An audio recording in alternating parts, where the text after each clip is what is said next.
spot plus 2 super senior checks. So that's what I will do. We're going to cut. Well, here we go. I'm going out of turn here. We've got 50 entries right now, so we will be cutting to the top 16 scores for Sunday's bracket elimination finals. If there is a tie for 16th and 17th, there will need to be a 1-game roll-off as soon as we make that announcement this afternoon. So please remember that if you do tie for 16th and 17th, there's going to need to be a 1-game roll-off, so don't run out of the door. We will be paying the 17th check, and we do have 2 super senior checks that we will award also. But remember again now, Sunday roll call tomorrow morning, 8:30 in the morning for the top 16 on the senior side. And of course, it'll be the top 16 bowling from the regular division too. So you'll be just bowling against the players in your own division. Tournament bowlers, anybody that cashes in this event, I will need a W-9 from you if I didn't get one in the last 6 months or so. So if you did not get one to me recently, I will need a W-9, otherwise I will not be able to hand you out that check. So as soon as you get done, if you're in the cash or in the top 16, please ask me for a W-9 if you haven't filled one out recently with us. Bowlers, today you'll bowl 7 games across the house. Remember, we're going to cut to the top 16. I'll keep you updated after every game with an updated standing sheet. We'll have one somewhere behind lanes 37 and 8. We'll have another one right up here by the front counter, and then we'll have another one down probably behind lanes 15 and 16 also, so you can follow the action game by game. Remember, we'll be cutting to the top 16, we'll be paying 17th, and we'll also have 2 super senior checks. Upon completion of the 7th game, please make sure that your score sheet is filled out, your recaps, all your equipment's listed, and your 7-game totals. Sign and verify, then turn them in to me for a speedy calculation, and we'll be able to make our announcements. Always again a reminder about product registration. It's an integral part of the PBA. Please look around. If you see somebody that's in violation, let them know or let me know so that I don't have to pull them off the lanes later on. Bowlers, we've got our wonderful Hall of Famer behind us right here, behind 25 and 6. Mr. Larry LICHSTEIN. He's been with the PBA many, many years. We have the honor of having him with us here today, and he's going to be streaming this. So if you know anybody that would like to follow it, today's action, it is a Facebook page for Lightning Strikes Bowl, and also it's covered on the YouTube channel for Lightning Strikes Bowl. Either one of them you'll be able to pull up the live stream for today's action, and tomorrow too. All right, bowlers, I think we're just about ready to go. We're going to actually give you about another 3 or 4 minutes, and we're going to start practice on time. So 3 or 4 minutes, guys, and we'll be ready to fire up practice. Well, how about that? A nice little intro from my dear friend Sam Zurich, and it's great to be back with all of you this morning. Kind of early for us here, but a very exciting day here in Fort Myers at Robert Eddy's Lightning Strikes Bowl. We've got qualifying 7 games for the 50 and over group. Now keep in mind, these are bowlers that have never won a PBA title, any sort. PBA regional, senior regional, national tour, whatever. But they're great bowlers. Many of these people here have bowled all their lives. There's lots of legends here. And Joe Scarborough is bowling this morning, the only PBA member in the history of the PBA to bowl 900 in a PBA event. We've got lots of bowlers here that have bowled championship matches, lots of seconds, thirds, fourths, and step ladders and position rounds, but for some reason never won. But today, they're going to qualify 16 of these bowlers, and tomorrow they're going to come back to match play, and we will have a senior winner. Today, at 2 o'clock, we'll have the 49 and under group. Again, they'll be bowling 7 games. So we're going to be on the air all day. I'll see if I can make it. We'll see how tough I really am. A lot of fun for me. This is the first time I've ever had the honor and privilege to live stream a PBA event. Of course, in my life, I was probably at, I don't know, maybe 900 to 1,000 PBA events. Of course, I started the tour in 1969 as a touring pro and was player service director up to the end of 1996. I bowled 5 years till 1974, and then was player service director from 74 to 96. So I was on the road with the PBA about 27 years.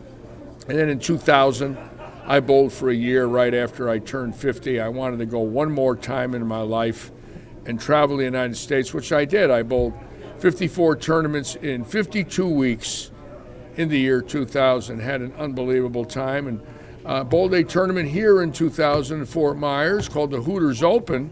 Bowled in late August, stayed at the Red Coconut at Fort Myers Beach, and my then wife and I, Kathleen, decided to move here. And I've been here for the last 21 years and now working here at Lightning Strikes. So, got a great group this morning, and we'll show you what we're doing. We've got our split screens, and we can watch lanes 9 through 24 and lanes 25 through 40. We can also get close up. Somebody gets a large string, we're going to get right on them if we can. Going to be watching their scores and try to root them in for 300. Again, we got a lot of people signing on. Thank you so much for joining us this morning. Tell your friends, I forgot to put in my post that they could find us on Lightning Strikes or Lightning Strikes Bowl Fort Myers YouTube. So tell your friends we are on this morning, and we will be on all day if I could somehow get through it. And you can see the close-up cameras that we'll be using. And I think qualifying stops right here at 39 and 40 or 41 and 2. We got an approach cam. We can watch some of the bowlers coming right at you. And we got our concourse cams. Kind of quiet in here, but I'm sure as the day goes on, the place will fill up with lots of bowlers coming in to Robert Eddy's Lightning Strikes here in Fort Myers. This bowling center has been remodeled by Robert. He bought it 2 years ago. It was falling apart. It was scheduled to be a furniture warehouse. And little by little, it's coming around with beautiful floors. You can see our masking units. And what's really cool is if you get a front view, you can see the new flooring in the bowlers area, the new seating, the Cubica touchless screens are now in. We have Cubica scoring. Our walls have been redone, our concourse redone, our seating redone, all new chairs. Just little by little, the remodeling goes on weekly here at Lightning Strikes, and we're so proud of the way this center is turning out. Stan Kodashan, Jerry McElanick, Leon Bailey. Craig Vogel's watching today, our proprietor from the Utica, Rome, New York area. Scott Perkins, Don Schumacher, Rob Thor, welcome aboard. Thank you all for joining us here. We will have some interviews today in the interview booth. I will be getting a lot of the seniors that bowled this morning, especially the ones that will make the cut.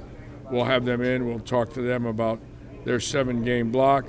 And, of course, the green screen background. I got lightning hitting me. I've been using this for hair therapy. It hasn't done a thing for me. Sam Zurich now announcing our longtime PBA champion and now tournament director of the Southern Region. The Southern Region regional director, tournament director, took over for Harry O'Neill, an iconic figure in bowling here in the South, originally from Long Island, now living in Melbourne. And here goes Sammy's going to introduce this morning's squad. PBA I Roof So let's listen to Sammy. Senior Open, Fort Myers Challenge, hosted right here at wonderful Lightning Strikes Bowl. Once again, bowling fans, the pros are going to bowl 7 games today. Tournament bowlers, if I can get everybody to kindly go up to their consoles. On the count of 3, I'm going to ask you to press the red buttons on your monitors to start your practice. Everybody would kindly step up to the consoles on the count of 3. 1, 2, 3. Hit the buttons, guys. And when your lanes come on, you may start your 10 minutes of practice. That's Sammy Zurich, longtime tournament director, an iconic man, a wonderful man, dear friend of mine. I wanted to get the camera on Sammy. He is so cool. A PBA champion, a legend, took over from the great Harry O'Neill, devoted, drove here in his motorhome, parked out back, and running another weekly tournament for the PBA. And I'm so proud to call Sammy my friend. We were reminiscing last night about some of our times together and what a gentleman he is. Loved by all of us, devoted, and decided he wanted to do this in his life. Traveled the South from Miami all up into the Carolinas. Sammy Zurich, just a really good man. There he goes. What a beautiful game he had. You should have seen him bowl as a kid. He was fantastic. Yes, Wayne Chester, Sam's put on a little baggage. You could tell those filet mignons and that great expense account that the PBA has given him for dinners at Ruth Chris has paid off.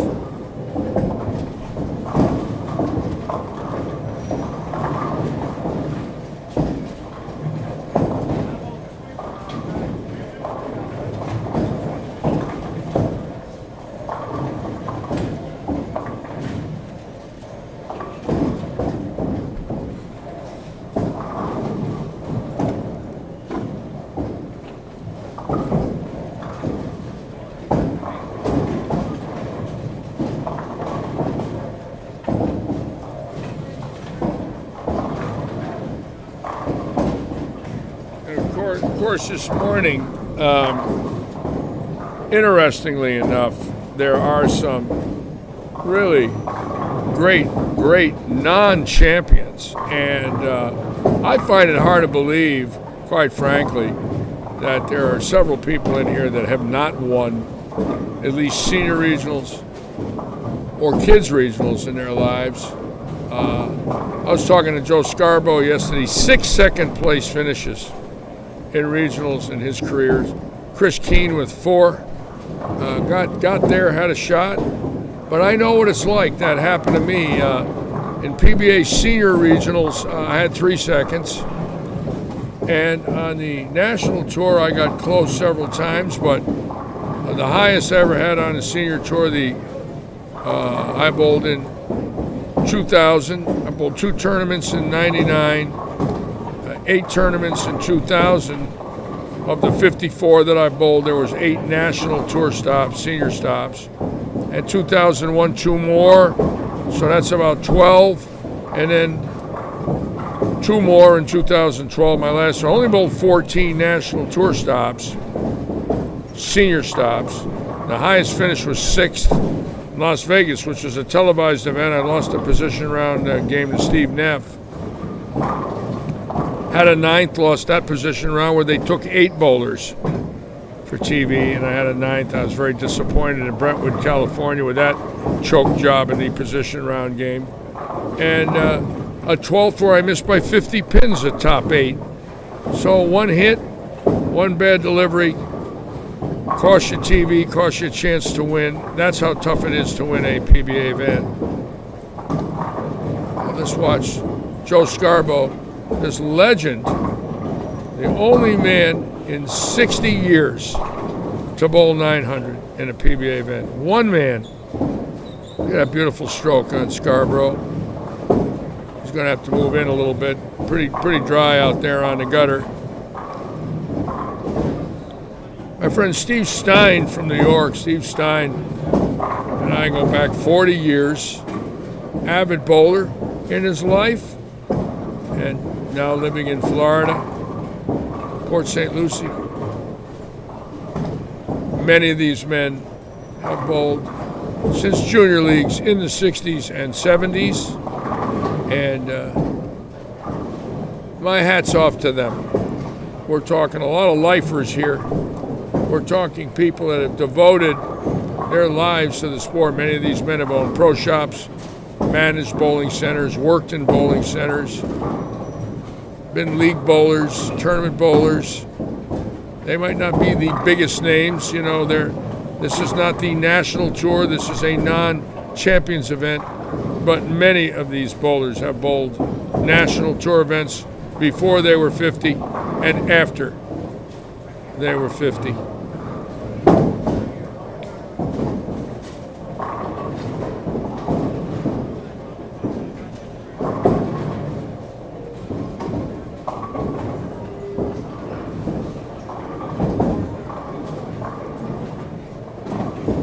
I like David Branch's action. He won our 50 and over senior stop here.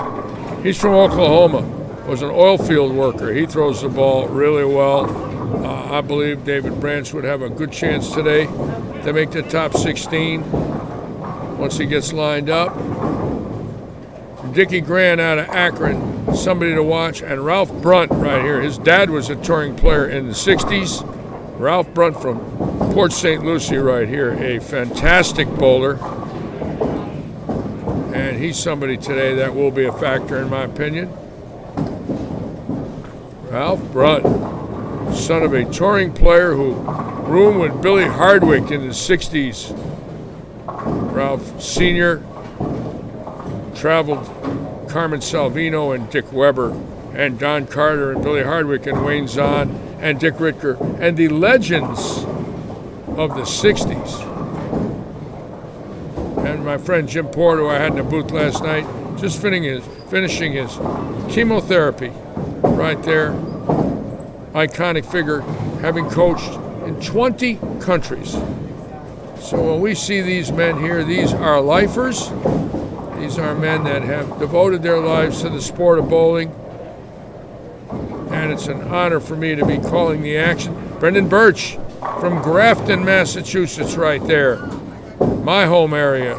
Grafton only about 75 miles from where I lived in Windsor Locks and Suffield. Wayne Toplin, our IT man here, who was here on opening day, 1987 right there. And Scott Kelly, full dye shirts, bowling in his first PBA senior event. An avid bowler, man that just devoted his life to bowling.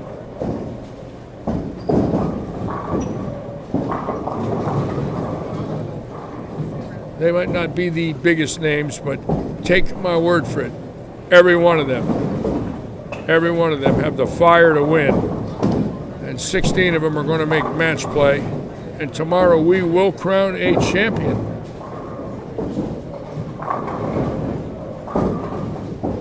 Masks are mandatory. And I'm not wearing one in the booth. Nobody's near me. If they do ask me to put one on, I will. It's kind of tough for me to breathe and talk at the same time. You get muffled and the glasses get fogged. But there's no one around me. If somebody comes in the booth, I will put mine on. Right now I'm isolated from the bowlers, but if I do an interview with anybody, I will put mine on. I'm sure I'll be okay live streaming without it on. I don't think they'll mind. But if they ask me, it's going on.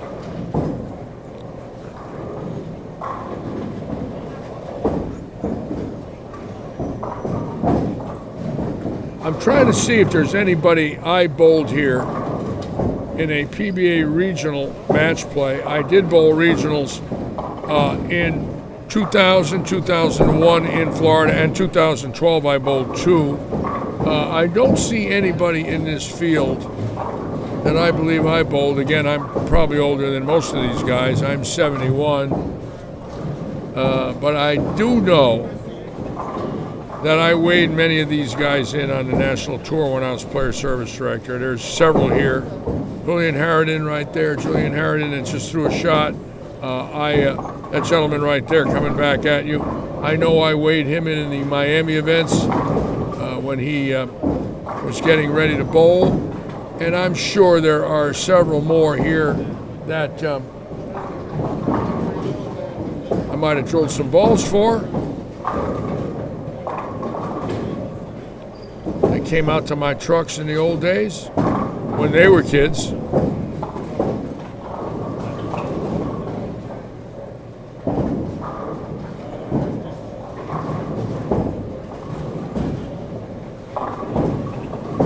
Pin lanes really look like they're hooking this morning.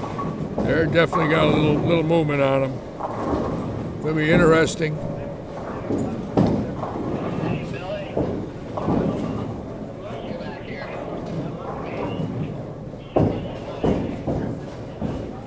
All right, gentlemen bowlers, please hold up on your practice. practice. Your official practice is now concluded. This is the earliest we've live streamed. Hello, Rye Knappich. Welcome aboard. Mindy Brintz, thank you. Wayne Chester, Don Schumacher, thanks for joining. Leon Bailey, Greg Sternberg, Ryan Waddell. Thank you all. Tom Cook, John Smith, Rob Thor.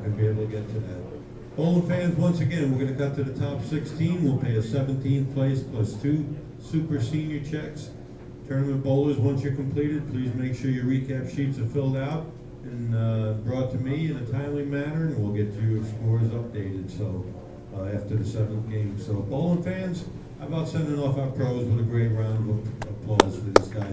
Bowlers, good luck. Hit the red button on the console. Dave Bernhardt's bowling this morning. Very interesting man, the owner and founder of Turbo Grips, with his daughter Lori running the company. Dave Bernhardt, an icon in the bowling world, out of Detroit, bowled many of the great Detroit Classic Leagues, and has been bowling senior events now for about 24 years. Came on that senior tour at the age of 50, still bowls many of the events across the country. Had a chance to talk with Dave last night. He looks great. Had open heart surgery a few years ago. Looked a little frail, but he looks great now. His color's back. Strong man. Bowled with the great Gene Stuss out of Detroit. Best of friends with Dave Davis, Dave Suchar, Dick Weber, Tita Semez, Gary Dickinson, some of the living legends. And today we are thinking about the tragic loss yesterday of Mo Pennell. It's starting to sink in. For me, I was a little in shock yesterday. It didn't really hit me, and I don't think it will for a while. Very unique man, very regular man, but in a classroom and running clinics and teaching,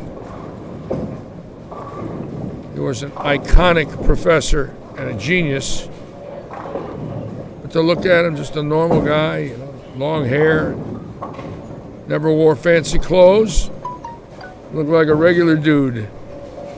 But in a classroom with a bulletin board or a quarter scale in his hand, he was an Einstein.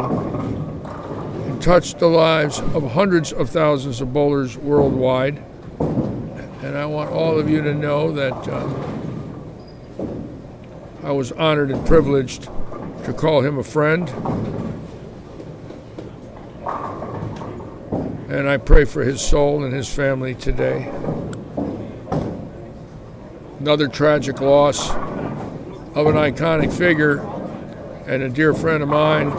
Earlier this year, Rich Karuba, and late last year, Terry Leong, all from COVID-19.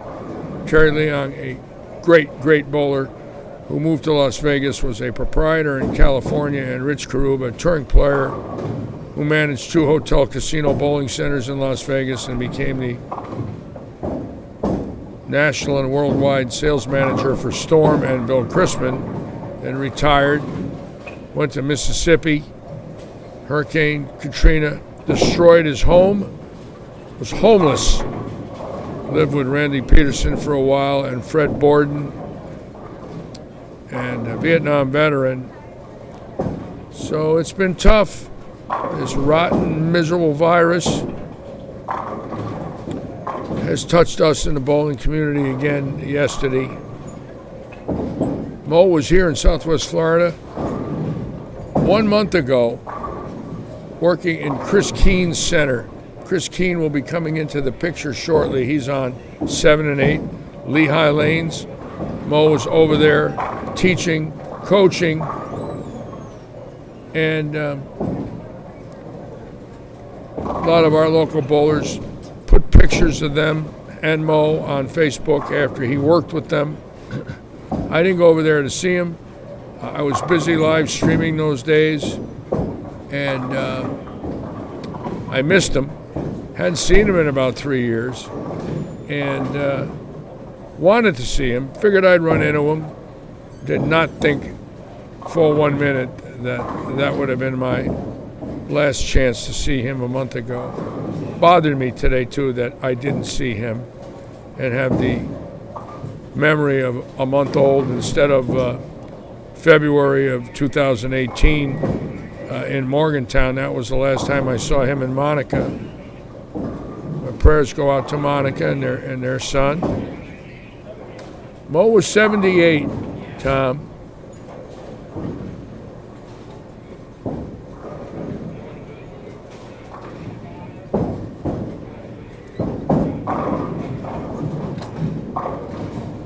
Joe Panko on today, recuperating. And Al Mayu on, Big Al. Say hello to Big Al. Hello there, Big Al. Thank you for sending me a friend request. Really nice, Big Al. Nice to reconnect after all these years. Lots of my friends have found me. Yes, I'm still alive. Although I don't know if I will be after today, but this is going to be quite a day. Very busy day. But we're going to try and do the best we can to give you a heck of a show. Big Al, how about that? Mindy Brinson, the sister of Mitch Moskowitz, my dear friend for 40 years. Dave Belenka. Stan Kodish. Got a nice group coming on now. Stay with us for a great day of bowling.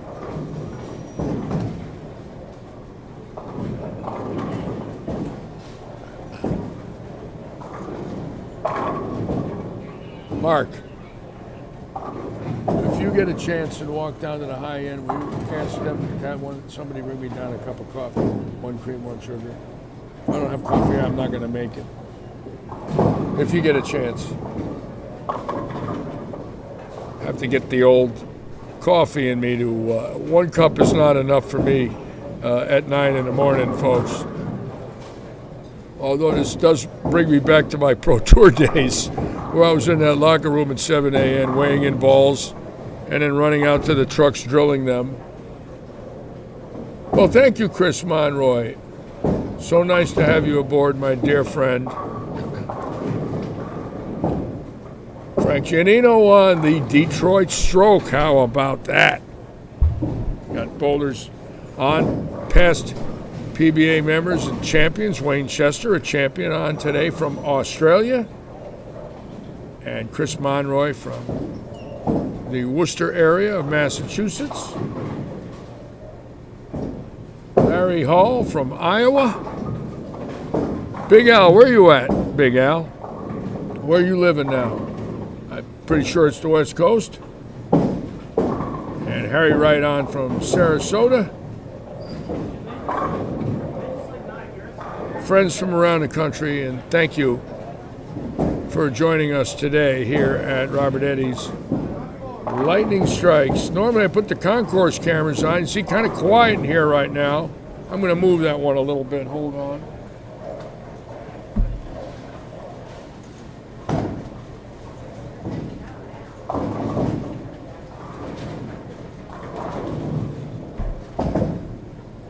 Normally the concourse is packed, but I'm sure as the day goes on and the younger bowlers get in, we'll see the place fill up. Oh, Big Al's in Seattle. Wow. I haven't been to Seattle now since 2001. I was there with Ray DeSanto. I actually worked a senior tour there with Ray DeSanto at Skyway Park Bowl in 2001. Love Seattle. In the summertime, that sun doesn't go down till 9:30.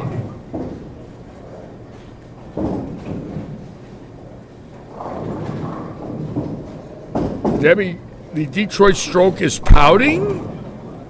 Frank Giannino never pouts. He always smiles, just like you, Debbie.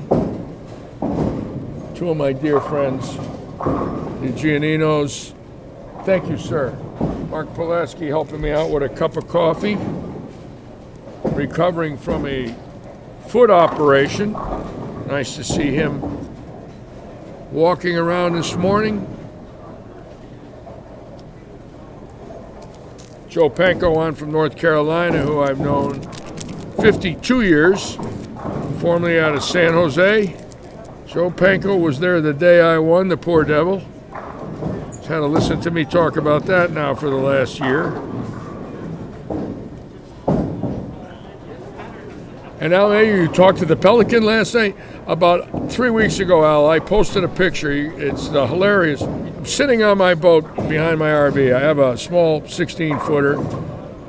And if I go 500 feet north, I'm out in the Caloosahatchee River. And I see the I-75 bridge going over the river. So I live on a canal in a bus in my RV. It's a bus.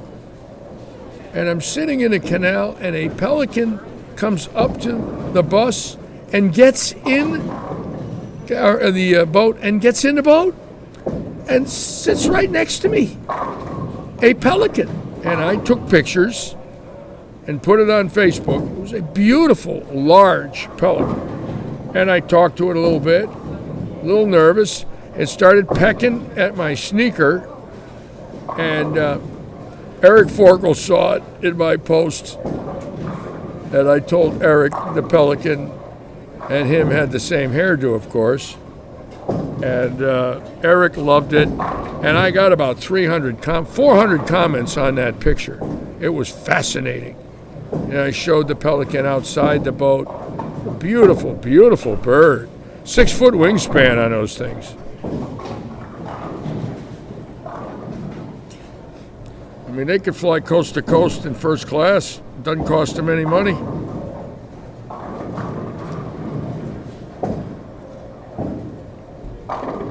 Yes, Al, I haven't lost my sense of humor. I lost pretty much everything else. My hair, my money, my second wife. But I still got my sense of humor. I'm sober, Al. I haven't had a drink for 26 months.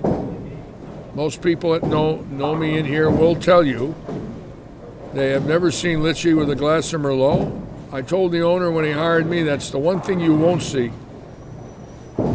And I am thrilled to have my mind work the way it does. I wish I had done that a lot sooner, but life goes on. I'm happy, I'm healthy. A cancer survivor and a survivor of at least 5,000 bars from coast to coast. And we're watching the scores this morning. Now keep in mind, this is the Mark Roth shot. So let's move the cameras onto some people that are bowling well and see what we get here. This gentleman here would strike spare 4-bagger, and it's always real nice to get out of the chute early in the morning with some strikes. Steve Bova, I know Steve Bova. I recognize him. Long-time bowler. I have to say hello to Steve when I see him. Been a PBA member many, many years. Nice to see Steve Bova. Didn't realize that was him until I saw the name on the back of the shirt. Some of these guys I haven't seen forever. Julian Harridan right here throws the ball really good. A fine man from Miami and looking good this morning. And I like seeing that 5-bagger for him. He's a great shot maker. I weighed him in as a kid at Don Carter's Kendall.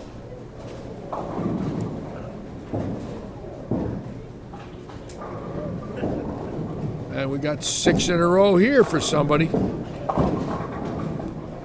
Some of these gentlemen still got some gas in the tank, believe me, folks. Don't go by their age, go by their score.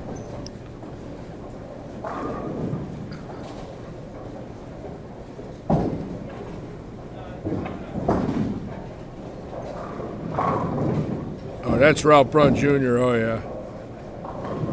How's that stroke, folks? Doesn't surprise me in the least. And he could definitely be a factor winning this event. He is very good in this region, has a very good senior tour record, and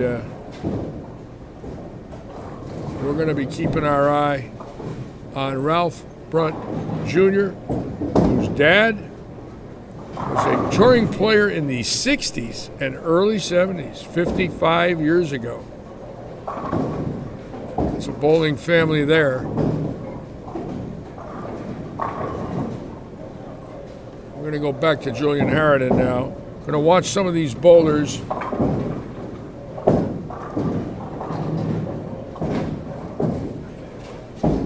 Well, Al, thank you so much. I'm just one of these fortunate men that got to 70, and I look at every day as a blessing from God. I beat cancer at the age of 60, and I'm healthy. I feel good. I have energy. I enjoy being involved in the world of bowling still. I don't look at my record or my notoriety or my Hall of Fames or anything that has been an award that makes me any different than anybody else. They are great honors, but I've just been a person that loved the sport of bowling since I was 7. And Tim Foy Jr. on great bowling again this week, my dear friend Tim Foy. My tooth is good. My hair ain't too good, but the tooth is good. And when you love something, it becomes a labor of life. I'm a bowler, and I don't have to bowl to love it. I can come into a bowling center and feel very comfortable, just like I did at Player Services. I loved my life on the road with the PBA, and I love doing this live stream. And if I were to stop doing this, I'd be doing something else in bowling. Bowling will always be my life.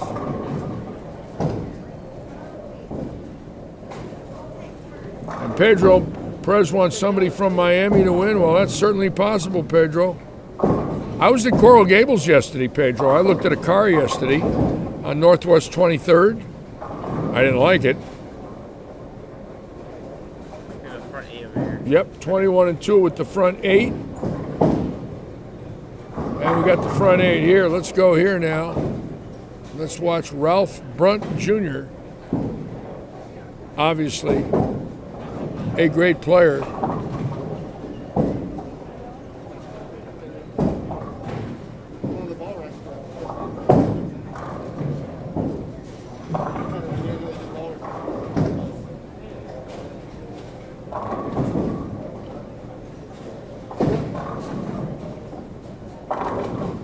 Ralph Brunt Jr. out of Port St. Lucie, I believe, on the East Coast.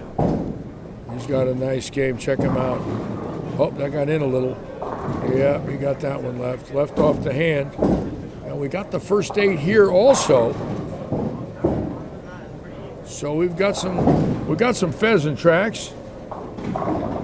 George Haynes on and Pedro. Pedro, I was in Coral Gables yesterday, Pedro. I kid you not. Looked at an old Mercedes 2-seater. The pictures were a lot nicer than the car. I always call that getting pictured.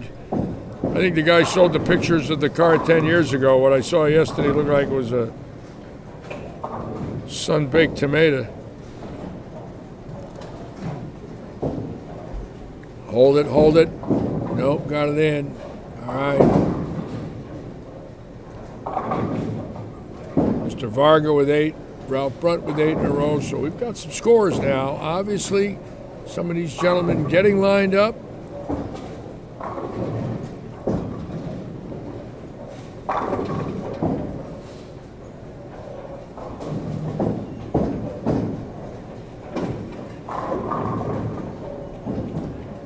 I was kind of hoping there would be somebody here that I know I bowled once in a PBA regional finals or senior tour finals or national tour finals. But I finally got old enough to know they're all younger than me, so I knew that was going to happen. I'm just glad to see it. But I was hoping that there was somebody here that I bowled once. But unfortunately, there isn't. But there's many here that I weighed in PBA events. And I'm sure are on my trucks, which is kind of cool. Bowling on a Mark Roth today, Tim Foy. Is that what it's called, getting catfished today, Brian? Okay, catfished, I got that. Mark Roth, 42. I spoke to Mark Roth about a month ago. He's in an assisted living home in New York. And we talked for quite a bit. I've got his number. I don't give it out and can't give it out, but I have his number. I'm going to give him a call probably this coming week. I have visited Dave Davis, who just had open heart surgery. Was with him last Monday, and I might go see him on Thursday. He only lives about 68 miles from me. Had breakfast with Dave Sutar last week. Sutar and I are very good friends. And communicated with Johnny Petraglia. Wish Johnny a happy birthday on March 3rd. Lots of real good friends on. My young friend from Seaford, Delaware, Tim Foy, so happy to see him last week and making the cut for the World Series. And he is like me. He lives in a bowling center. There's nowhere for us to go, Tim. It's bowling center or home, baby. And Tim Foy rooting for Steve Hahn.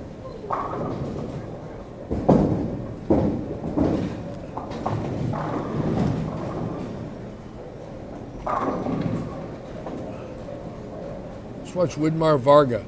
He's a good bowler. I know his name. Nice stroke. Check him out. Oh, yeah, Widmar Varga. He's a good bowler. I know who he is. I know the name. Kind of a unique name. Kind of a hard name not to forget. Widmar. Check him out with 270 out of the chute. Pointing it right up 7-8. And that seems to be the shot right now if you can get it to go long. Stay right out, right up there, right out there it is again. See it? Right there. 7-8 for the big hookers. Get a weak ball. Stay behind it. Although Ralph Brunt Jr. is inside swinging the third arrow, so it looks like we've got multiple angles, which is good. I like multiple angles.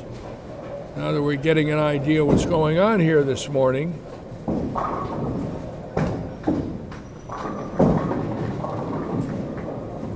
Well, I don't know too many seniors two-handing it, Wayne.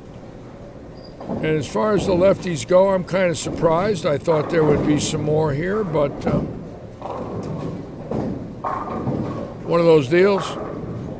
But I'll make up for it. You got a lefty doing the commentary, but I am a righty overall. I do everything right-handed but bowl, and I don't bowl, so now I'm a righty. I refuse to be called a lefty. I don't do anything left-handed.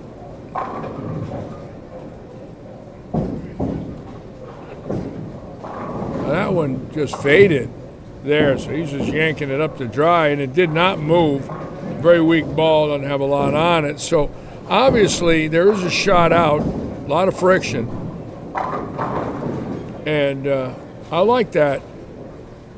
When there's a shot out, I like it when the bowlers have entry angle. Got some good scores right here with Joe Scarborough. Looks like Joe putting it out for 240, and he throws it great. Had a chance to talk to Joe last night, and his beautiful wife. He introduced me to her and told me how they met in a bowling alley and got married. He was so proud of telling me that story. Beautiful lady, gorgeous.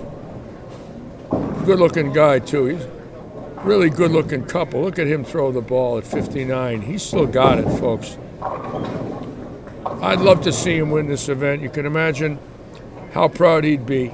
6 seconds in regionals. 6.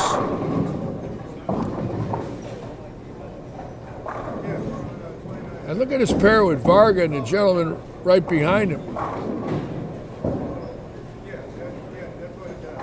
How about that for a start? 278, 279 right behind them. Obviously, at 35 and 6, which is the pair Stouffer finished on last night and shot 187 in the sweeper. When they broke down, they were impossible. Stouffer went 10-29 the first 4, shot 187, and almost lost the tournament on that pair. And this morning, oh, Dave's on.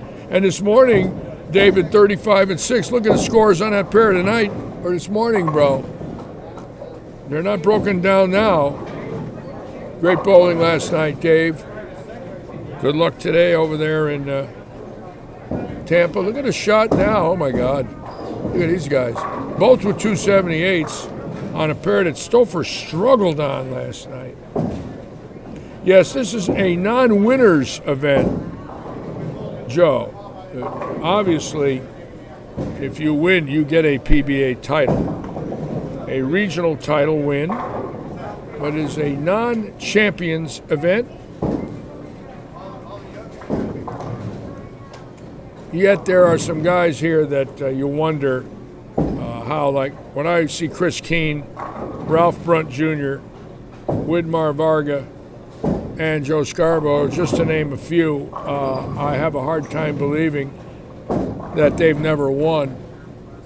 And David Birch right here on 25-6, really a good bowler. He just joined the PBA, but came out of the oil fields of Oklahoma. Sound frozen? Joe, is it me or all of you?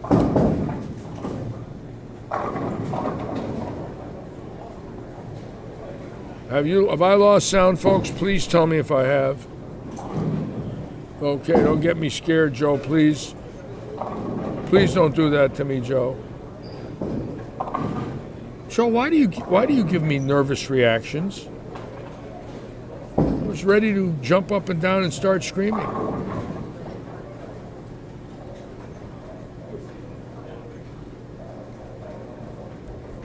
Brian Gaskill. Hello, Brian Gaskill and Rick Wilbur. My dear friend Rick Wilbur, Rob Thor. I got some good friends on here. Big Al was a friend of mine in Seattle. Big Al worked some player services for a while on the tour. A gentleman I hadn't spoke to in many, many years. We just became friends on Facebook yesterday. Well, it shouldn't be cutting in and out. I hope that doesn't last.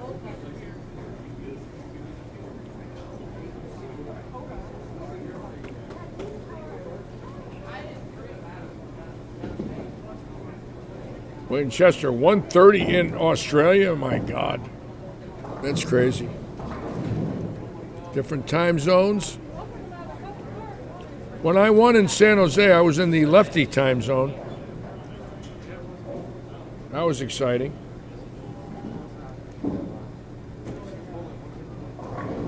And a legend right there on lane 10, John Huff, a fantastic bowler out of Syracuse, New York. USBC Eagle winner, team all events, 1994. Next to him, a guy that I picked to win this event. He is my pick, the great Chris Keene. Chris Keene, a proprietor here in Southwest Florida at Lehigh Lanes. Beautiful little 12-laner. And Chris Keene is a fantastic bowler and best of friends with Mo. Mo was at his bowling center a month ago. Chris on the Radical staff. And we were reminiscing, both of us obviously shaken by this loss of an icon. Look at Chris, watch him hook the lane. Think he's got some revs? I mean, he can open them up, believe me. Chris was telling me he met Mo in 1977 when Chris worked for US Polychem. And he was also in John Huff's house right there on lane 9. John Huff manages Woodside Lanes in Naples. And Mo was at both John and Chris's center a month ago. And there's Dave Bernhardt, the owner of Turbo, an iconic figure in the PBA and in this Detroit area. Let's watch Dave throw it. He's still got it. He's got a good rev rate. Look, still hits it pretty good at 74. Get over there. That's called the Detroit squash. Bernie liking that one. Makes up for one of the million ring and tens he left in his life. Hold on there, Chris. Don't yank the 10-pin, bro.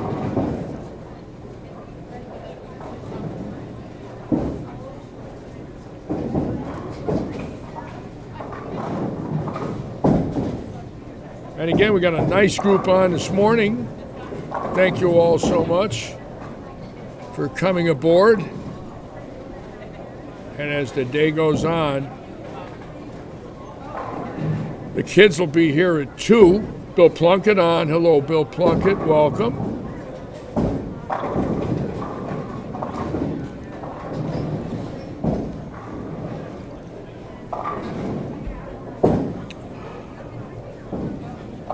Real interested to follow Ralph Brunt Jr. and Joe Scarborough. I have this gut feeling that we'll be seeing them tomorrow in the match play, and they'll both be factors in this event.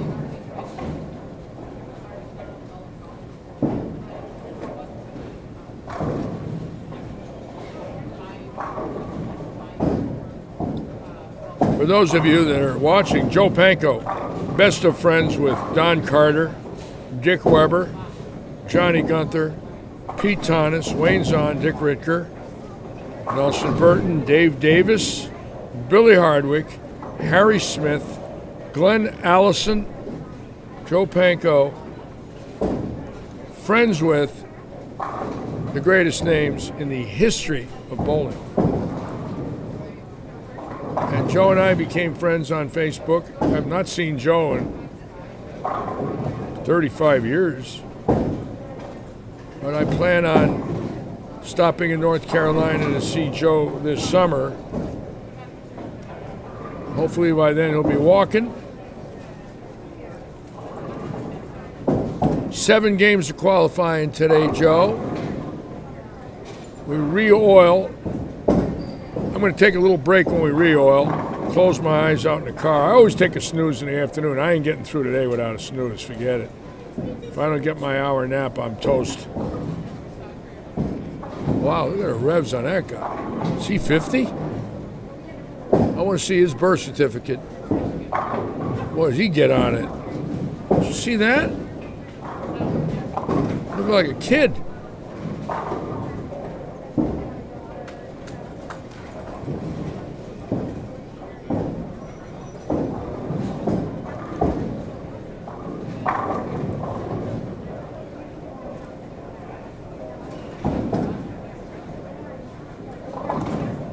Kind of curious to see here who's got the longest tenure in the PBA bowling today. I got my card in my wallet. I joined in '68. Richard Nixon was president. Balls were rubber. Lanes were wood. There was no such thing as a kegel machine. Nobody ever heard of Dexter bowling shoes or soles or heels. Nobody used finger grips. Every ball had a pancake weight block. There was no patterns. There was no specto, there was no kegel. There was no resin, there was no urethane, there was no tour reps. Billy Whalo and Chris Schenkel were the announcers. No one had shot 900. Ali Brandt still had the high 3 with 886. What else can I tell you? Joe Panko was bowling for the Smallcombe Junior staff. Dave Bernhardt had never made a finger grip yet. How things have changed.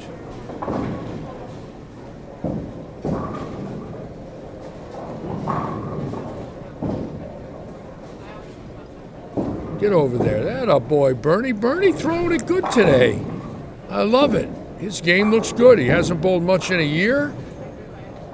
He's got his legs underneath him. Still got some tilt on it. Now, this fellow right here, folks, could easily, and I say easily, win this event. This gentleman on lane 10 is an assassin. He is great, in great shape. Watch this shot. Watch this get back. Oh, all right. I thought it would hook. Just missed it a smidge. Dickie Grant out of Akron right there. Was in the bowling business 50 years, family-owned operation. sold the bowling center. Dickie Grant, a veteran of bowling in the Akron area, now living in Florida.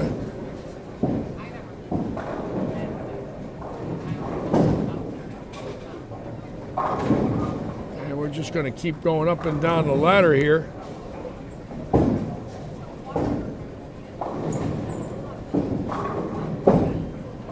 You'll have the high school band greet me.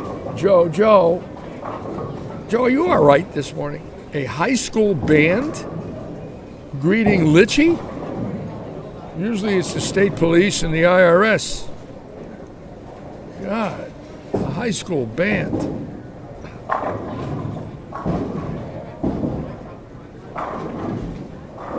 And Mary Berner on today.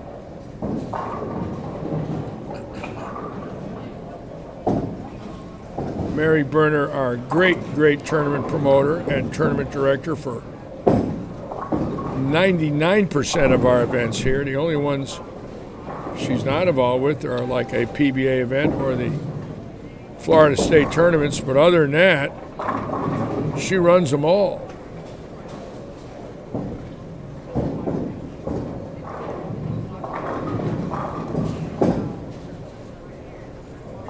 Mary Berner, I left here last night at 10, got up this morning at 7, came right over here at 7:30.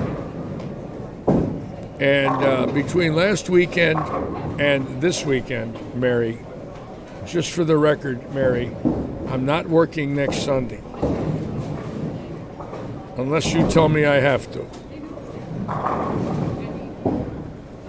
I want a Sunday off. Actually, I'd like 2 weeks off. But that's not going to happen here unless I pack it in.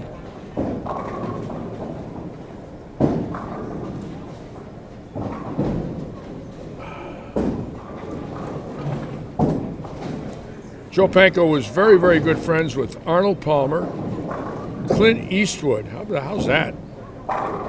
Joe Panko had an amazing relationship with Arnold Palmer.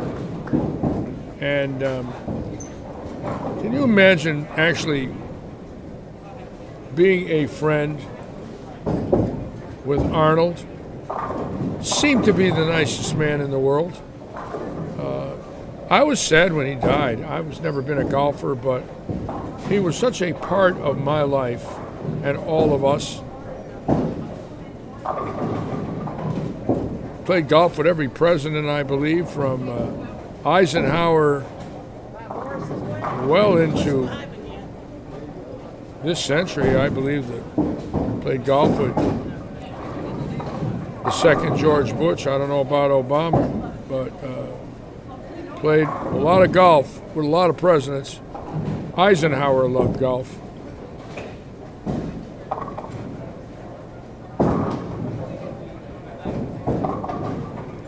Harridan got that one in a little bit. And let's see who's got these strings going. Is that Brunt again? It looks like that might be Ralph Brunt again, Ralph Brunt Jr. And yes, it is, folks. So what we have right now is Ralph Brunt Jr. making a statement that he could very well be the man to beat.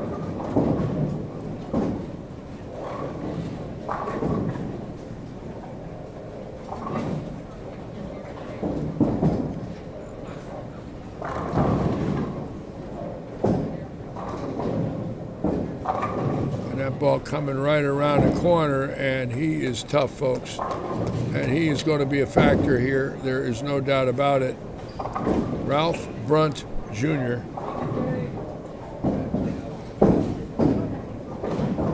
And you can imagine tomorrow, when one of these gentlemen win, what it's going to mean to them. You got to understand that's their dream, to be a PBA champion. And whether it's a regional or national tour, you are a champion. Oh, that's Danny Battles. Okay, Danny Battles just flat gets it. And here's the scores now.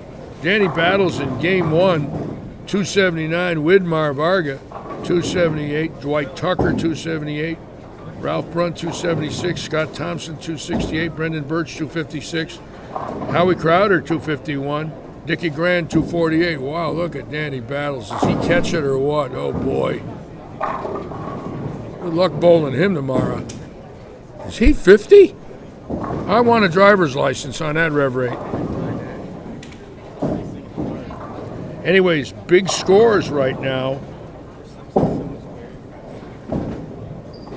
27 bowlers over 200 in game one. Joe Scarborough, 240. Dickie Grand, 248. I'll tell you one thing.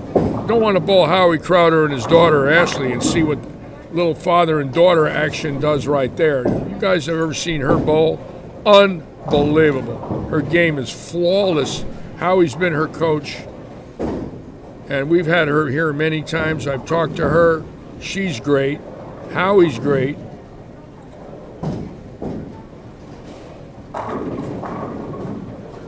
Say that again, Stanley.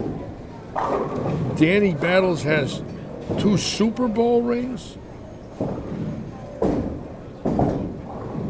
What did you just say to me, Stanley? What did I miss?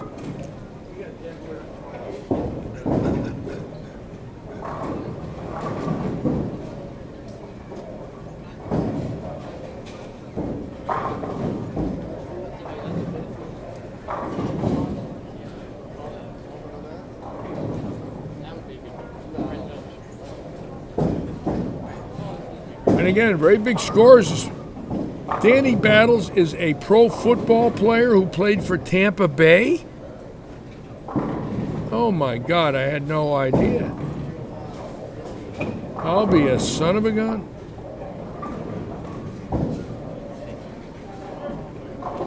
Oh, he's a maintenance man for them. Wow, fantastic. I did not know that. I wonder if he'd take care of the grass in front of my RV in my senior park. Maybe I can make him an offer he can't refuse. I'll give him a lesson. He could put some turf out there in front of the bus. I could tell everybody he came from Tampa Stadium. What do you think?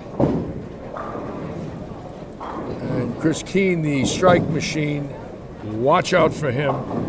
The headlawn guy, I'll be a son of a gun. He throws it great. So right now, I would say Danny Battles looking good. Obviously, Ralph Brunt Jr. I think John Huff will be a factor. Joe Scarborough will be a factor, obviously. Let's watch this great bowler right here. I mean, this guy is great. Look at that stroke. It's beautiful shots out of Syracuse, New York. Dickie Grand right here out of Akron. Dear friend of mine, known Dickie 50 years. Met him at the Tournament of Champions in 1971 when I was a kid. Yes, ladies and gentlemen, I was actually once a kid. For those of you that don't know me, I was once young, once had hair.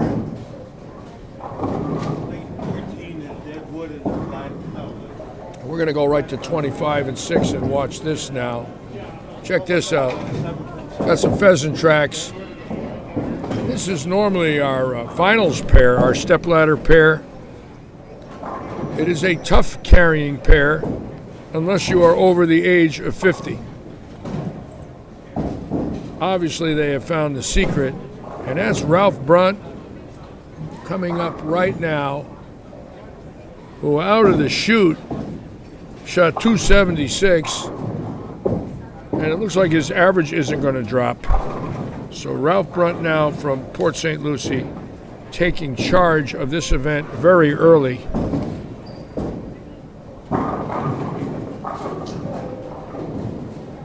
Look how low he holds the ball. Very little push away. Great shot again. Look at Ralph. Wow, he's got a great reaction with the motive. Check him out. Ralph Brunt Jr. And I hope his dad's watching today. I know his dad.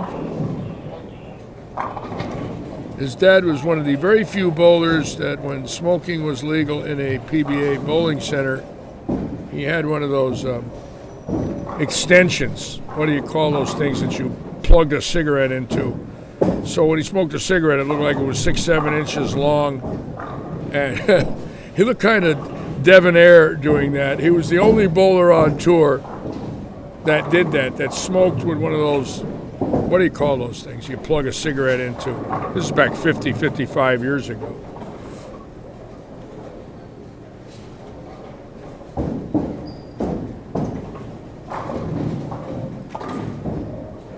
And we're going to stay right here on Ralph Brunt Jr., who has the possibility now of 576 out of the chute, 4-2 on this Mark Roth pattern.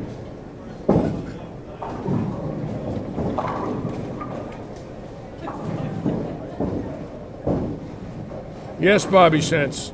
Dickie Grant, a legend. We love Dickie Grant. I love Dickie. I was talking to him this morning. Let's watch Ralph Brunt. Good, he trusted that. That's coming back. How about that, folks? What a shot he's got with that motive ball. Just a beautiful stroke. Very accurate.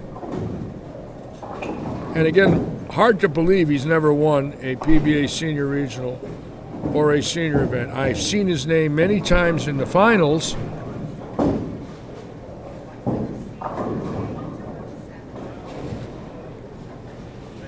Taking his time, if you'll notice. See that big motive label on there. I believe he runs the pro shop that he owns over there in front of the bowling center in Port St. Lucie. Yes, the filter. Yes, a filter, Joe. All right, Ralph Brunt for number 11.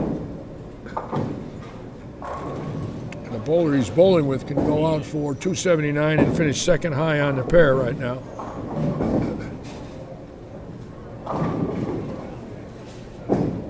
Got it in a little. Yep, got it in. Darn it. Okay.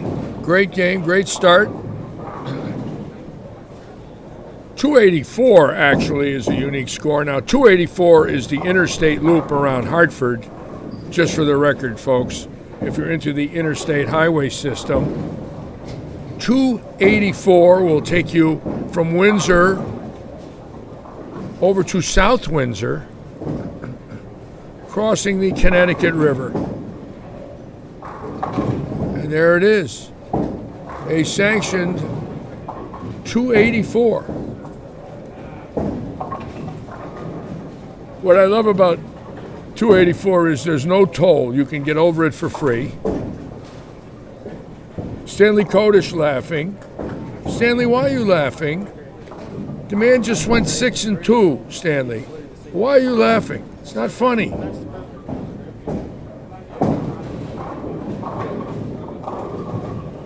Larry, I picked him yesterday. Yeah. He's from our neck of the woods. Yeah. Yeah.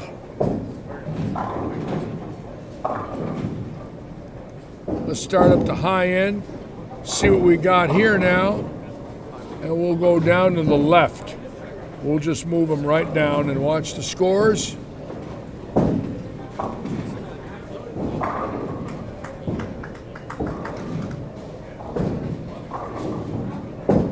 And Widmar struggling now. Check that out. 270 game 1, 170 game 2. So obviously he got fooled there. And that's, isn't that an unbelievable mystery for all of us watching today? You get a guy, real good bowler, shoots 270, lined up. The lanes are still fresh. It's only in game 2. He gets to the next pair, 170, and wonders what just happened. What just happened here? I could strike at will. All of a sudden, I can't get a double. And they say the game of bowling is easy. It's not easy.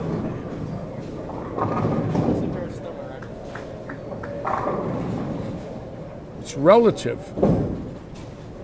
The scores are up for some, they're up for all, but it's not easy when you shoot 170. Watch Danny Battles. Watch the rev rate on this guy. want a driver's license check.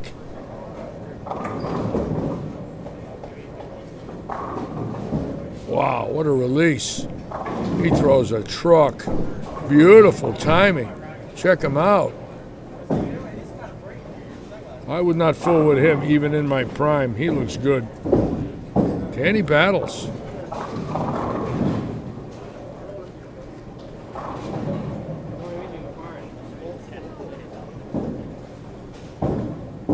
I have 4 Hall of Fame rings, but I ain't got no Super Bowl rings. Now, Larry Seipel's got 2 Super Bowl rings. I drilled bowling balls for Larry Seipel in the 70s. And who else did I meet? Well, of course, I met Peyton at a Pro-Am. Met Too Tall Jones. They had Super Bowl rings. Met Phil Villapiano. He had 3 Super Bowl rings. Good friends with Villapiano. First name basis.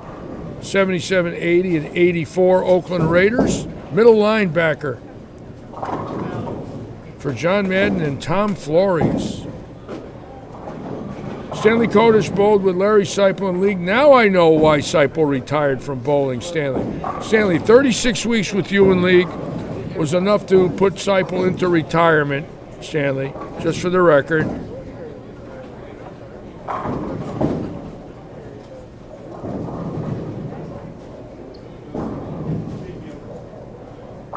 I have to pick on Stanley this morning because he holds the world record for the most sanctioned games in a row, 8 straight 202s. Here's a guy that couldn't break 202. We got a world record. How does that happen? Unbelievable. Can't break 202, gets a world record. I never heard of such a thing.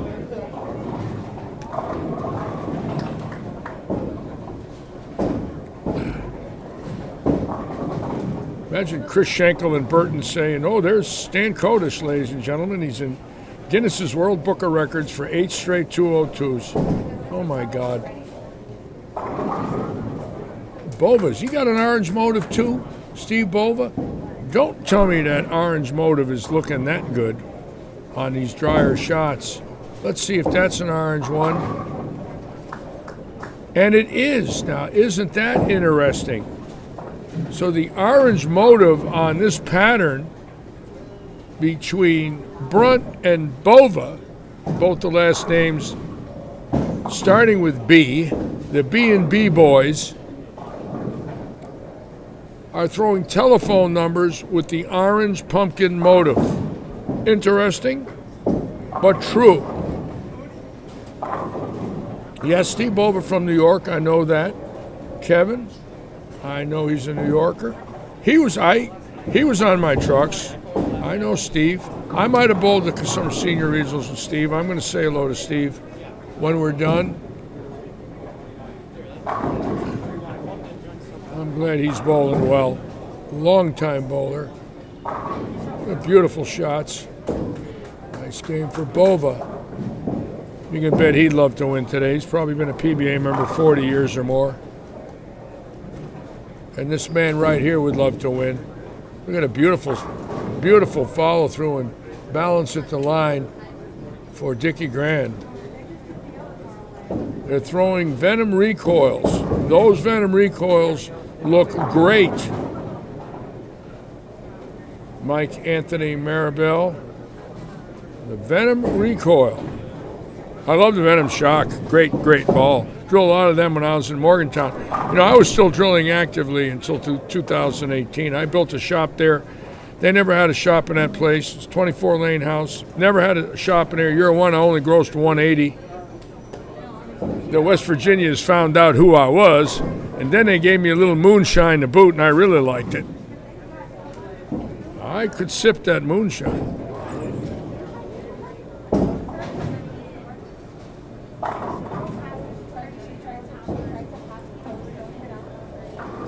And Dickie Grand, formerly out of Akron, Ohio, a living legend in Akron.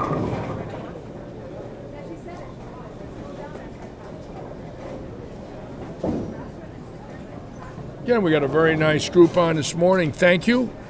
I'm Larry Lichstein. I usually host all the live streams here from Lightning Strikes, but I will not be during PBA Senior Tour Week.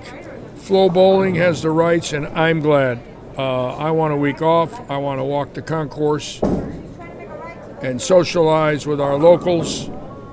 And those guys at Flow Bowling are great. And they have the contract and all the rights to PBA events. And when I was player service director, I had the rights. And the PBA never let anyone get in that parking lot to drill balls other than me. So I know what it's exactly like to have a contract with the PBA to provide a service. And the Flow Bowling guys have the rights to all live streaming, and they deserve it for the job that they do. Maybe they'll bring me in the booth, let me tell a few stories. And thank God they show an interest in bowling and can bring it into our living rooms.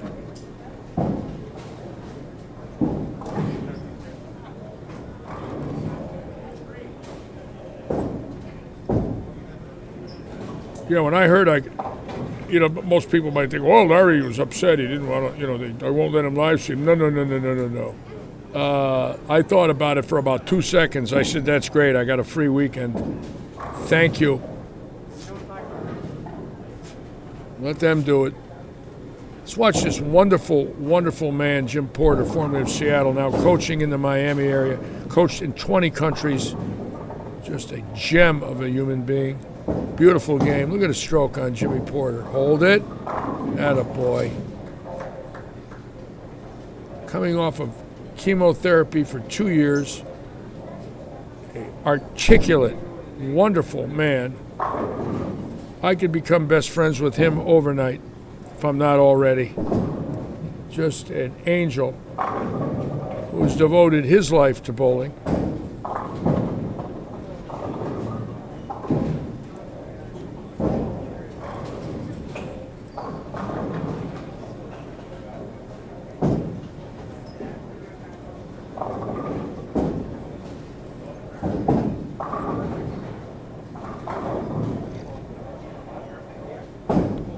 I'm going to put it on split screen for a moment, folks. Bear with me. I'm going to take a little break.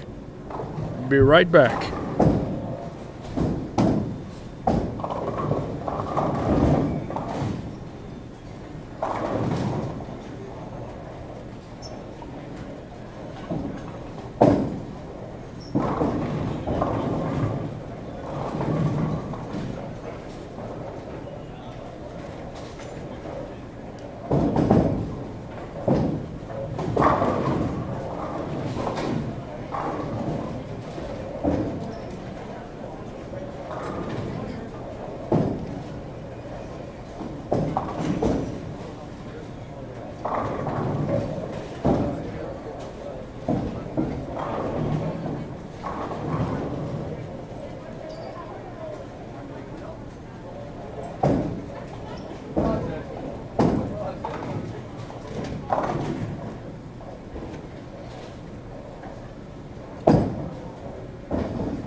Okay, we're back. That was quick. And right now, Ralph Brunt Jr., Danny Battles looking great right now. Both bowling fantastic.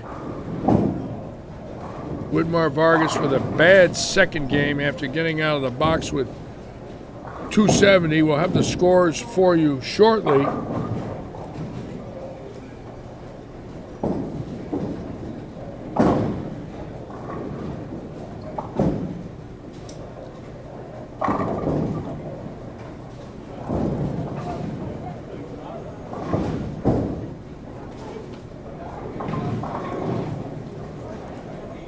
Watch the Huffer here now. The Huffer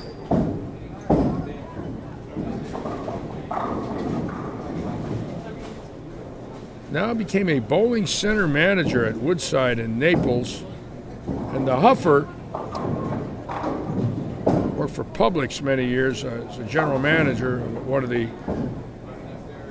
of their many stores here in Southwest Florida. Decided to run a bowling center for Bowland.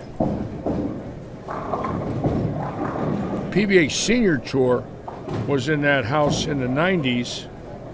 Last time we were there was 2000. I made the finals that year and 99, both years at Woodside. Had a 300 in 99, and Johnny Petraglia won both those years, 99 and 2000 there. That house played real good on the left. Earl Anthony won there. Petraglia won there twice. I think Barry Gurney might have won there.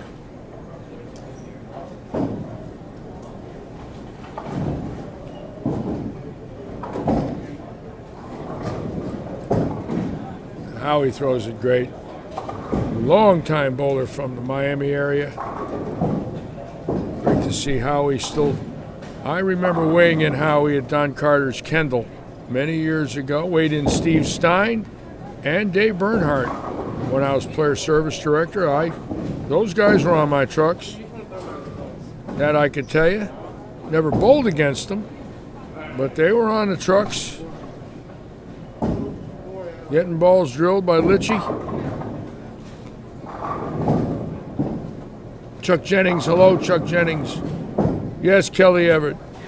Gary Dickinson could win anywhere from here to Mars. Gary Dickinson. Met Gary Dickinson in 1968 at the Bowler's Journal at Glenn Schmidt's Lanes in Covington, Kentucky. How's that one? 1968. Watched him throw that 3-dodder up the 10 board and said, I want bowl doubles with him. I was 18 when I met Gary Dickinson. In Kentucky, of all places.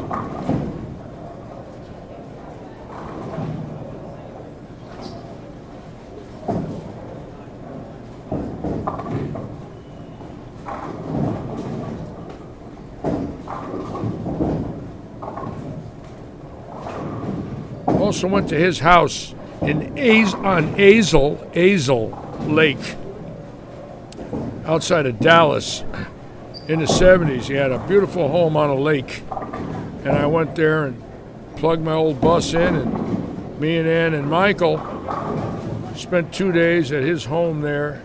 And here are the standings, and Ralph Brunt Jr., 560 after 2.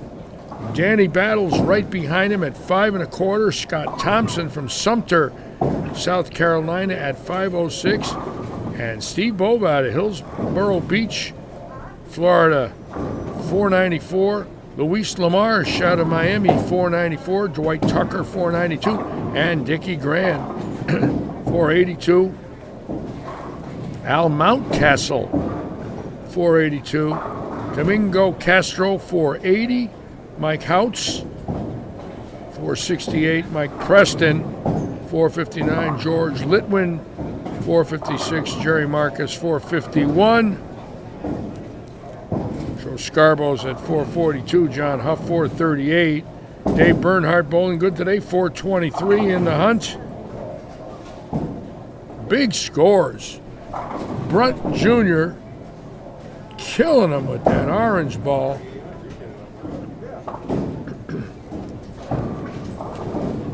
Handegard won there. I'm glad Handegard beat Tommy Evans. Kelly Everett.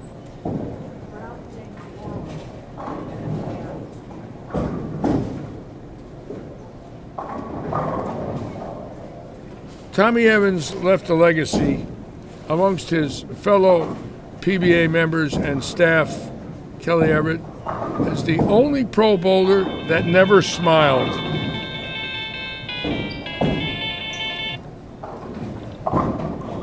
It's a scary thought. The only pro bowler that never smiled, Tommy Evans. He was great, but always seemed rather unhappy, even when he won.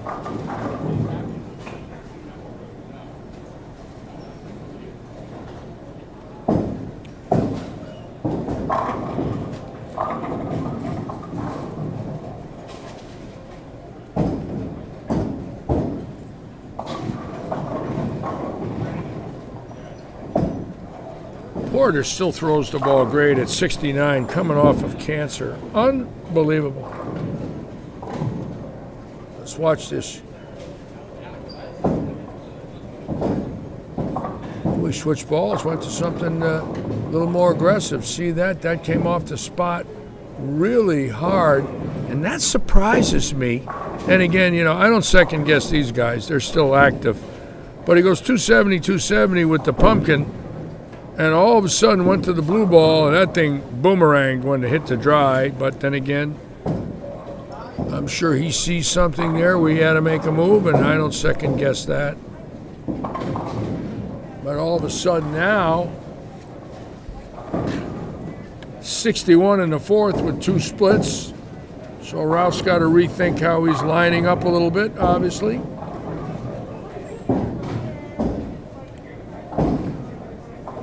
Rick Fatone. Well, thank you, Rick Fatone. So nice to hear from you, sir.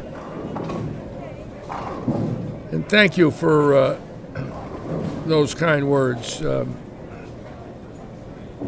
One of the main reasons I live stream, Rick, is I get paid $1 a word.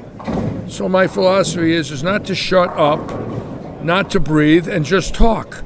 And I learned that from Ernie Schlegel. So what I do is I talk for 8 hours, 4,000 words. I leave here with a bunch of money. And let's watch Danny Battles. Wow. Oh my God, folks, what are we watching here? How good is Danny Battles?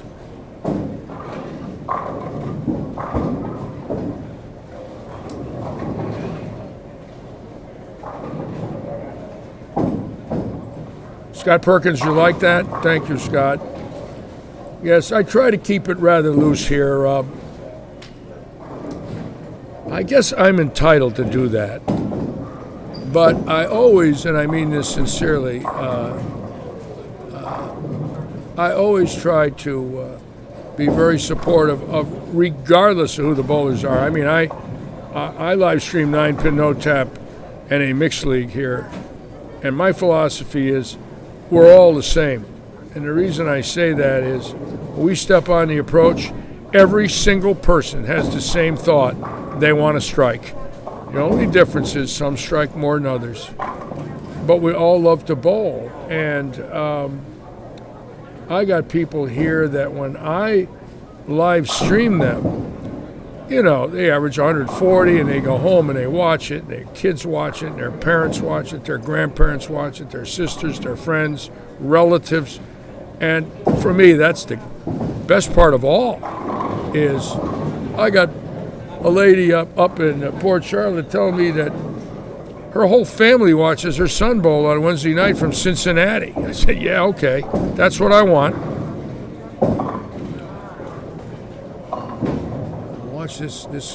Watch the stroke. It almost looks like he decelerates just a smidge, but watch the power. He's got a high swing, weights on it, really good. Watch the release, almost decelerates a little, but that ball flips, watch. Right there, a little softer. Watch that elbow coming right around. Wow! He's great. Gary Fiscon. Welcome aboard, Gary. Gary used to work for me on the tour 25 years ago, formerly out of Cortland, New York, and Merritt Island, Florida, now up in the Orlando area. Welcome aboard, Gary. Berkshire on.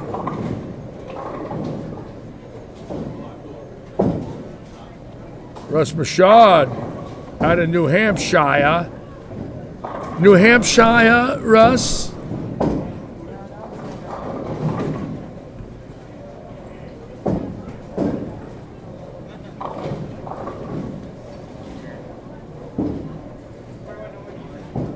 Well, I'm glad you folks like the stream because we have to do this everywhere. I mean, bowling has to do this in every city, whether it's on a cell phone, a live streaming setup.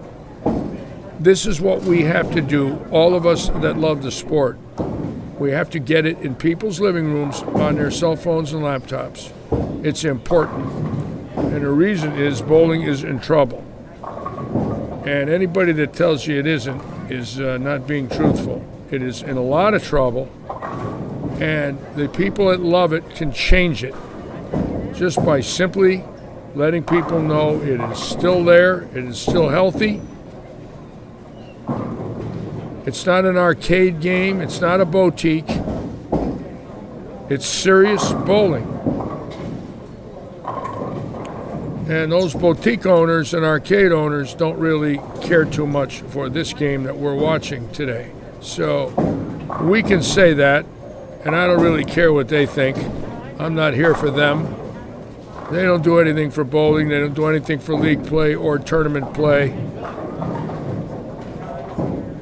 So as far as I'm concerned, they're not true bowling centers and never will be. They are arcades. And they could take them and stuff them. And you could tell people I said it.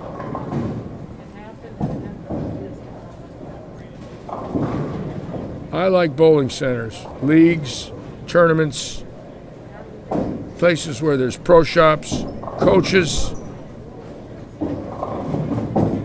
people who love the sport and support it. Sanctioning. And the owner we got here is exactly that, believe me.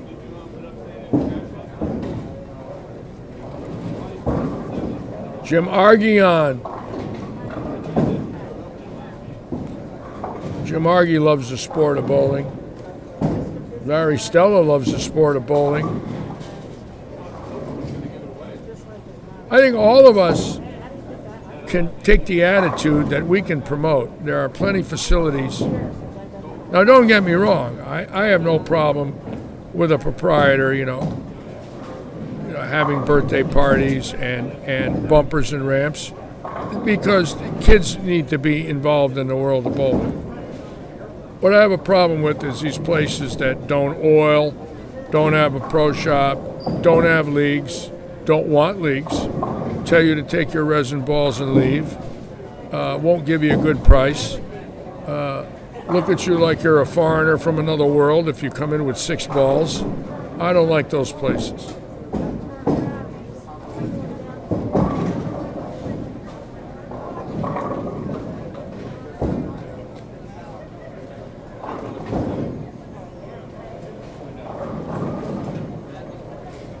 Yes, I heard that, Joe.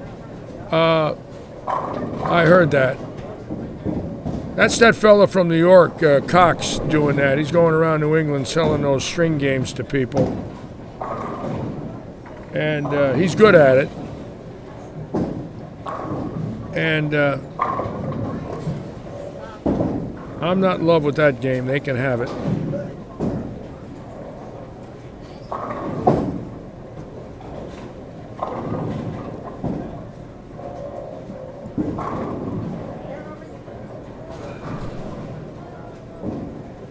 Anytime a string takes out a 10-pin,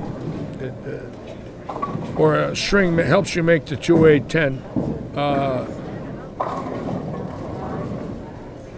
I'm not for it. It's a gimmick, another way to prostitute the world of bowling. And if I'm outspoken, it's too bad they don't have to like it.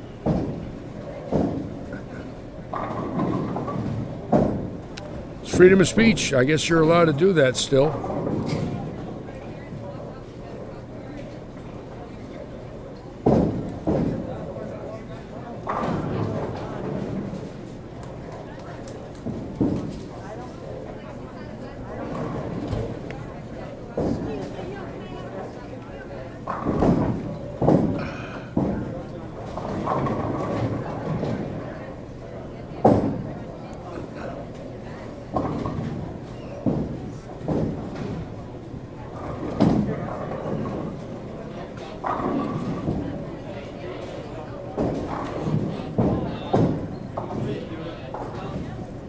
Well, it looks like there won't be any more Nebas going to Malden, Russ, huh?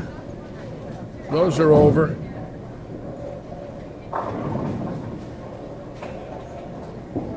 How anybody could do that, that's a proprietor's beyond comprehension. I don't get it. I'll tell you one thing, if the USBC sponsors those things, we're all done. If they allow that to be sanctioned, we're done. The sport will never be the same.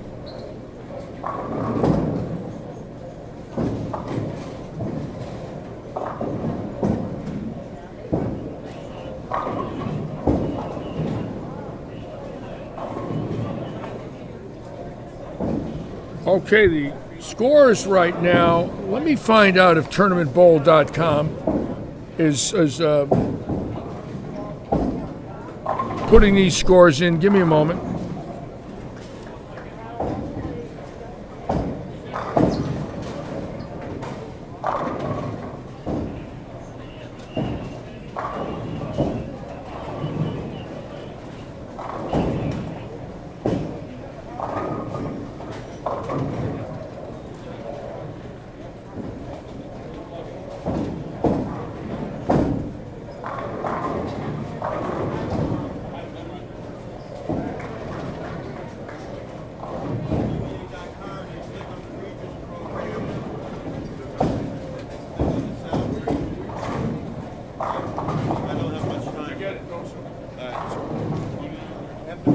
If you pull up PBA.com and pull up regions, you can see these scores, folks.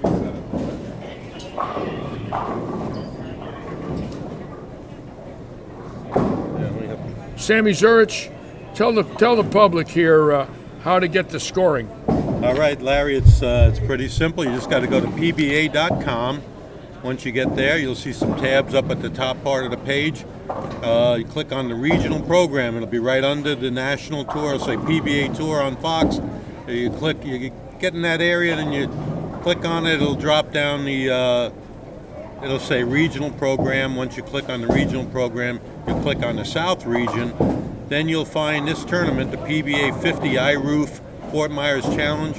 When you click on that event, scroll down past the notes, and it'll have all the results at every game. Thank you, Sammy. All right, Sammy Zurich, done this before. Hey, Larry. Doing a good job, Larry. Thank you, Sammy. I love it. Okay. How about Sammy Zurich, huh? Is he a veteran or what? PBA champion, a legend.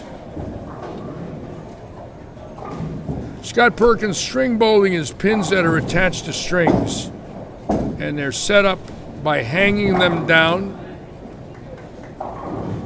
And if you leave a 2-8-10, you can make it 60% of the time because these strings will take out the 10 pin. Also, a ball is off the pin deck completely, and a string will take out a 10 pin for you. So if you really have been leaving 10 pins all your life, maybe string bowling is for you. I don't say that to you personally. I say that as a joke.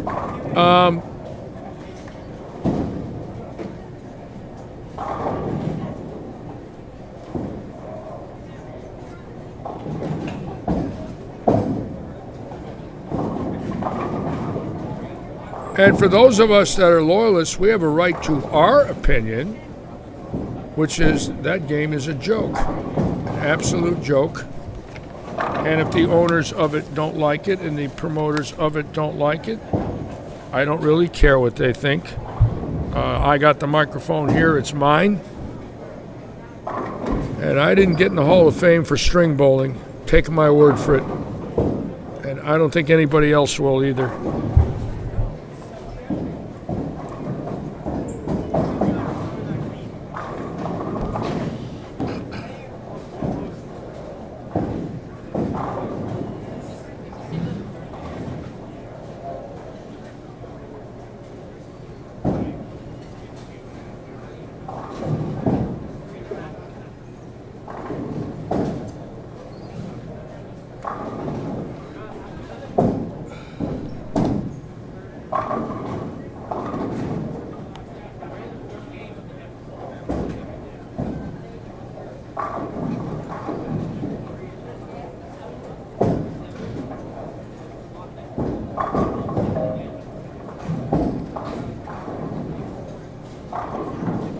Scarborough slumping off a little in game 3. So now we're going to see what happens to Brunt, Scarborough, and several of these guys that really got out of the chute this morning with some great bowling.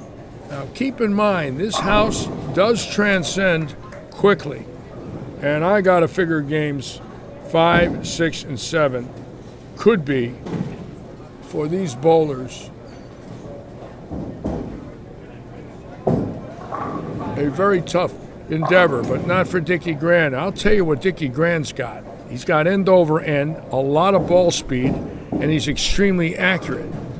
So if you watch Dickie, does not have a high rev rate, but what he's got is he's got about 18, 19 miles an hour going down a lane, end over end, and he might be able to just point it right up all day long and stay out of trouble where he's left to right with the ball flipping.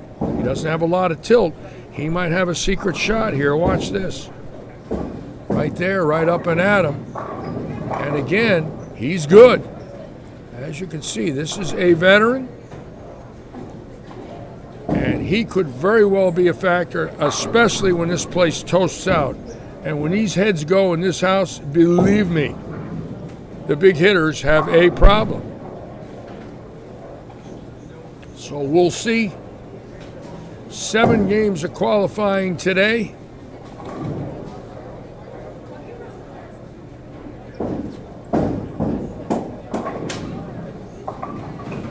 I think what we'll have later on is, with kids coming in here, they're going to be, most of them way left and just sending it. And as long as the heads hold up, they'll bowl great. But when these heads go, some of them might go over the left gutter cap. A lot of them are going to have a problem unless they really ball down and move right and throw rockets up 10. Some of them might not be that good at that. Stouffer is, and that's what Stouffer does here. So we'll see. We'll get a good idea soon. Keep in mind, the scores have dropped somewhat. And I don't see the big strings. And that usually means the heads are going. And keep in mind about the legend Mark Roth. He played loft. He would start off at 4 feet over the foul line, 6 feet, 8 feet, and 10 feet. And the way he did it was he tightened his thumb holes. And he would add tape and add 2 feet of loft. He told me in 1987 at the Showboat, listen to this story. He leads it 56 games. Now, this is a right-hander, bowling on wood. And he says to me, Larry, I didn't move my eyes or feet for the week. Now, you might say that's impossible, but I heard it. And I says, what'd you do? He said, I played loft. But remember, geniuses see it a little different than the rest of us. And he was a genius on the lanes. And all of you remember, he threw it out over that foul line and leaned on it, about as good as anybody in his day. And he'd start off in the morning with 15 pieces of tape in his thumb hole.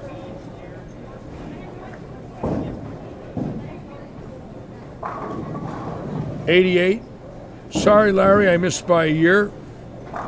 My memory's failing me somewhat, Larry, but I knew it was the late 80s. And I do not have any record books in front of me. I have no paperwork in front of me whatsoever, no Google, no PBA programs, nothing.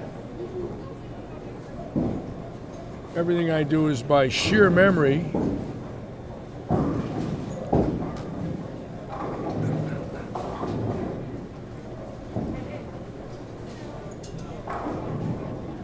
Beautiful stroke there. He's way out. See where he's playing him? Up 5. Interesting. There might be a little something there.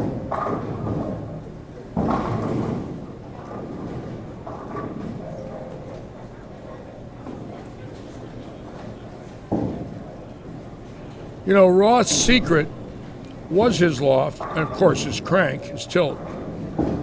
But remember, he took 7 steps. I mean, he was going pretty quick when he got to the release point.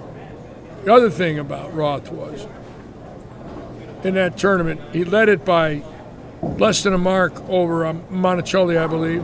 He never missed a spare in 56 games. He told me he never missed a makeable, a 1, 2, or 3 pin combination in that event, and led by less than a mark. So his spare shooting is why he led and why he won.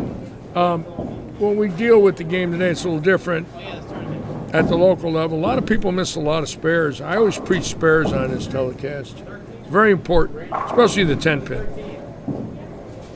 Look at battles. See, he's still got hold. He's still got hold from in, and he could be dangerous with that shot, folks. That ball is pushing down there.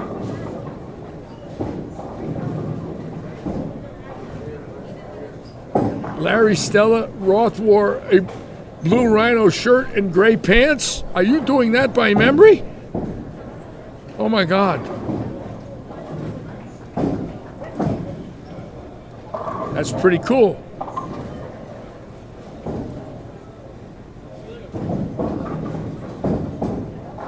I love the way David Branch throws it. How about David Branch right there? Worked the oil fields of Oklahoma.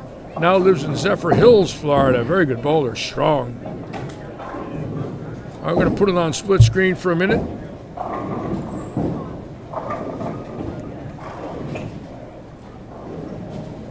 It is cold in here, folks. I had to put my hands in my pockets.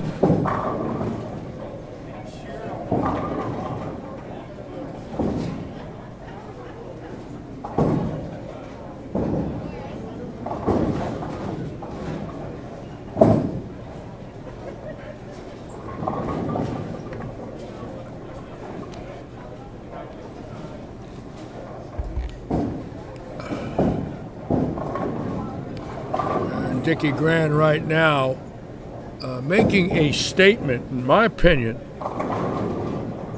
that his shot right now is a winning shot here. What I'm seeing is a man that can rope 10 and knows how to do it. And keep in mind, bowlers like him that have been bowling 50 years played that 10 board just like that in a lot of houses. And if he's got that going for him, he is going to be a factor in this event. The question is stamina. It's 7 games today and match play tomorrow.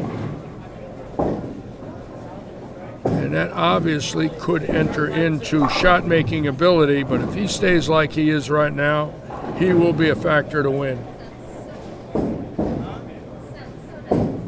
Yes, the cold will slow the transition, John, in this house, and it is freezing in here, and there's not a lot of people in here right now. You see a lot of sweaters, a lot of jackets. If you look in our concourse area, you see some sweaters, some jackets. Down the low end, you see it. And of course, these rev rates aren't as high as the younger people, but the heads are going to go.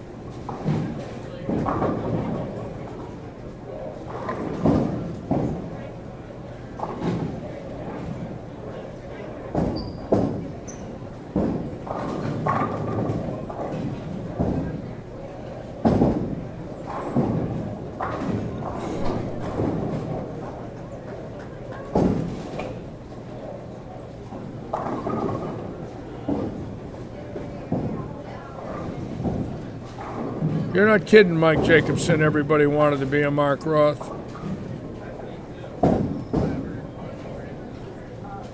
I'll tell you, they used to drive him nuts when he would go out to eat lunch.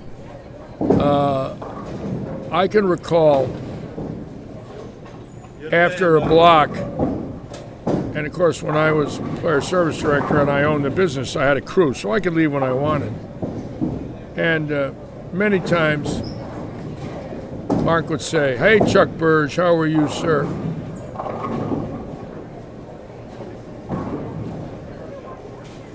Litchie, you want to grab some lunch? Yeah, let's go have some lunch. So we'd go out somewhere, go to a deli or, a cool place, we thought. And he would sit down, and they would start coming up to the table with the autograph pads. and he did not like it.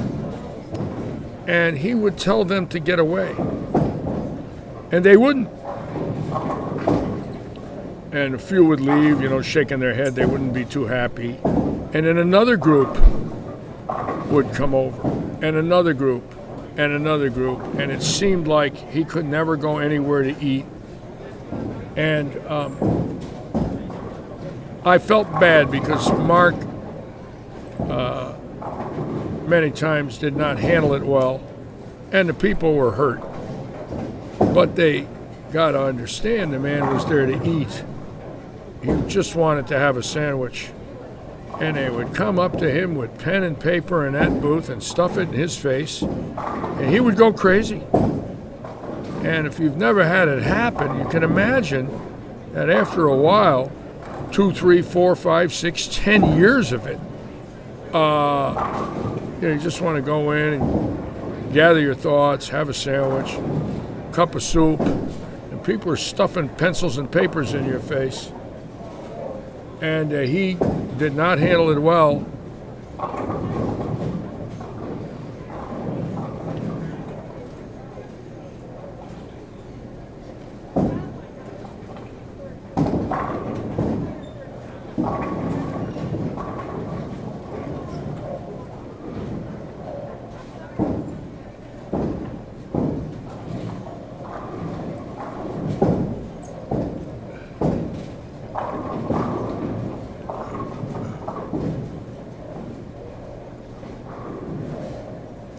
A lot of people don't know the history of the soaker. I'll tell you all a great story about the soaker.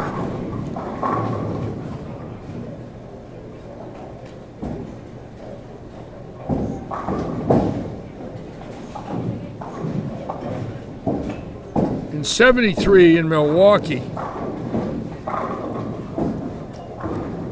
McCune and Roth made the telecast at Red Carpet Celebrity. And McCune had a broken wrist at the top of his backswing. His thumb and fingers were down at the approach. And he really got through it clean and beautiful. But he was standing 10 left of Roth on the telecast. And we were watching it.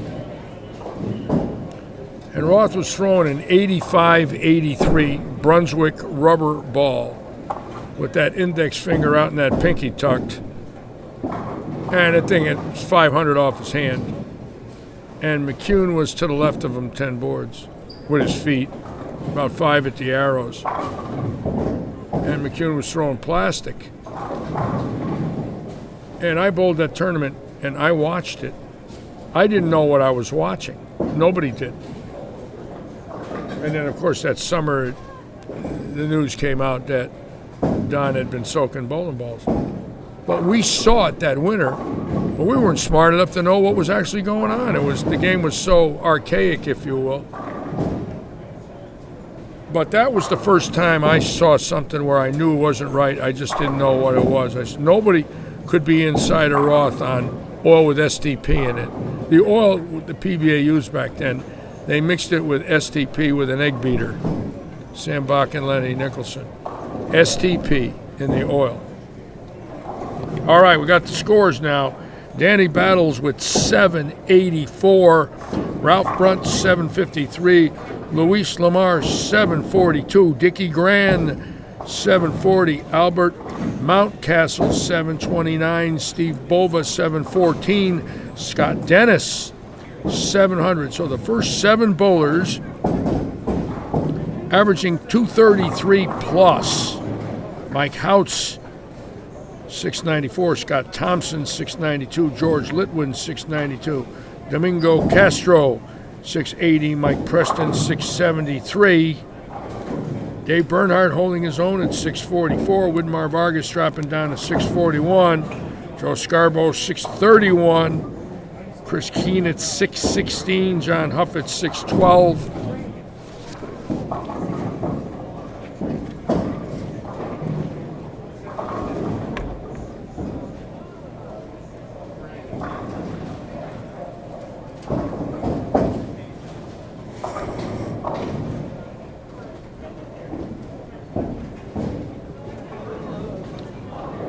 But in my opinion, Roth was the greatest talent of his day, obviously, and he changed the game.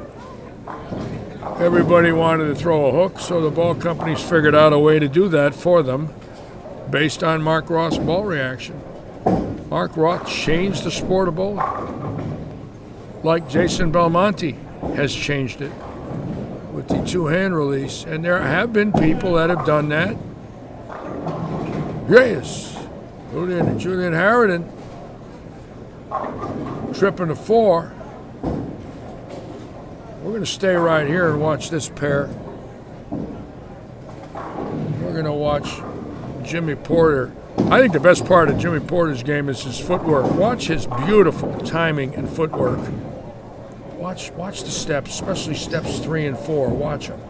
Of course, you might not get a real good view here, but look at that beautiful footwork. Come on. Attaboy. He's still got a great stroke. I love it. Cancer survivor throwing a ball like that.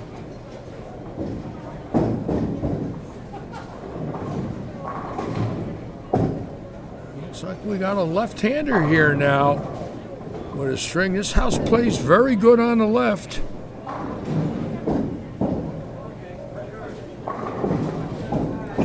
Well, thank you, Chris Monroy, who's dear friends with Mark. I think Mark's left us all spellbound and always will with what he did. His greatness was unparalleled because he did it with contemporary equipment. And not to knock anybody else, it's not a knock, but he hooked a yellow dot like nobody could in the world. And that's when you knew it was the strongest ball in the world, when you watched him throw it. It's a pancake weight block. There wasn't any help. You had to do it all with your hand. And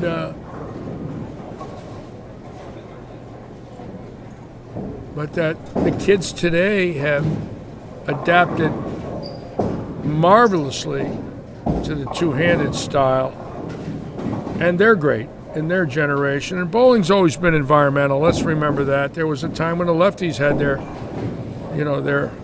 way too in the late 60s, early 70s. The full rollers in the 60s with Billy G and Billy Hardwick and Billy Allen dominating professional bowling with full rollers. Junie McMahon in the early 50s.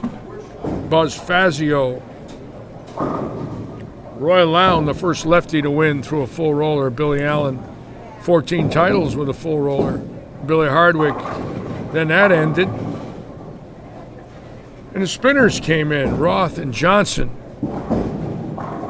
And then the lefty stroker, of course, Earl Anthony. Then the power games started to come in with urethane. And now the two-handers.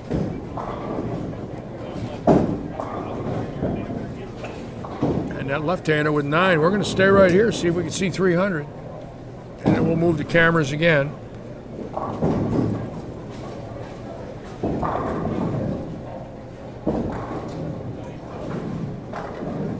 Jeff Mattingly was great. Could hook a blue dot on ice. We called him the White Whale. He was a wonderful, wonderful man who passed away. Terrible automobile accident. Jeff Mattingly was an absolutely kind, gentle, wonderful man.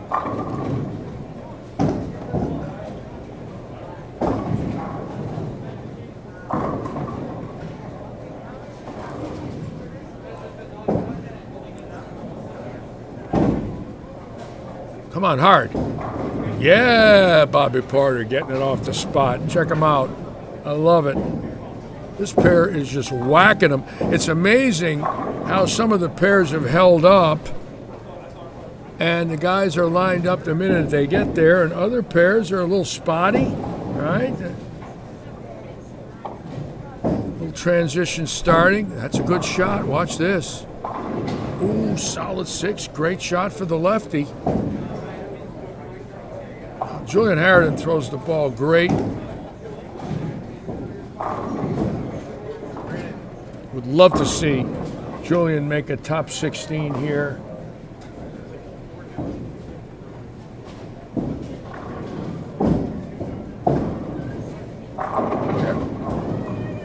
Got a little right.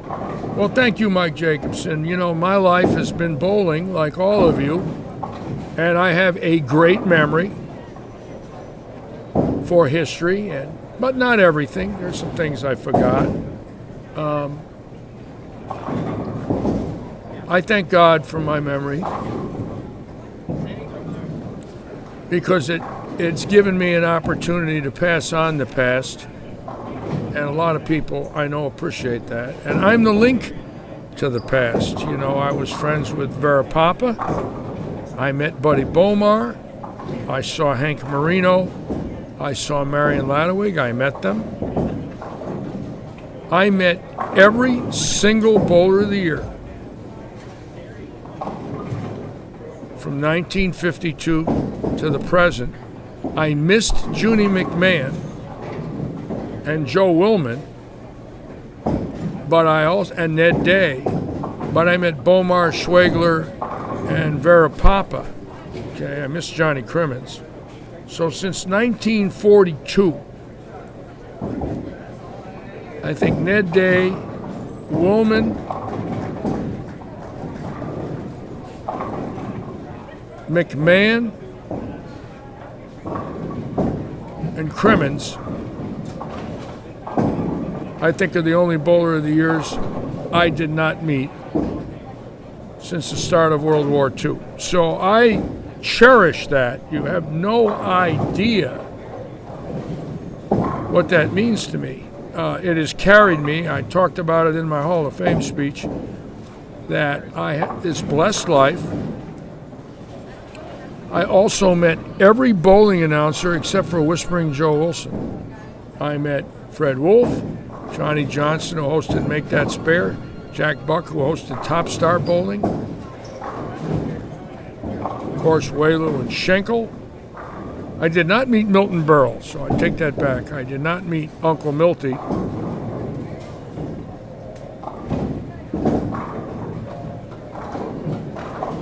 Oh, Lubanski used two fingers and he flat leaned on it. He was only about 5'9", 5'10", but about 220, had arms on him like Popeye. Watch this stroke. Come on hard. Good shot for Porter. But the guys that I did meet, you know, the legends, obviously Carter and the Budweisers, met the Buds, met the Falstaffs, the Strohs.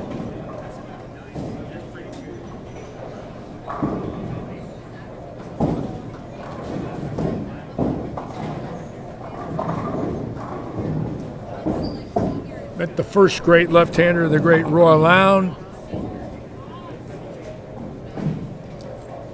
And met PBA member number one, Don Carter. Of course, most of us watching today, a lot of us today, right, have met Don before he passed on, being here in Florida, of course.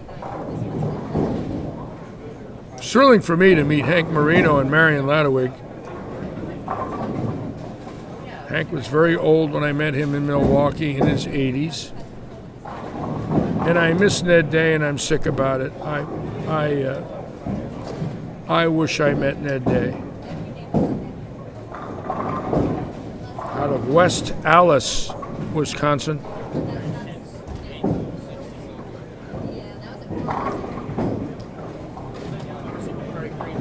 Met Allie Brandt. Talked to Allie about his 886.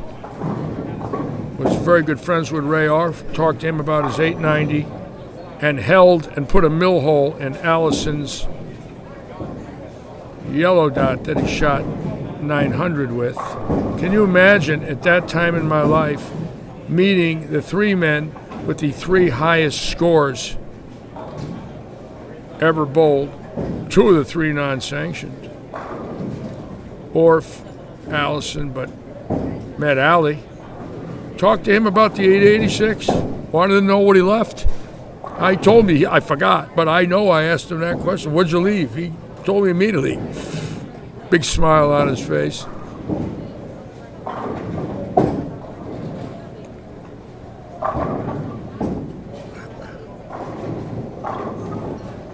Met Tim Matheson when Burton was coaching him for the Dreamer. How's that one? Talk about a B movie.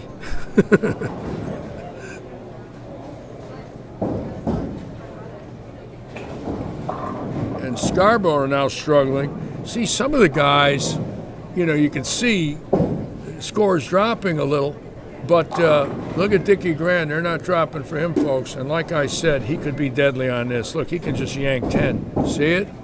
Look at this. Oh, that's a great shot. Dickie Grant is very cool, if you'll notice. Very composed. And knows his game, and right now he knows what he's got. Take my word for it. He knows what he has out there. And he could be, right now, a factor in this event. A major factor.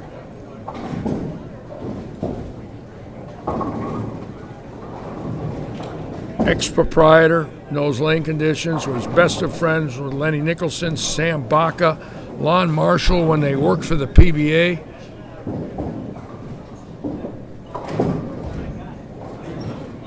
He can't move all day, Rick. If you watch him, his ball speed and where his hand is at the release point, he's got about 3 degrees of tilt, and he doesn't have to move. He can just throw darts right up 10. Look, right up the back of the ball. That was a pull, but, that's okay. He's going to make a bad shot here and there. He missed 3 left. But if he can yank 10 and keep his eyes and feet in the same spot crossing the house, how do you beat that?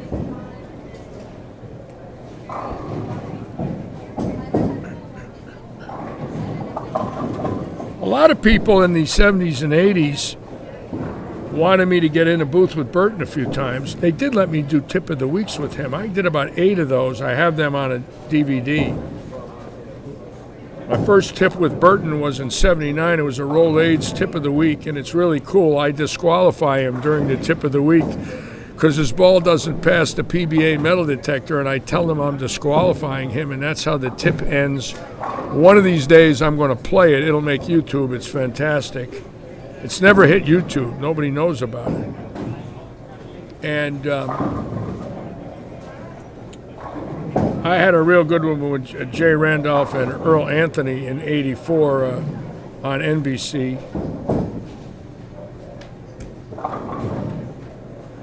Blessed to have a great career in this sport and a love for this game that is still burning in my heart. Terribly grieving.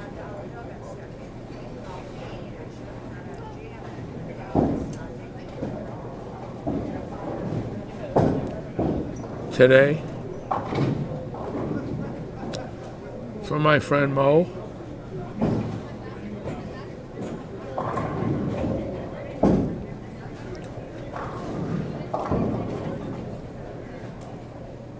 Just starting to sink in.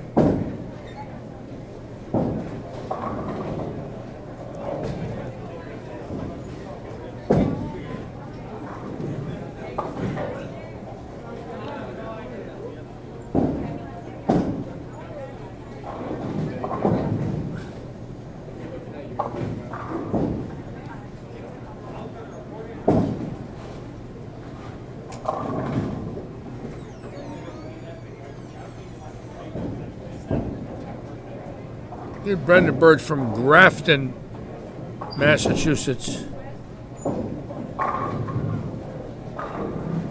Yeah, close. You gotta find a little something. I know. I think you got to get something real weak and move out. I'm talking weak, and pipe it 10, 8, 9, 10. If you can do it, I don't know if you can do it. But Dickie Grant, I know, but Brunt did that the first 2 games, was out there with, or not Brunt, but another guy, right up the back of the ball with a weak ball.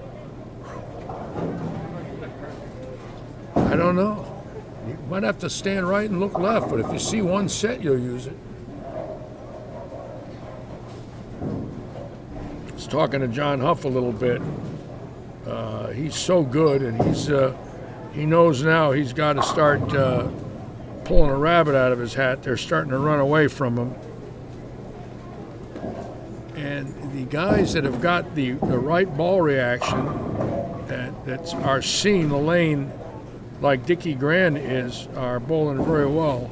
And there is a veteran core group here that know how to play the 10 board probably as good as anybody. So you got to remember, that's their wheelhouse, a lot of these guys. But you got to have the right ball. You can't have a high diff, strong cover with a lot of flair. Forget it. Unless you're Danny Battles, who's got that flip shot and a lot of ball speed. But not every one of those guys can do that. So there are multiple shots out there. There's the rope 10. And there's the get in and lean on it for the younger guys that still got a lot of hand. Richard Rump, Dick Hoover set the record for the highest 3 games as a junior at the age of 16. I believe it was 847 or 845 in Akron at the age of 16, and I believe, if I'm not mistaken, the early 50s. I had a chance to see Dick Hoover many times at the Tournament of Champions in Akron with Dickie Grand and Fred Borden. He was always a guest at Riviera Lanes. And really a cool guy. Threw a full roller, again another full roller. Yes, I had at the Holiday Inn at Strike and Spare Lanes in Northbrook, Illinois, the last All-Star in May of '70. Myself, Dave Davis, and Loa Boxberger, we had dinner with Buddy Bomar. Harry Wright. He was handsome. He had a vest on and a 3-piece suit. And I remember looking at him, he was in his 60s. He was a handsome man. Looked like a movie star. Hair impeccably combed. And I kept staring at him. I couldn't believe he was across the table from me, and I met him. He was eating alone. I went in there to eat with Dave Davis. We had met at the counter where we were both checking in, flying in. Said, let's eat dinner at 6. I said, yep, dinner at 6. So we get in there, and Buddy's eating alone at a table, and Loa was eating alone at a table. And Dave and I went up to Buddy and said, would you like to join us? And Buddy knew Dave, he didn't know me, and Buddy said, Dave, this is Larry Lichtenstein. He's the PBA Rookie of the Year.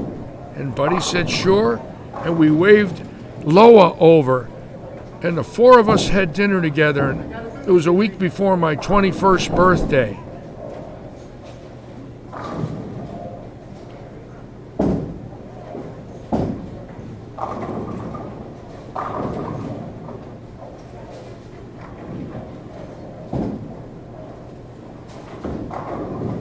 Now we got 2 of our locals right here. These are the guys I'm pulling for. I want John and Chris to make it tomorrow, not only because I think they're excellent bowlers, but we have a lot of fans here in Southwest Florida. We'd love to come in and have them come in, but these guys got to step it up. They need a couple of 260s to get in the hunt here.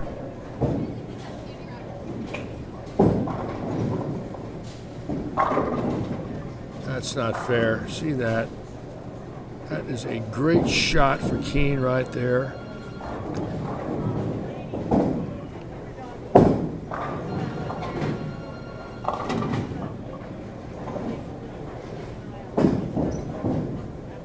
Well, Belmonte is unique in a lot of ways, Doug. Number one, he's world-renowned. And obviously, other than Monticelli and Mika, the most famous foreign player in the history of this country. And I believe he has the perfect demeanor to not let the fans down. I think he's articulate, great speaker. I watched Roy Lown at that NEBA in '65, Kenny. Bradley Bowl was at the end of Ash Drive, where I grew up, and I went there. That was the February NEBA of 1965. February. I was at that NEBA at the age of 15. I watched Roy Lown bowl, and when NEBA left, I tried to throw every ball like Roy Lown. And later in my life, when I met Roy, I told him I watched him that day, and I had a very good relationship with Roy Lown. He's still with us. He lives in Las Vegas.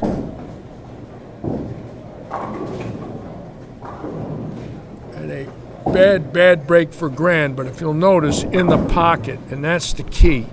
He's going to keep hitting the pocket. He's going to leave a 7-10 here and there. This house is known for that. See, Huff, with all his hand is in, and he can't get his ball to push like Battles. And see that one there tight through the front with a little more ball speed, and he's going to have to do something now to put a move on him, or they're going to get away from him. Yes, I was at that NEBA, Kenny. It was my first NEBA I ever went to. And 14 months later, I actually bowled my first NEBA in April of '66.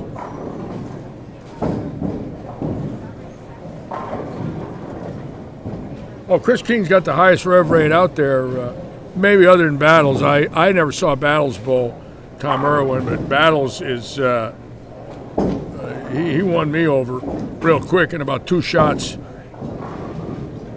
He's good.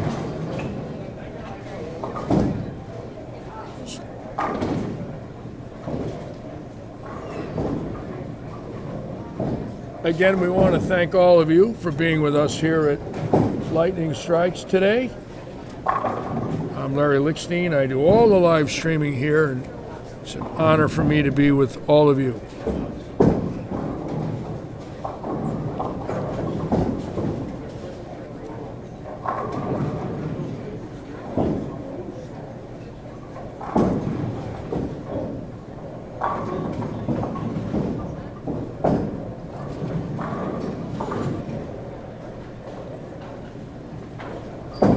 Starving. Yep, what can I get you, Larry? Cup of coffee, creamy sugar, and a flatbread. Green pepper, pepperoni, and onion. Okay, it's the same as last night, but a flatbread? It's the same as last night, but flatbread. Thank you, my dear. Of course. All right, breakfast. The breakfast of champions, a flatbread pizza.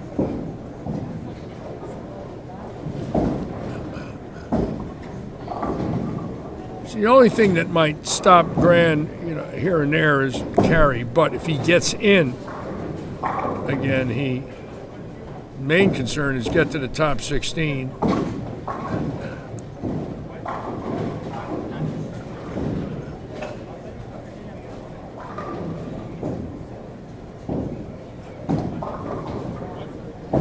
About 7 games today again for all of you. Pull up the PBA website.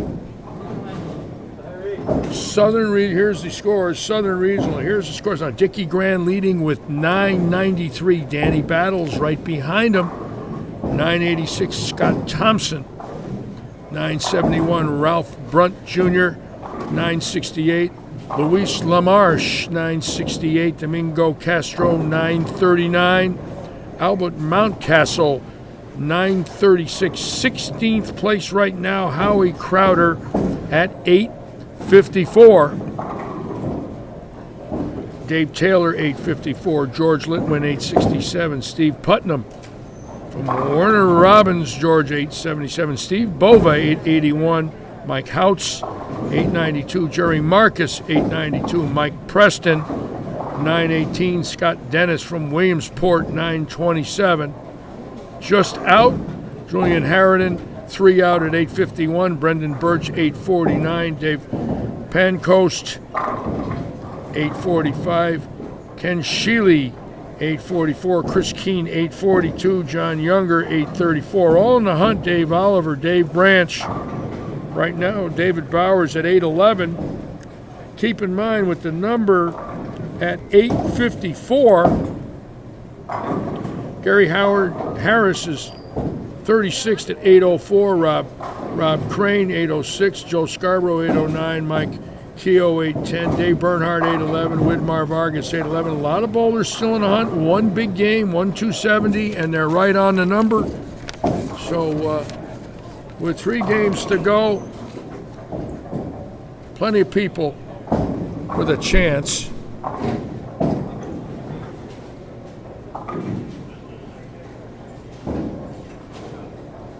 Tom Koch, how many bowlers today? Tom Cook, how many bowlers today? I'm sorry, Tom. Mike Quirk is 50th at 676. 50 today on the senior side. Again, pull up the PBA Southern Region, and you'll see it on their website. You'll see the scores coming in. Sam Zurich loading them into the computer on the PBA website. Keep in mind at 2 o'clock, take a little snooze, a little 15-minute power nap.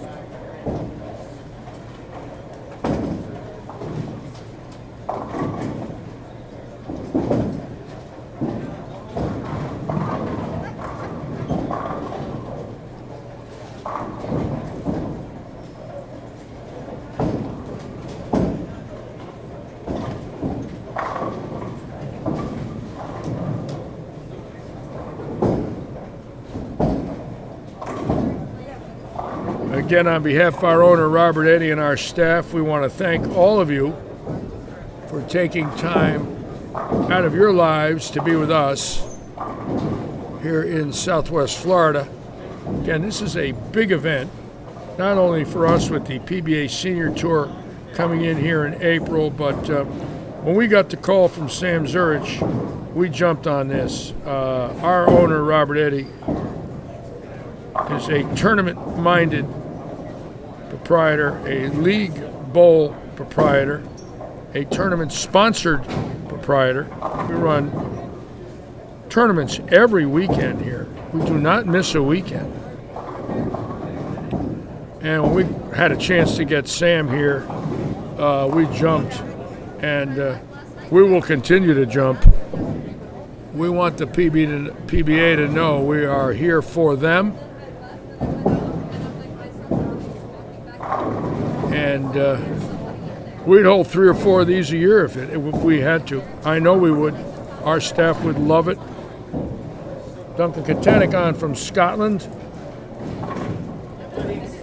The PBA right now is the showcase of bowling, and we will do anything for them to accommodate their needs.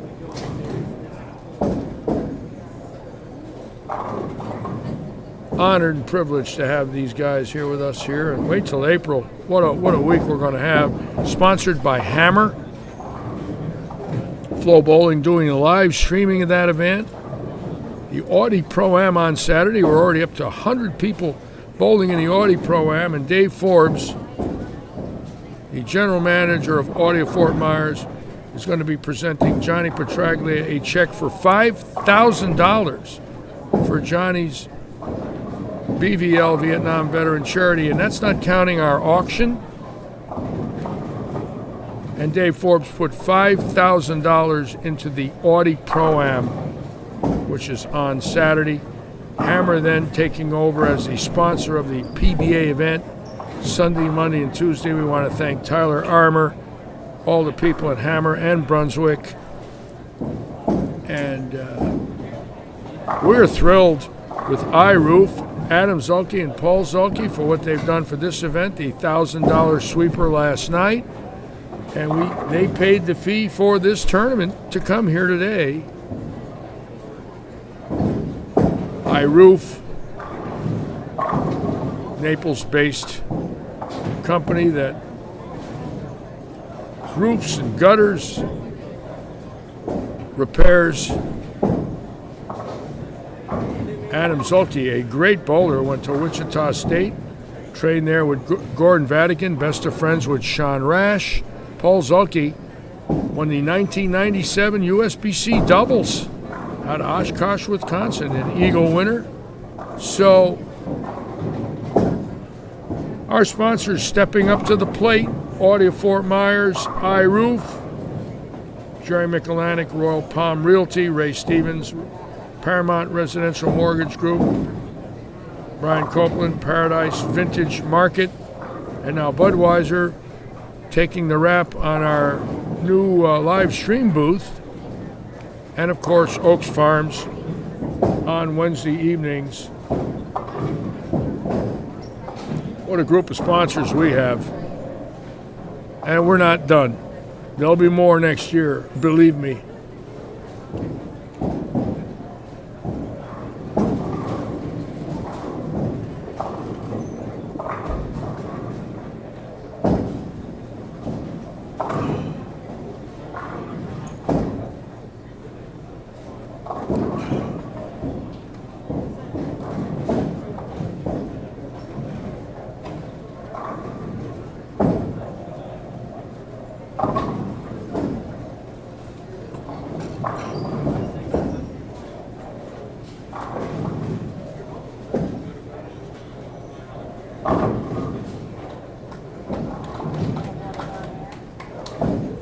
And John Huff right now really needs to come up with a rabbit out of his hat, or they're going to run away and hide. Amazingly enough, this field is so strong that the guys that have got it, I mean the guys that have the secret, and right now there's 10 of them 223 or higher, and they're locked in, and another 10 behind them that are right on it. There's 20, 25 people in this house right now that could pop 750 in a heartbeat. So they might be a little older, but they know how to strike. And Chris Keene, a bad break there. And let's look at 27. And again, if you look at his game, Keene goes ring and 10, 10, triple, four-bagger, rip 7, 10. And again, this house is known for that when you break it late. Entry angle here, very critical. And Keene now, a terrible break for Keene. We had a little run going right there. Oh! And now he's got to put this out. And Huff there with a mental error, obviously. Very disappointed for him. Watch David Branch. David Branch has a shot at this. That beautiful game there, huh?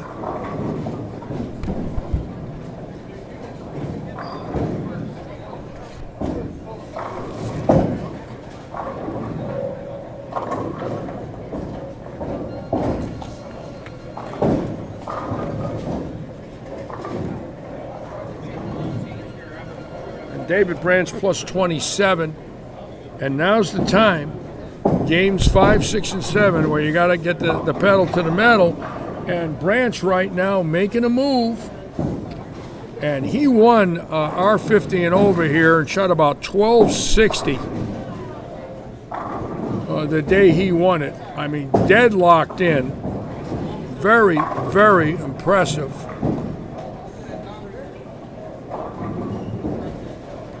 Well, you never know, Tom Cook. We've got the right proprietor, and we got the right staff, and we got the right mindset. We want tournament play here. so do our league bowlers.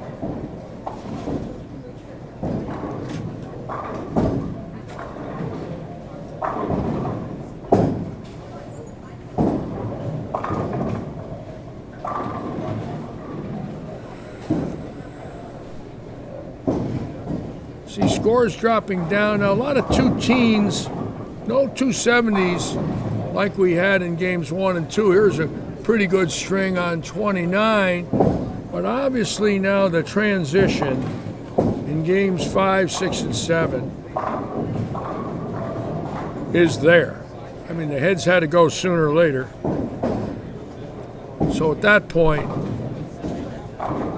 it's going to be obviously who are the bowlers that can make the spares, get lined up, catch a triple and a double or a triple and a triple, shoot 230, and pick up some wood.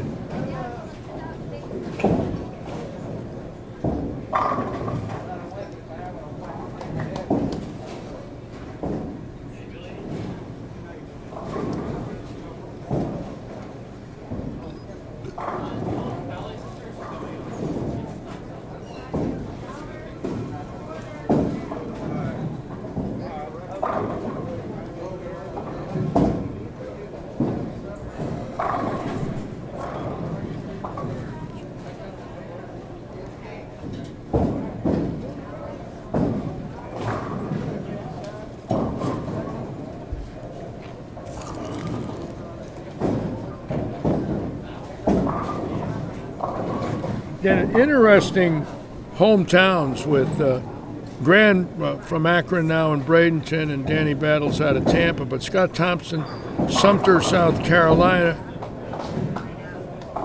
Scott Dennis showing Williamsport. And Mike Houtz showing Myerstown, Pennsylvania. Of course, Steve Putkin Warner, Robbins, Georgia. Brendan Birch, Grafton, Mass. Ken Sheely out of Myrtle Beach, South Carolina. Dave Oliver, Scottsdale, PA. Glenn Smith, New York. Dave Bowers, Knoxville, Tennessee. A lot of states here today.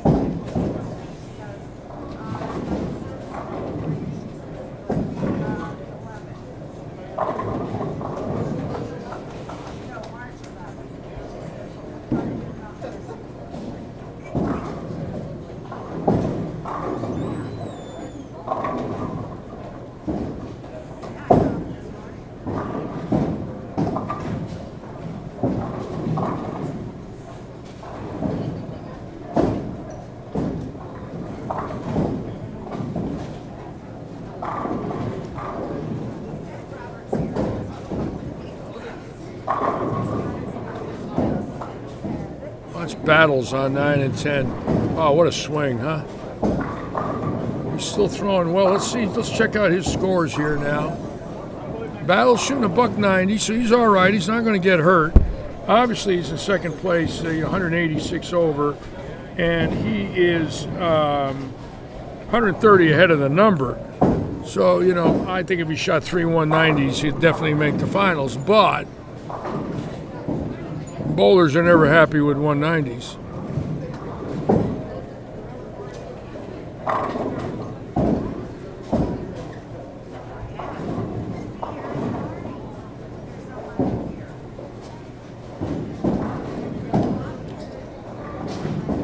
No, this tournament isn't on Tournament Bowl, Andrew. This is a PBA run event. They run their scores on the PBA website. That's how it works. A little different. You know, this is their show.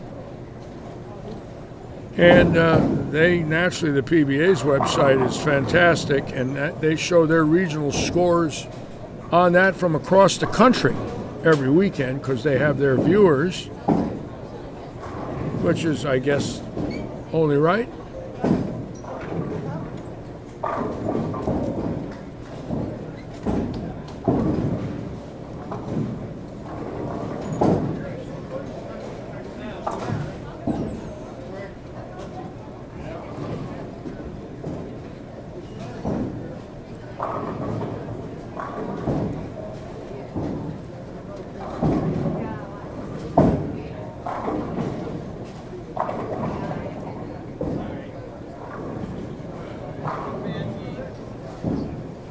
Ricky Bobby on, Doug Clark, welcome aboard. Kevin Rourke, thank you for joining today.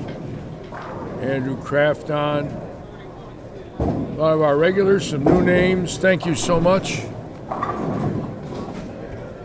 for watching this great PBA event today of non-champions, the 49 and under, the 50 and overs bowling now at 2 o'clock. The 49 and unders will come in. Tomorrow we will have match play simultaneously. We have a big house, so we can run 16 lanes of finals all at the same time. Steve Hardy on, welcome aboard, Steve.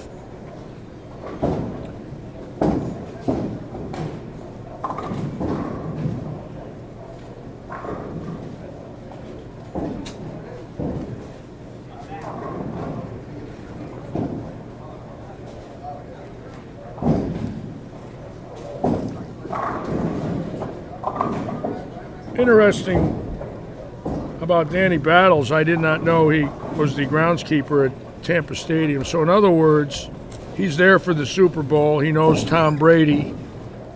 He knows Gronk. And probably a lot of other guys that are legends.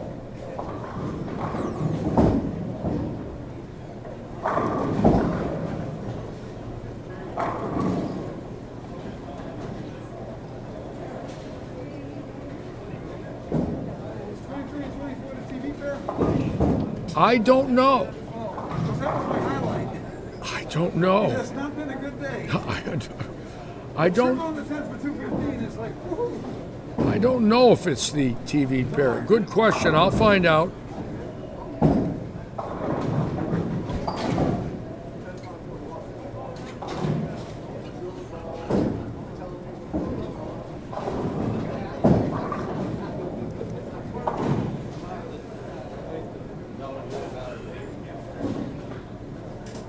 No offense to Danny Battles, but I don't think he met Johnny Unitas or Walter Payton, and I did. And I got to tell you what, when I met Johnny U in our locker room, he bowled a PBA Celebrity Pro-Am. I put a ball on his hand in '77 and met Walter Payton, where Barb Spigner introduced me to Walter Payton in the 1980 Brunswick World Open. He bowled the Celebrity Pro-Am. And Jeannie Halsey introduced me to Coach Barry Switzer. And Don Carter introduced me to Dan Marino. I met Chris Hamburger, Larry Seipel, Scott Bruner of the Giants. Met some great players in my life. Always wanted to meet Gifford. I never had a chance to meet Frank Gifford. Thought I might get lucky, but it didn't happen.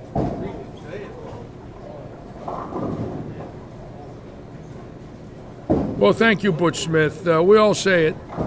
We all know it. Robert Eddy has done something here that should be a model for many proprietors in this country that need to reshuffle the deck a little bit, take a different approach on how to get bowlers in their bowling centers. And he's done it. He's done it in a unique way by catering to league bowlers, which you're supposed to do, good food, fair pricing, and league sponsors and tournament sponsors. And that's the key, added money. If you can do that, you can get bowlers back. You need a good promoter to do it. You need a staff to do it. Like, I'm not responsible for Oaks Farms, but I did get Audie in here, and that worked out well. Thank you, sir. And I think that if you have a staff that can all find one sponsor, and you get 6 or 7 staff members that each get you one sponsor because they're motivated, well, then you got a chance. But Need the right people. Ricky Ward, I know, is responsible for getting a couple of sponsors in here because he went out of his way to help them with their bowling, and they decided to put some money up.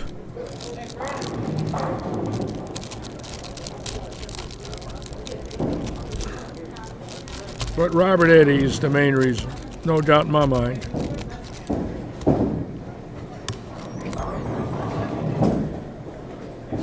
And I think in every town there's a Robert Eddy. We just got to find them.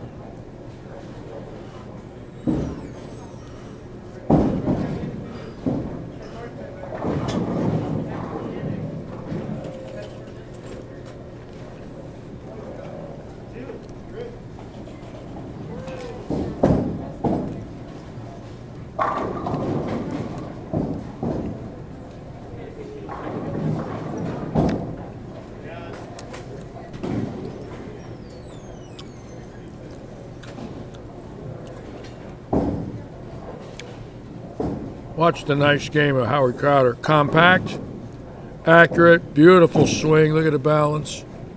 And got the Larry kiss. Who didn't know that? How does that happen? I put the camera right on him and whammo.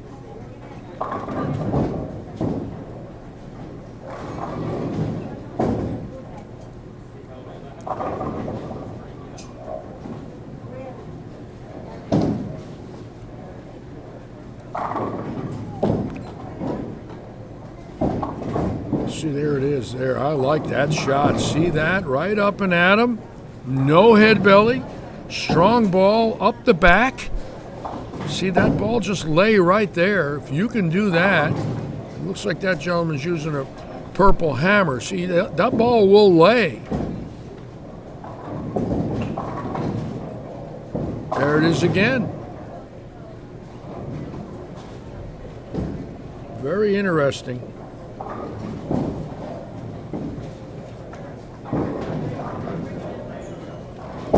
I did not want to give you the kiss last night on the front nine.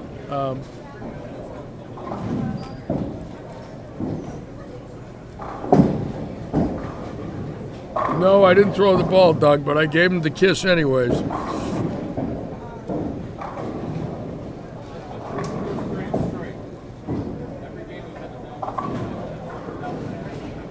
Steve Bova in the hunt. Very interesting story there. A long-time member. And I know how much it would mean to him to make this match play.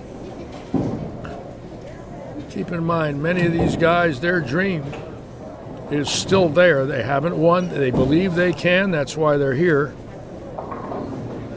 You know the old saying, there's still hope in Mudville.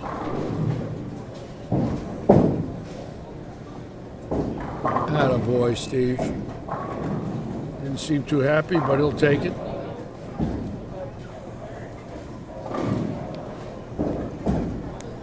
Now they're in game 6, 2 to go. So keep in mind, we will give you an update shortly.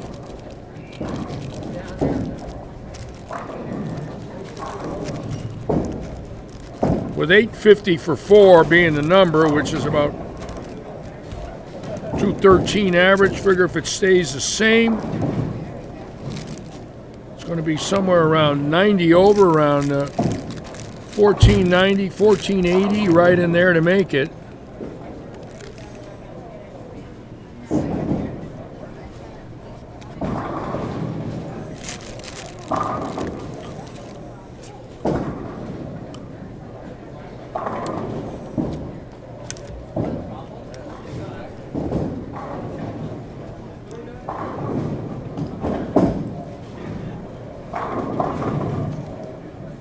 Dave Branch had a big last game to get close. I was very impressed with his bowling. When we talked when he won here several months ago, very strong. Beautiful stroke. How's that, folks? That's pure right there. That's a strong man. Told me he was an oil field worker in Oklahoma before he moved to Zephyr Hills, Florida. Zephyr Hills, a little north of Tampa. Very nice community, been there before. Won a tournament there. Senior event in 2001, I believe. I won at Zephyr Hills. I beat Dale Eagle and he didn't like it. And I did. I loved it.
The reason Mike Jacobson is that they treat bowlers poorly is the secret is to have a house run by bowlers, and they won't treat bowlers poorly. There's not a bowler in here that gets treated poorly because everybody in here is a veteran, and that's all you got to do. Now, if you take them from Walmart, you know, and Circle K, and you hire these idiots for $10 an hour, well, what do you expect? They're idiots. They don't know anything. They don't know anything about bowlers, but that's the problem. The other side of the coin is you put a staff in, I can communicate with these people, they're easier than bingo. If they got a problem, you help them. If the approaches are tacky, you fix it. If their ball gets damaged, you fix it. If the service is bad, you hire people to give good service. It's not that hard.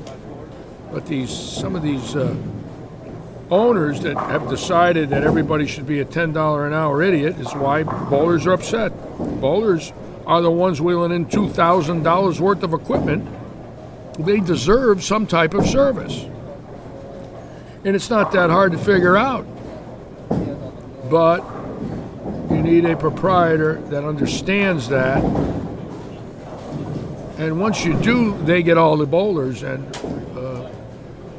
rightfully so. It's customer service. It's no different than an auto dealership, a restaurant, a repair outfit, you know, a landscaper. You take care of your customers, they keep coming back. You crap on them, you insult them, you make them feel like second-class citizens, you're supposed to leave them. Why would you want to stay with people like that? That are miserable, that look at you with dollar signs in their eyes, and all they want to do is fleece you. You got a lot of nerve. Today's day and age, that stuff's over in a lot of communities.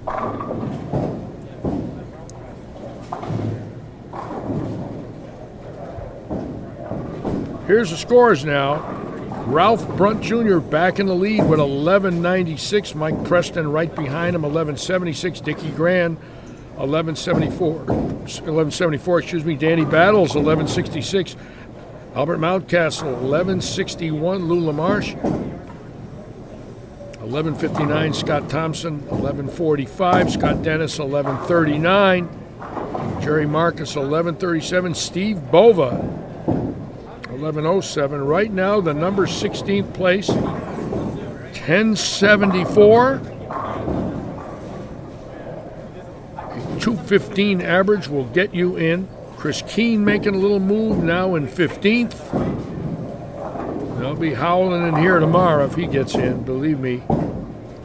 John Younger just out, 1065. George Litwin, 1057. Julian Harridan, 1055. Dave Branch, 1040. Lots of people still in the hunt.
I'm all right. Feeling okay. The tooth is good. I can eat. I can eat pizza for breakfast. That's a wonderful thing.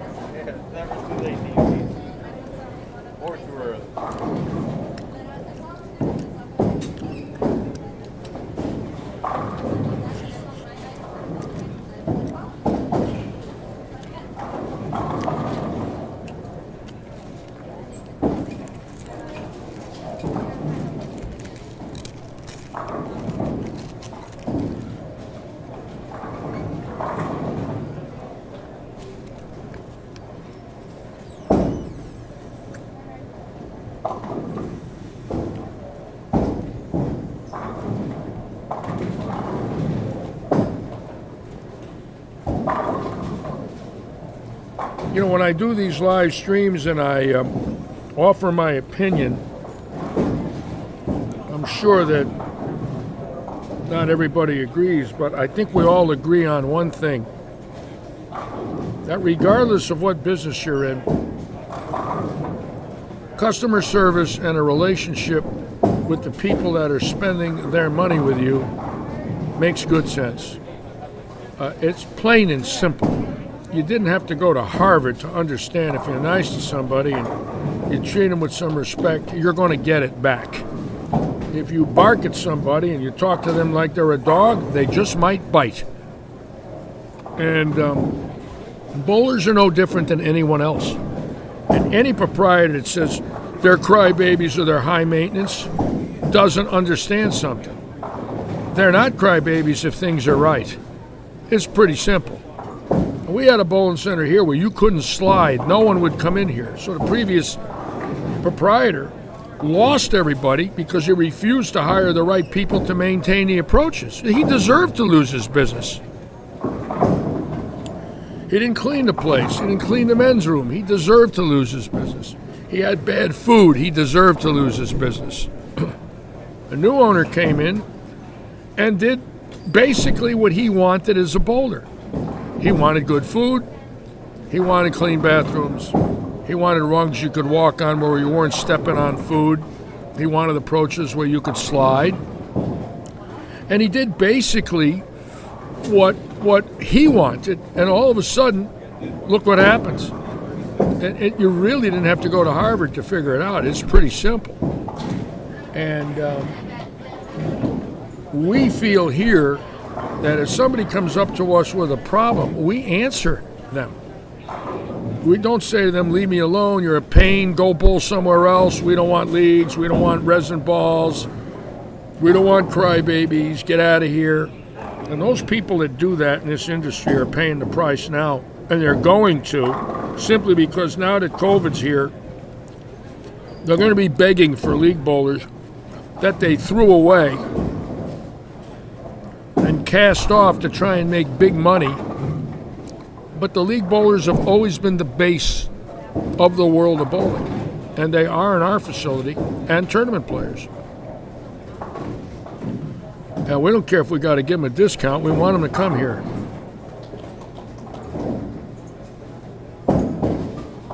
And it works. And of course, when you can have pizza for breakfast, it works.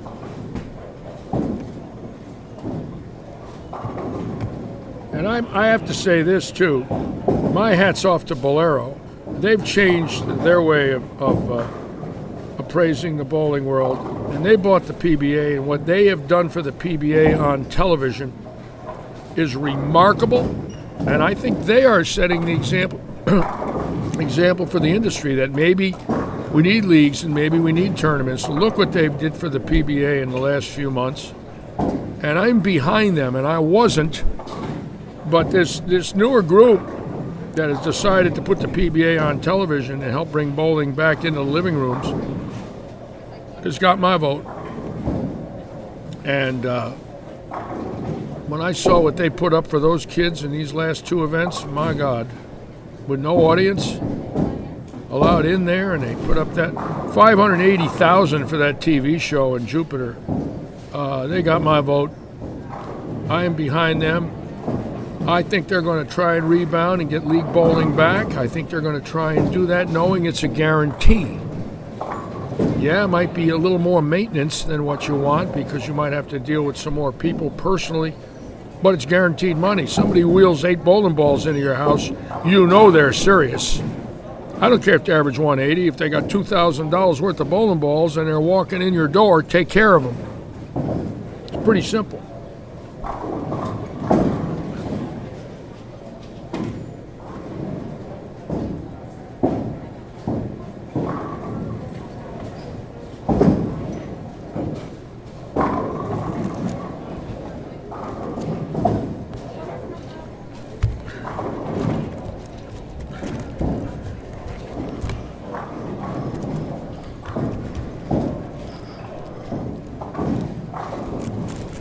Chris Keen's a prime example. He bought a bowling center that was floundering. He's a bowler. He went in there, and what he did is he put in a good pro shop, put in a good driller, started giving lessons, started to communicate with his bowlers, and all of a sudden, the bowling center is a winner. He was a 12-lane loser before he bought it. And went in there and just started taking care of his customers, putting a good condition out, listening to them, building a nice pro shop, putting a guy in there that knows how to drill and coach, running some weekend events, and all of a sudden, it's successful. Thank you, sir, in a small community where the place had floundered and wasn't really run by anybody. And he made it work, along with Dennis Bush, his partner, and their bowlers. So the equation does work.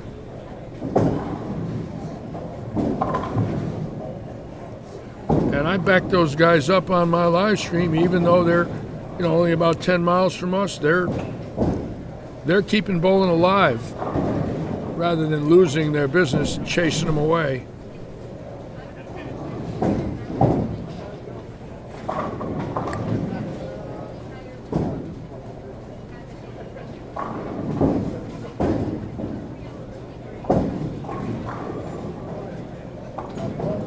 I think open play rates are fine, providing that you get a fair rate. And also, if unfortunately it isn't a fair rate, then in the end, they will lose. Somebody would have to convince a proprietor that you take care of these people, they'll come back forever. They're very loyal. Your bowling community, your average bowlers are very loyal. They'll support you morning, noon, and night if you give them a little. I firmly believe that. I preach it.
Okay, we're in game 6. Now, this is the big game. Keep in mind, the bowlers outside the top 16 have to get in, I would say, a 30 pin, get within 30 pins of the number. So this is the game now. You do not want to drop wood to the number if you're about 30 behind. You get 50 behind going into the last game, I don't think you got a chance. So we're going to see now.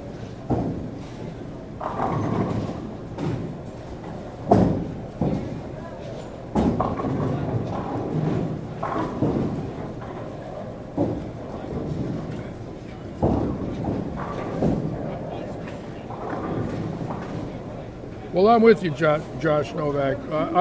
I have total compassion for the independent owners that have devoted their lives to the sport of bowling. I've got friends in this country that are struggling horribly, that have been good owners, good hosts, and lots of them.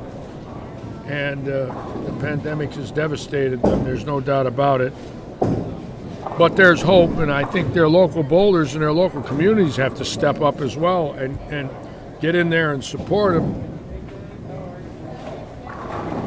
No, I don't talk with Carmen anymore. I love Carmen. I haven't seen him in 3 years, Harry Wright. But for instance, the Nesbitt Family Center in Pittsburgh area, this is one of the nicest people. Russ Nesbitt and Rich, his son, have been in business 55 years, and they have a horrible time going on right now. They might close. I hope and pray I don't hear that. But the local bowlers got to support them. You know, they've got to work with the owners, help promote them somehow. It's not the easiest thing to do, but that would be a shame if that family goes under.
Right now, obviously, with Ralph Brunt, Mike Preston, Dickie Grant, Danny Battles, Al Mountcastle, Scott Thompson, Scott Dennis, Jerry Marcus.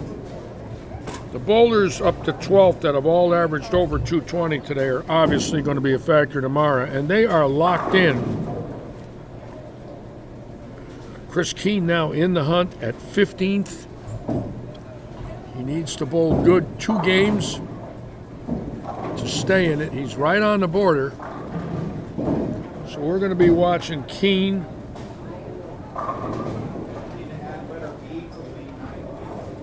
Julian Harridan close. Dave Branch close. John Huff right now. He's about 500 the last 2 to have a shot. So the Huffer right here on 35 and 6 really needs to put a big game on the board right here.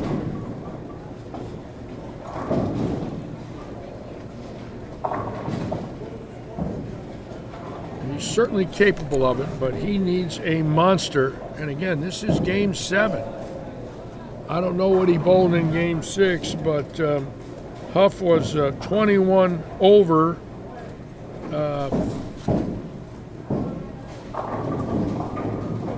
53 pins out.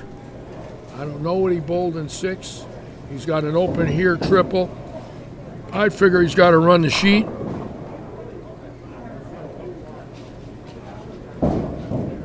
And he's certainly capable of it. But right now, no mistakes and perfect carry to have any kind of a chance.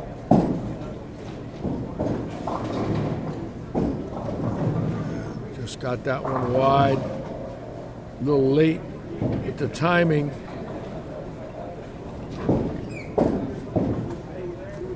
We're going to look for Chris Keene now, if we could find him.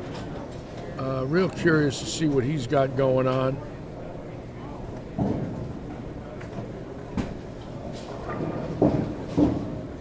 Sort of rooting for the local guys. I'm sure you all understand that. You know, we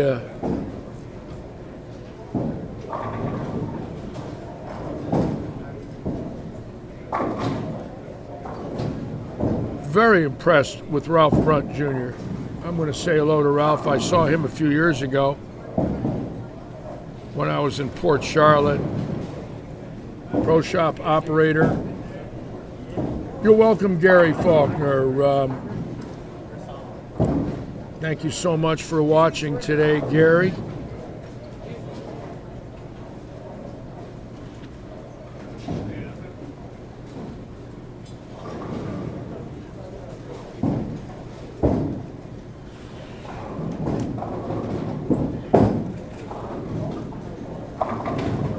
Let's see if we can find Keene now. Again,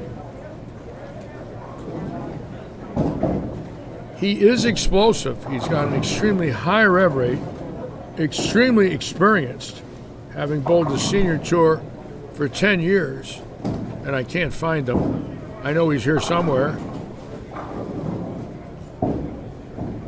But I know for him personally to make the finals here with his bowling center right up the street,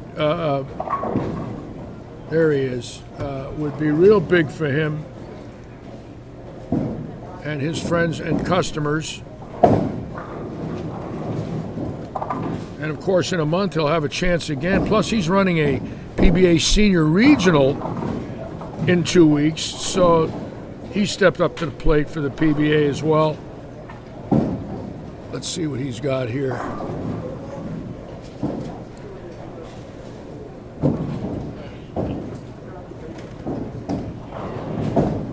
That's terrible. Look at his head pin right in front of the 7. A rip-rack messenger.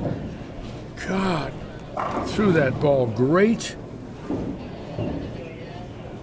Gerald Dempsey, there was one lefty bowling well. Let's look at Dickie Grant hitting the pocket all of a sudden. Not a lot of carry. This lefty right here had the first 9 on 13 a few games ago.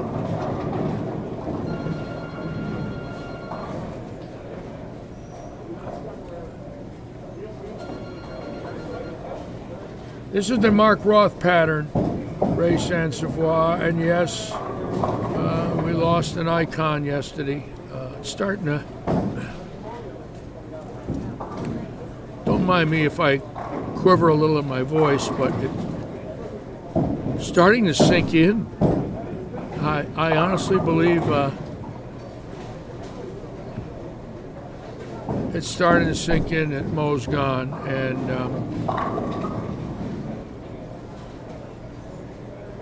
boy, what he did for bowling, my God. And Danny Battles on 19 and 20, folks, is a thoroughbred. And I guess walking those football fields, give him those legs, because I'll tell you what, he can certainly power it up. I mean, he's got revs, control, and 2 Super Bowl rings.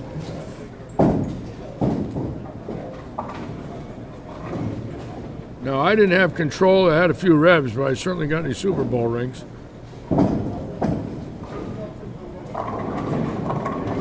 He's got it all.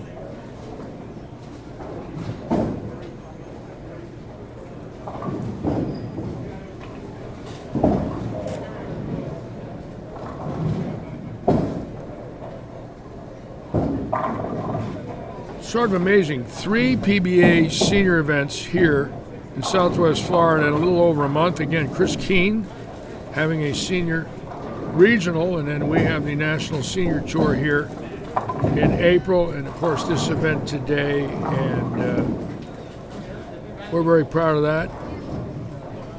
And Keene, now you can see the frustration. I mean, he's hitting the pocket, and I think he needs a big game. We're going to get the Game 6 scores in here shortly.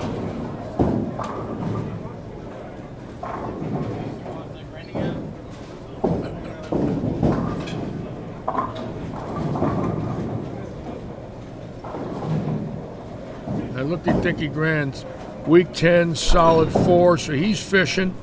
Might have to get a ball change. I like his angle. I like the second arrow. Might have to get an angle change. Seems like he lost his carry.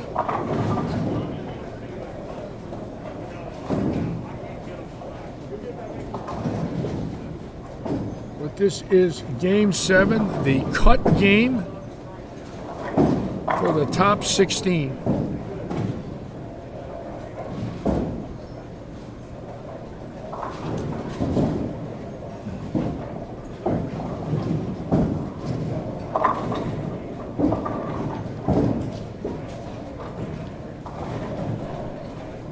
Dave Branch now on 19 and 20. Watch the power of Dave Branch. How's that stroke right there, folks? I mean, he throws a train. He's a big man. Put the forearms on him. He is a moose. I wouldn't want to fool with him on a bad night. Of course, I'm a little featherweight.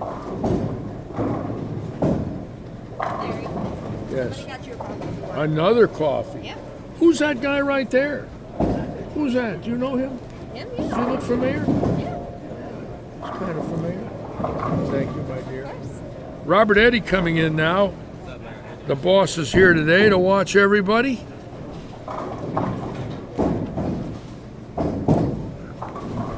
All right, here we go. Game 6. Game 6 action. And Luis LaMarche at 14-11. First place, Ralph Brunt right behind him, 14.08. Mike Preston, 13.95. Danny Battles, 13.70. Steve Bova, 13.65. They're locked.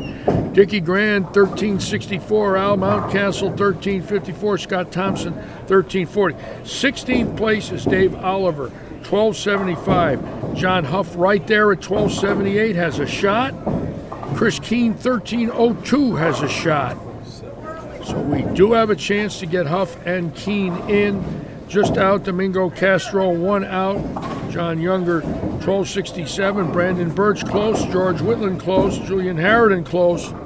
But right now, Keene and Huff in the hunt to make match play.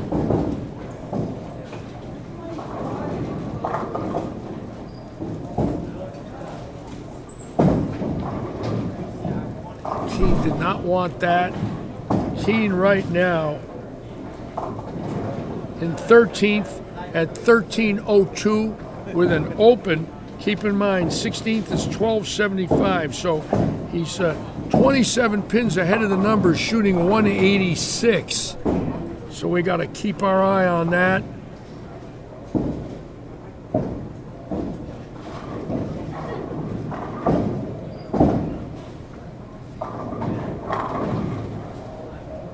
See if we can find John Huff now, the Huffer.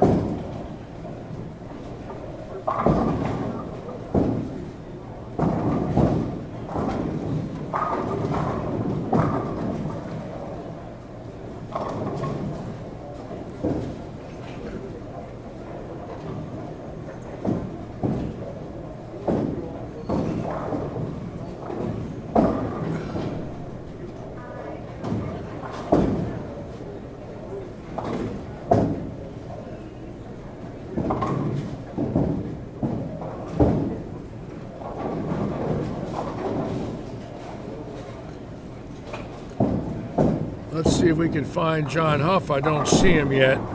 But 35 and 6. what's that? 35 and 6. 35 and 6, thank For you. Huff? Yes. Yeah, he's on 35 So and we're 6. going to watch Huff. Is that him? He's on 36 right now. Oh, he's in great shape. He made it, folks. Huff has locked in the last 2 games, 230 and 250. John Huff in. No matter what he does in the 10th, he is a lock. Wow. This is game 8 or game 7. This is game 7. And if he opens, he's 230. Be about 100 over, and I don't see a bunch of people going around. Of course, he doesn't want to open anyways. You want some insurance.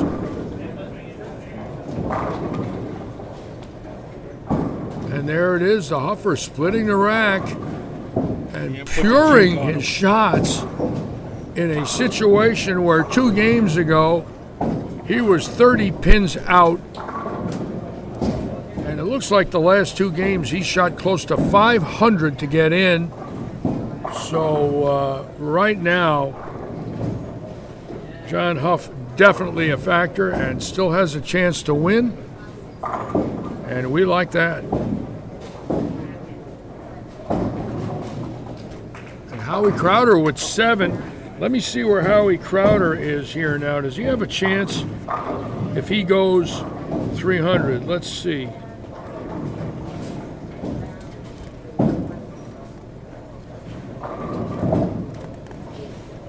That would be a trip if he snuck in with that.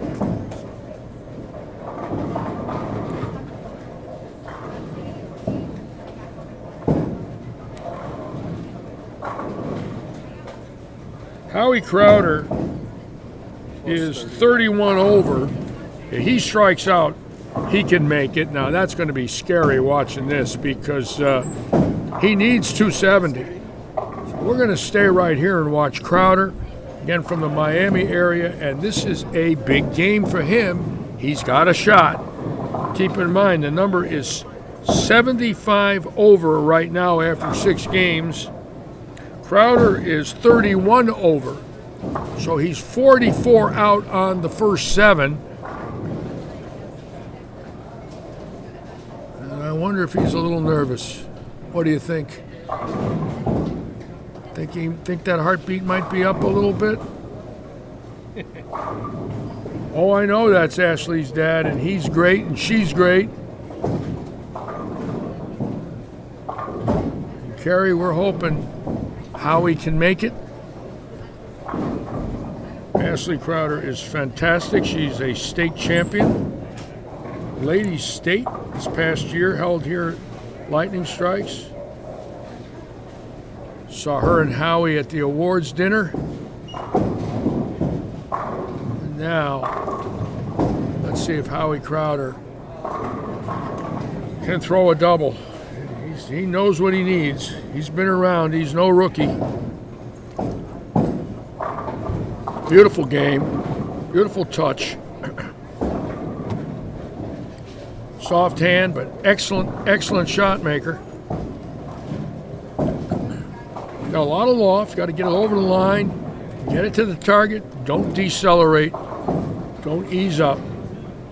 Get through it. Give it some gas.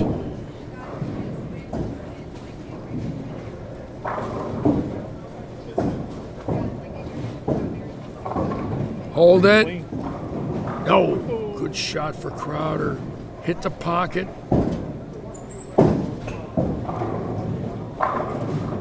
Again, game 7, the money game.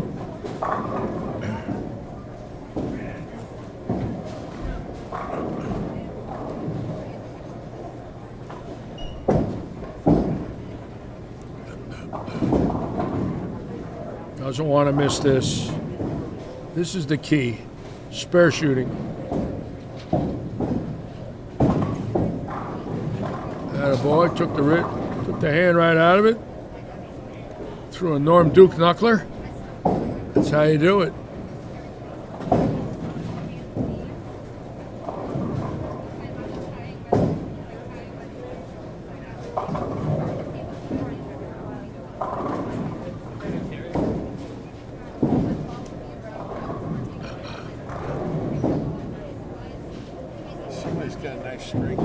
it's 16, late 16. I don't know who it is. 290. Let's watch Chris Keene here on 37 and 8 and see what he's got. He needs a strike right here, folks. This is big. He's got to strike here. Great shot. And he's got to put it out. He needed that badly. Keep in mind, Keene in 13th place at 13:02, now shooting 190. And that was key right there for Keene. Key for Keene. We'll come back to 37-8 in a moment. And that's Ralph Brunt. And Ralph Brunt going for the lead right here, who's bowled great all day. Ralph Brunt out of Port St. Lucie, his dad, a touring pro in the 60s and early 70s. And bowling since he was a little boy. His dad was a PBA touring pro. So, Ralph Jr.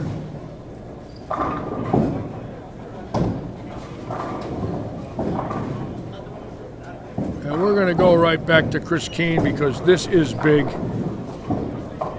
He has a little cushion, about 27 pins ahead of the number, but he's got to strike here. That's a good shot. Come on. I cannot believe he could rip the rack like that, throw the 5 in front of the 7. A messenger again. That's the second time we've seen that. So he's got to pick up the spare.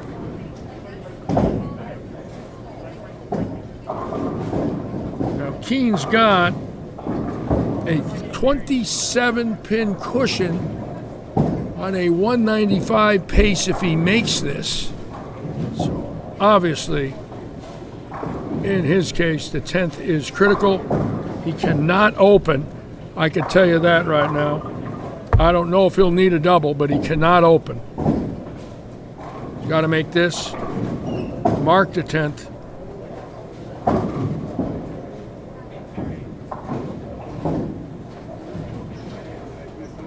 $35-6. 35-6. Is that what you're looking for? Porter? Huh? Porter? Oh, I'm looking for my Miami people. Just looking at Porter. I don't know. I know he was down. I was watching you guys earlier. I think 33 and 4 maybe. I'll find him. I'll walk around. You guys do an awesome thing, man. I love that. I was watching you guys stream. It's fun, man. Thank you, bro. Larry does a great job.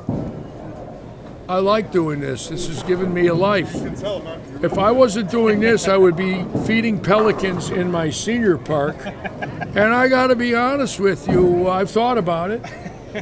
I've said, what a nice life, You would have drove this morning. throwing out sardines to pelicans, you know. Oh, let's watch Keene now right here, folks. This is big. Get over there. All right, he got a break. Now, you see, that made up for the 9th. Literally the same shot in the 9th. He breaks down the 7-10. I have to say this, if he left it, I don't think he'd have made match play. Now, he's got to get a double. He's got the chance. Keep in mind, the number was 75 over. He's 102. He goes, if he can strike out, he goes to 107. That means, and Huffers went around him. So we don't know about Sheely or the rest. Let's see what he does here. He trusted it. That's a good shot. Come on. Good shot. Threw it good. All right, so he loses 5. Picks this up to go 97 over. So the guys in the hunt that are not in, Castro 224 would go around him. Younger 231 would go around him. I mean, he's in the hunt. Now we have to see what Castro, Younger, Birch, Litwin, Harridan do. And those bowlers have shots at him. There's Harridan right here, who we don't know what he did. The scoring or the pin setter's not working. I think he left something. It could be very close. Very close, folks. Is that Boover bowling a bad game? Bova striking in the 9th. He's okay. He's in even if he opens the 10th. So it's really down to the guys just outside. Castro, Younger, Birch, Litwin, Harridan. Those are the ones that could go around Keene to knock him out. Keene, again, a local favorite.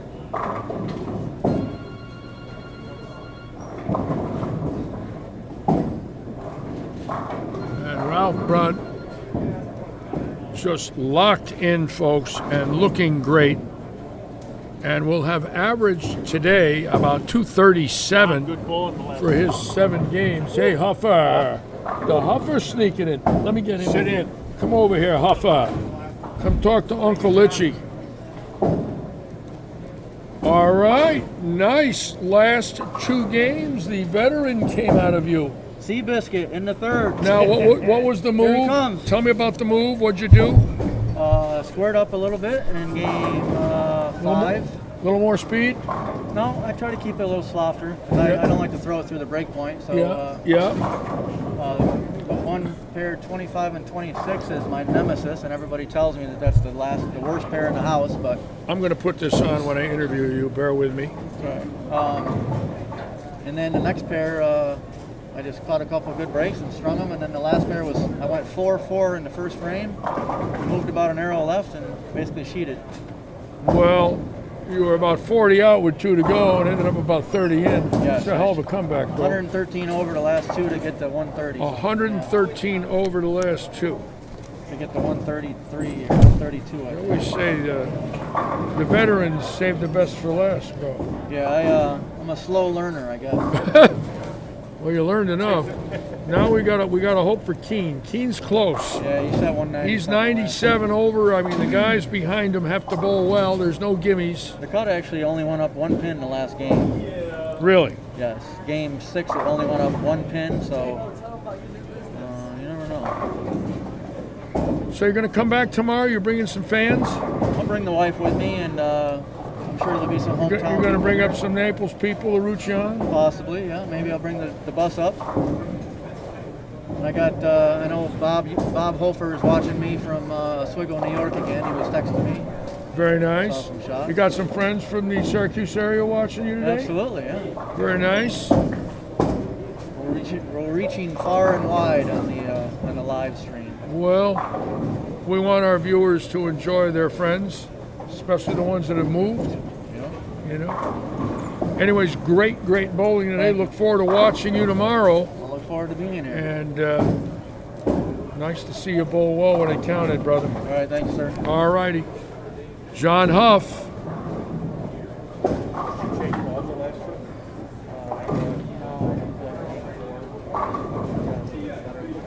In battles right now, he is as loose as a goose, and he is great. He is a great bowler, folks. Any battles.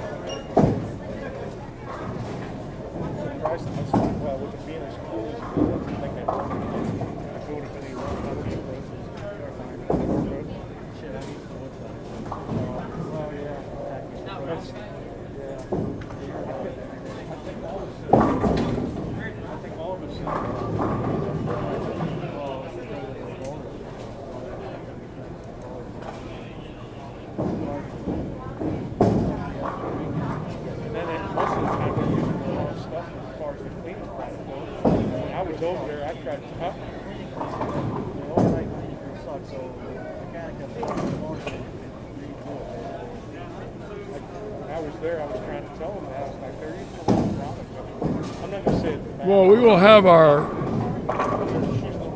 final 7-game scoring for all of you, so stay with us. We're not going anywhere. We're going to make sure we keep all of you up to date as to what is happening here. Now, is that David Branch? Let me see. David Branch was out of the finals. I don't think what that 9 drop. Let's see. I want to check Branch and see what he's got here. He can go 243. 244 if he puts it out. 44 and 26. Nope, he's a little short. Heck of a run. Scott Dennis is in.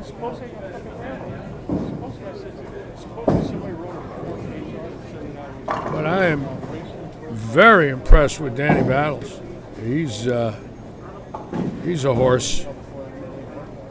I don't know, Mike. I know Crowder's close. I didn't catch his finishing score.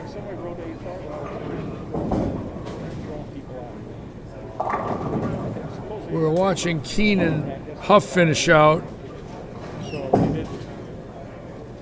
And John Rakowski making a wish, rubbing my dome. Watch Battles.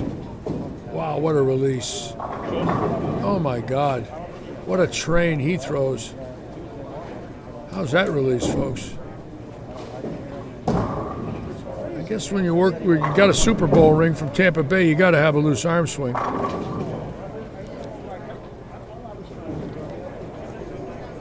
I'm going to get him in here. I got to talk to him.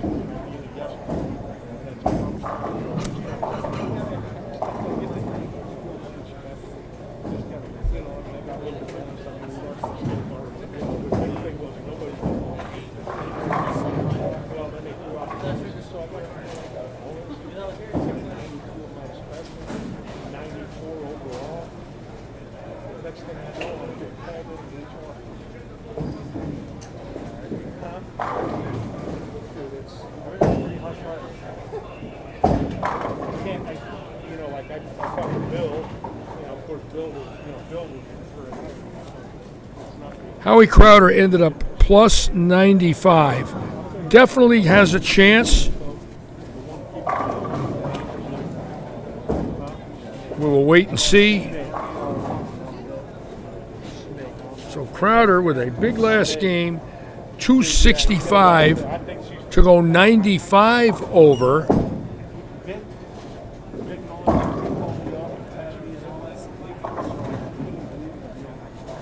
And it's exciting because, once that match play starts, you go 3-4 in a row, you shoot 980 the first four and win all four. You're right there. So.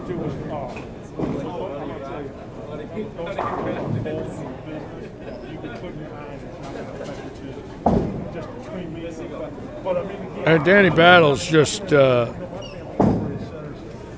showing everybody how great he really is. I am impressed with Danny Battles. Wow, what a stroke. We got to get him in here.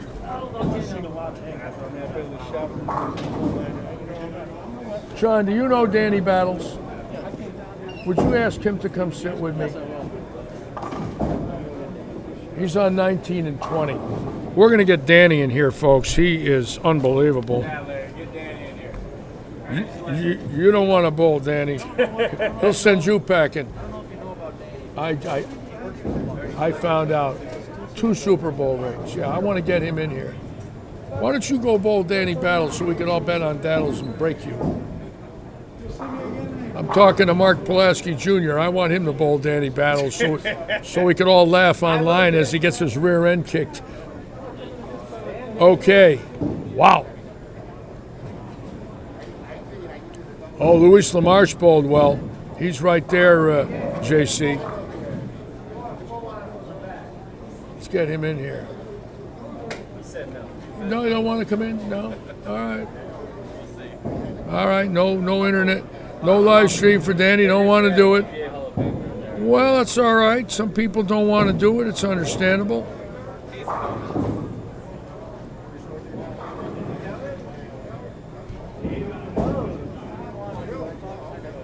You better get him over here. I want to get this man in here and talk to him about his bowling. I'll be your fan. There you go. One and only DFB. He's gonna blend his. Hi, Danny. I'm How you Larry. doing, Larry? Hi, Larry. Danny, come on in here. You are fantastic. Yeah, I learned a lot yesterday. So What? Sit up a little closer. I want to talk to you a little bit. How long you been let's see, probably 42 years now. You're fantastic. What a release. Thank A you. lot of power. Thank you. I was questioning your age. I said, I want to see his driver's license. I don't think he's 50. I'm 51, actually. Now, I understand, which I didn't know, that you work for Tampa Bay. I do. And what do you do? I am the assistant groundskeeper at the practice facility. How many years? I just celebrated my 20th last June. Wow, congratulations. Yeah. Now, you got to be thrilled about what just happened about a month ago. Yes, sir. 2 Super Bowl rings. Now Gotta you- enjoy that. You were with the team that Gruden managed? I was. Yes. And what was that, 2001 or so? Yeah. Yeah. Yep. Yeah, we won it in 02, or it was actually it was 02, and we won it in 03. So. Now, did you have a chance to, you probably did. You met Tom Brady? This year, no, because of the COVID stuff. Oh. We've actually been kind of separated from the guys. I mean, we see them here and there, but Yeah. it's not like a normal year where our department normally goes out and actually helps Yeah. with practice, Yeah. whether it's moving sleds, whatever it is. And this last year, no, we weren't. Now, do you bowl many PBA events? You bowl senior regionals? This is my second PBA 50 regional event. You're fantastic. I've bowled probably 20 regular regionals, but Yeah. I can't keep up with these kids no more. You I throw- really can't. you grow. I was watching you immediately. I went, whoa, where did this guy come from? I mean, you're very impressive. I'm dead serious, too. Appreciate it. Oh, yeah, you Appreciate throw it great. Now, you got match play tomorrow. Yes, sir. And, of course, we got the 3 senior stops on the West Coast in April. You're going to hit all those, I hope. I'm gonna at least hit the villages. Yeah. The other 2, This one and Clearwater. yeah. I really can't take the time. I mean, Okay, okay. once we get done with this weekend, I'll go reevaluate with my boss and see Yeah. what, if he allows They me to let do you it. out of there. Yeah. So you got to maintain that year-round over there? Yes, sir. We're busy. Oh, We're busy every day. I got Every it. day. I Every day. got it. So. Did you go to school for that?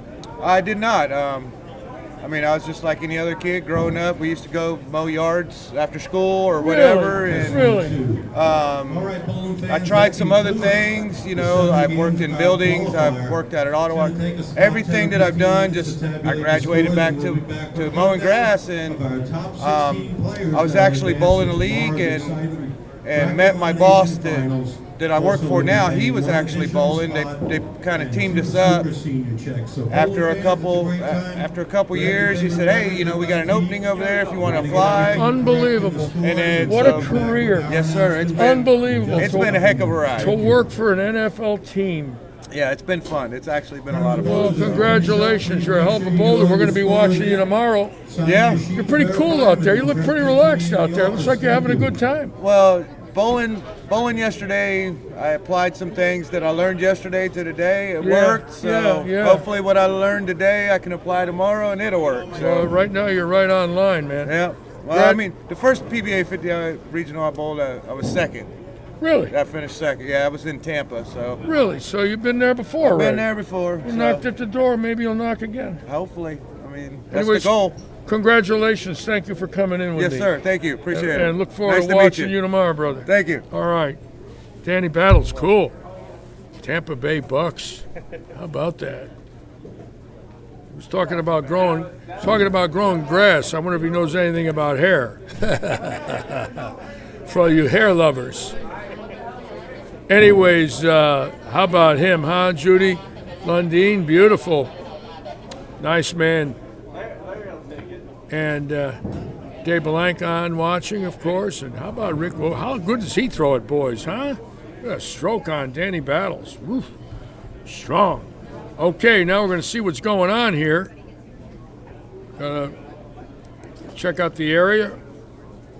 John Huff giving a report, telling everybody how he made it. Chris Keene there with Wayne Toplin. I think Keene is in. I think Howie Crowder's on the sweat number at 95. That could be the number. How about Salvatore? How good did he throw the ball today if you were watching? Danny Battles putting on a great performance. I believe he will be the qualifying leader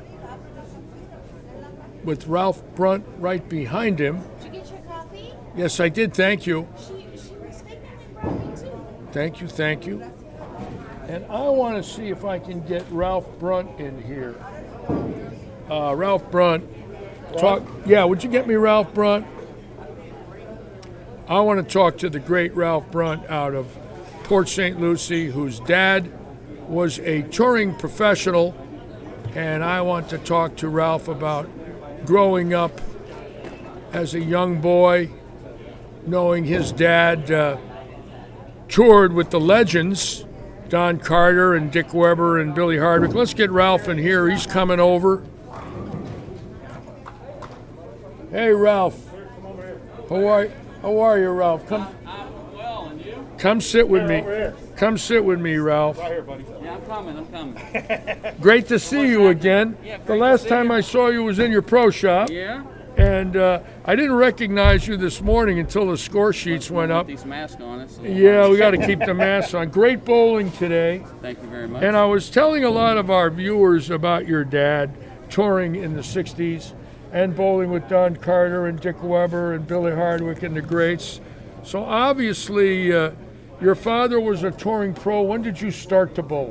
When did I start to bowl? When I was 15, so that would have been like 1978. 78. Yeah. So a little later than I thought. Yeah, I was in a little small town that didn't have a bowling center, so they opened one in 78, and Really? Dad got us back bowling. Yeah, yeah. He hadn't bowled for a number of years. At that Now, you time. still have the pro shop? Yes, I did. You're still Of course I there did. many, many years now. 26. Congratulations 27. on your career. You still Thank you. throw it great. I was watching Sometimes. that. I was watching that motive ball, the first two, to give you a little Oh, 560 out of the chute. Boy, did that look good. Yeah. I didn't throw it that great the first two games, so the ball really gave me a lot of room. Yeah. Now, have you? I cannot believe you've never won a regional or a PBA senior event as good as you throw it. I've seen your name many times. Yeah. How many top fives have you got? I don't know a number of top fives. I had 3 seconds. You had 3 seconds. Yeah, so no, So there's you've a few been more there top before. fives You've to knocked get. at the door. Yeah. Oh yeah. We'll be pulling for you tomorrow. Thank you. And I'll probably have you in the booth tomorrow. And they got 2 squads tomorrow, finals, or 1? So I don't know how the One squad the of finals is. tomorrow. Yes, match play. Yep. So we bowl a 3-game match, total pins. Oh, win. it's a 3-game matches. Okay, I got it. Winner advances to the next Winner round. advances, So I we'll got have it. We'll have a bracket. I got it. Now you're going to bowl all 3 on the West Coast here. You'll be back here in a month. Absolutely. Good. Absolutely. Glad to hear that. And Chris Keen's got a regional. So Florida with 5 senior stops. Not too bad for March and April. No, that's awesome. That's Yeah, awesome. yeah, for all the guys locally. Still wanting to try to bowl every now and then. Yeah, you still throw it great. Sometimes. Thanks. I Very, appreciate I very appreciate that, impressive. And we'll talk to you tomorrow. All right. Good luck I to you, was trying sir. to give you 300 on your pair. Well, you probably do. But yeah, it was just a little in too soft. I haven't seen any 284s, but when you but when you finally ended up with 284, I told everybody that was the route between Windsor and South Windsor, Connecticut. 284 around Hartford, 84 is in Hartford. 280. I bowled 294 once too. So You bowled 294. You got a 4 to the middle. yeah, fourth to the middle. Anyways, good to have you, Ralph. All right. Good Great luck seeing tomorrow. you. We'll see you again. All right. Thanks for having us here. You got it. Ralph Brunt. Cool. And you got to be a non-champion to bowl in this, Gilbert. You have never win a PBA event to be eligible for this event. Now, Richard Rump, pull up PBA.com, pull up regionals, and you'll see the scoring on the PBA website. We're not using tournamentbowl.com. The PBA uses their website for scoring. And we're waiting for the number from Sam Zurich. And we're going to start oiling and getting ready for the young puppies, as Carmen Salvino would call them. And that's going to be short time.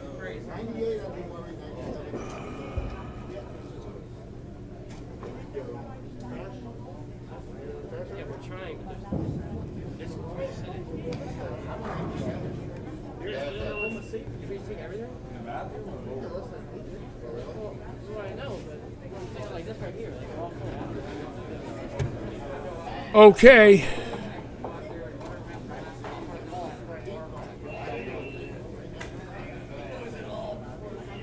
Well, we certainly don't want any disqualification or non-compliance, but thank God I'm not in charge of mask rules. So all I can tell you, Andrew putting the rule up there. Thank you, Andrew. Anyways, pretty good crowd now waiting for the numbers. And Chris Keene snuck in last place, 16th, tied with Brendan Birch out of Grafton, Massachusetts, and Bill Van Oy at plus 95. Howie Crowder plus 95, just missing. Keene sneaking in. We knew it would be close. I knew he needed a mark and a tenth to make it. Ralph Brunt leading qualifying at 16.65. Louis Lamar second at 16.42. Danny Battles 16.38. Dickie Grand 16.32. Great bowling. Mike Preston 16.23. Scott Thompson 15.67. Al Mountcastle 15.49. Steve Boba 15.37. Scott Dennis 15.36. The Huffer John Huff 15.33. Mike Houts 15.18 in 11th. Jerry Marcus 15.08 in 12th. Steve Putnam 15.07 in 13th. Ken Shaley 15.06 in 14th, and tied for 15th and 16th. Brendan Birch and Chris Keene. That is official. From John Rakoski, our head statistician. And how about that? Chris Keene and John Huff, both of our local senior stars, getting 15th spot for Keene, and the Huffer making it.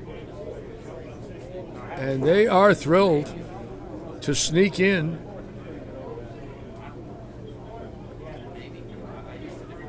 COVID relief bill, Stanley. Stanley, the COVID relief bill, I hate to tell you this, Stanley, but you are not eligible for the COVID relief bill. I made sure that the Congress and Senate knew that you threw 8 straight 202s. By far the worst scoring bowling record in history. 16 over for 8 games. And you're going to get a $1,400 check for that performance? I want to revote. I want to talk to Kamala Harris. She should have went the other way, but I'll take the $1,400, Stanley. Yes, I will. I love a free $1,400. Stanley's laughing. Anyways, stay with us, folks. You want anybody? Do I what? You want anybody? Do I want anybody? In the booth? You want anybody in here? No, what I'm going to do is, I'll tell you what I'm going to do. Take a break? Are you serious? I am exhausted and I only have 7 hours to go. I went to Naples this morning to that little breakfast car show out at that Naples Motorsports. You did? Yeah. Did you have fun? Yeah, it was pretty cool. There's some fucking beauties out there, brother. Look at these. No swearing. Oh, sorry. We are I online. forgot it. I'm sorry. You can't do that. Look at this $1.8 million McLaren. That's a wonderful place to be in, the rich world of Naples. They had. I will be the garbage collector over there. Fans, we have our results. They had a. Okay, here we go. Sam Zurich now with the official And the leader of our results. event was Ralph Brunt Jr. from Ralph Jensen Beach, Brunt Florida, with a Jr. score of plus 265. Bowling That's great. a 237.86 average. How about giving it up for Ralph? Oh, yeah. There you go. Great bowling for. His top 16 bowlers will report here at 8:30 in the morning. His roll call, 8:30 in the morning. As I mentioned, when the top 16 come back, we were awarding one check for 17th place and one additional check. And then we had 2 super senior checks. So I'm going down the list right now. In second place is Louis Lamarche from Miami, Florida, with plus 242. In third place, Danny Battles with plus 238. In fourth place, Dick Grant. Phil Willett, are plus you talking about my 232. son, Michael? Fifth place, Mike Preston with plus I don't bowl too many 223. Nebas. My last one Sixth was place, in Scott Thompson with 2002, plus 167. but I was Seventh once a place, Neba bowler. Albert My son Mountcastle with Michael plus 149. is Neba's most In eighth prolific place, Steve champion. Boba with plus 137. And between Michael and I, we have the father and son record for Neba titles. He's got 31 and I have 4. With plus 133. Hold on a minute 11th place, now. Michael Houts with plus 118. 12th place, Gary Marcus with plus 108. 13th place, Steve Putnam with plus 107. 14th place, Ken Shealy with plus 106. And we have a tie for 15th and 16th, folks. No roll-off is needed. Tie between Christopher Keene and Brendan Birch. Wow. Both with plus 97. Nice to see 97 Brendan was Birch the make final it cut number out of for Grafton. 16th place. Let me get him in here. Now, Brendan. 17th place, we happen Brendan. to have a tie also. Birch. Between 17th and 18th place. So 17th All right. place, Bill Benoit, 18th Oh, place, for all you Howard guys, for all Crowder. you New Englanders out there, Plus I got this 95. wonderful man Now, from Grafton, Howard Crowder is Massachusetts, senior. my friend Brendan Birch, who got in. Congratulations. Thank you, Larry. And it was nice to see you. I hadn't seen you in a while. How many years? Oh my God. 10 years, 8 years? It probably at least 8 or 10. I don't know. Whenever you left Your hair got a lot whiter, and a lot thinner. but I never had any, so you can't make any. Anyways, congratulations. I Thank know you, you Larry. must be thrilled. Considering I haven't bowled a PBA event since August of 2019, Yeah. and all I've been doing is bowling league one night a week. Yeah. So this. And where do you do your bowling up there? I bowl out of Auburn. You're bowling 10-pin. Auburn 10 pin. Auburn 10 pin. You want to hear the Litchi Auburn 10 pin story? You probably have more than one. In the August NEBA of '67, I bowled for the title and lost to Mike Clapton. Okay. But we split. You split. Okay. But in that tournament, I was the qualifying leader. Okay. And NEBA gave you a Pro-Am spot if you led qualifying for the Plainville JC's Open, the PBA event Really? at Plainville in the fall of '67. So I went to bowl the Pro-Am with that free Pro-Am spot. Yep. And I found out while I was bowling in the Pro-Am that they had one spot left for the pro field. It was a 96-man field. Okay. They had 95 entries. So I took it, and I qualified for the finals and finished second in my first PBA event, but the Auburn NEBA got me The to Auburn that, NEBA, yep. where you bowl. Yep. Auburn Oh, yeah, 10 it's pin. Auburn 10 So now another history lesson from Larry, which is worth exactly nothing, but I wanted you to hear it anyways, Brandon. I appreciate that, Rich. Yep. No, Now, how many years you been bowling? since like forever type Yeah, of years. yeah. How many years?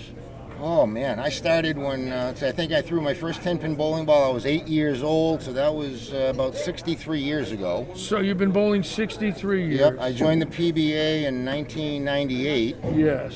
and I've been bowling PBA pretty much the senior tour. I joined in '98 so I could bowl the senior tour, and I've been bowling the senior tour since 2000. Now, let me ask you this question. You know, we talked a little earlier this morning. We hadn't seen each other in a while. Yep. You just get done bowling 7 games. You haven't been bowling a lot, Yep. and you make a finals. What does it feel like? It's just it's an amazing feeling, and the fact that I really wasn't paying attention to the numbers. Yeah.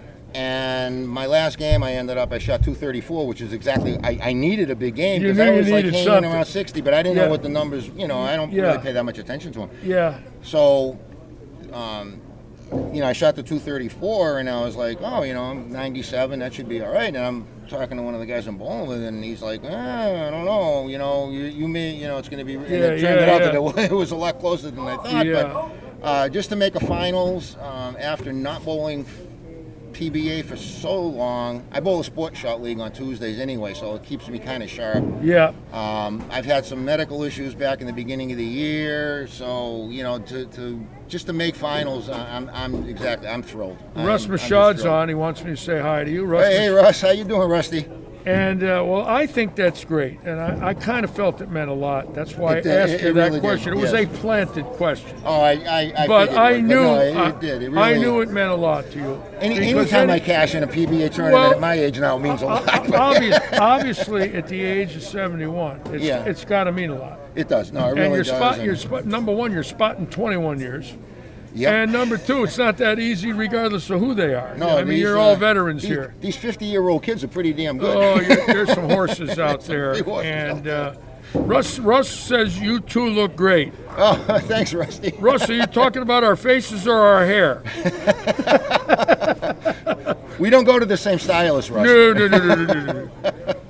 Anyways, I'm so glad you made it. Larry, thank you so much. much. A fellow New Englander. Appreciate it. Well, hopefully, and I knew that. That's why I wanted to bring you in the booth because my heart's always with New England. hopefully tomorrow I'll be sitting here with a banner with my name on it. Well, you never know. You never know. Anything can happen. Anything can happen. But Larry, I really appreciate it. Thank you for all you're doing here. I mean, this is fantastic. Robert Eddy. Yeah. This is my owner. Well, my owner's a pretty cool guy. Plus, he gives me $1 a word. So if I stay here for God. 14 hours, you'll be a millionaire in 2 weeks. I'd never shut up. I'm going to get rich. Larry, thank you again so All much. right, Brendan, Appreciate thank it. I'll you, see you sir. tomorrow. All right, see you tomorrow. Yep. All right, Brendan Birch. Good for him. Here's a lifer, guy been bowling 63 years. You know what? I wish I could be in his position right now. I would give anything to make another PBA Finals. That's how much it means to me, but I ain't got it. But he's got it, and that's what counts. All right. Now, we're going to be getting ready for the kids. They're going to come in at 2. What I'm going to do is I'm going to leave it on, and we bowl at 2 o'clock, qualifying for the youngsters at 2. And what I'm going to do is I'm going to leave it on split screen, and bowling starts 2. I'm going to be on the air in about an hour. I'm going to go take a nap out in the old Mercedes, put the air conditioning on, and try to take a little snoozer, and then come back and start again. 7 more games of action here at Lightning Strikes. So we're going to leave the sound on, and I'm going to leave the booth for a little bit, try and take a little power nap. I need a power nap. So for all of you, I will be back shortly to continue this live stream. We want to thank all of you so far. I got on this morning at about 8:45, so it's 1:45. Yeah, I need a little half hour to regroup. Maybe just lean back and close the eyes a little bit and get ready to roll again. But very, very exciting. Again, for those of you, I'll read it one more time. If I could find the last sheet, I had it. Here it is. The great Ralph Brunt Jr. leading at 1665 for 7. Louis LaMarche, 1642. Danny Battles, 1638. Dickie Grand, 1632.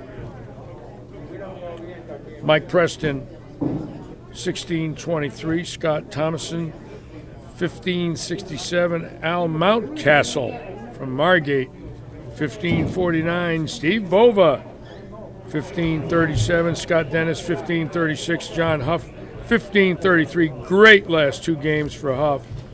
Mike Houts, 1518. Jerry Marcus, 1508. Scott Putnam, 1507. Ken Shealy, 1506. Chris Keene and Brendan Birch, 1497. Round out our top 16 for tomorrow. Again, they got to be thrilled. Dinner's going to taste real good tonight. See you in about a half hour. Thank you.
Okay, we're back live at Lightning Strikes, folks. Took my little 10-minute snoozer. I'm still tired. I needed a 20-minute snoozer. But we're back, and we're getting ready for the kids. The boulders 49 and under. And what a great first squad we had. Exciting watching some of the bowlers over the age of 50. And very, very strong field. Ralph Brunt, the leader, bowling fantastic. And Louise LaMarche from Miami, bowling great. Danny Battles from Tampa, interesting guy. Works for the Tampa Bay Bucks at their stadium. Cuts the grass. Telling me that's what he's done most of his life. Dickie Grand from Akron, Ohio, now out of Bradenton, bowling fantastic. And I guess for all of us in Southwest Florida, John Huff and Chris Keene sneaking in. Two great, great bowlers, both over the age of 50. Keene tying for last spot with Brendan Birch of Grafton, Mass., who my fellow New Englander sneaking in. And another great show this morning, and another one about to happen with the young men and ladies bowling that have never won a PBA title. Keep in mind, a lot of bowlers here got close in their lives, but just couldn't quite close the door.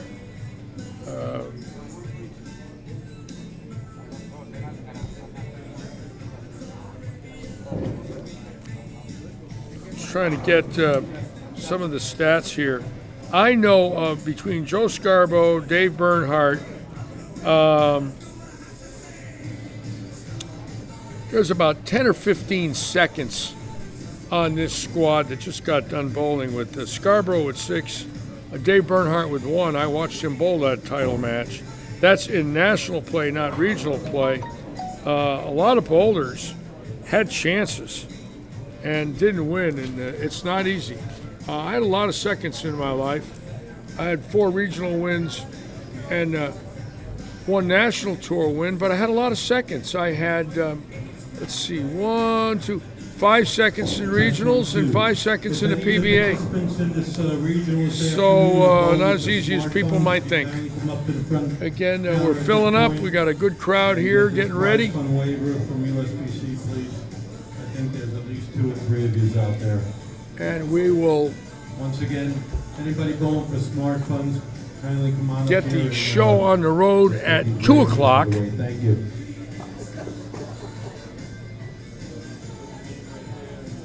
And we'll be ready to roll.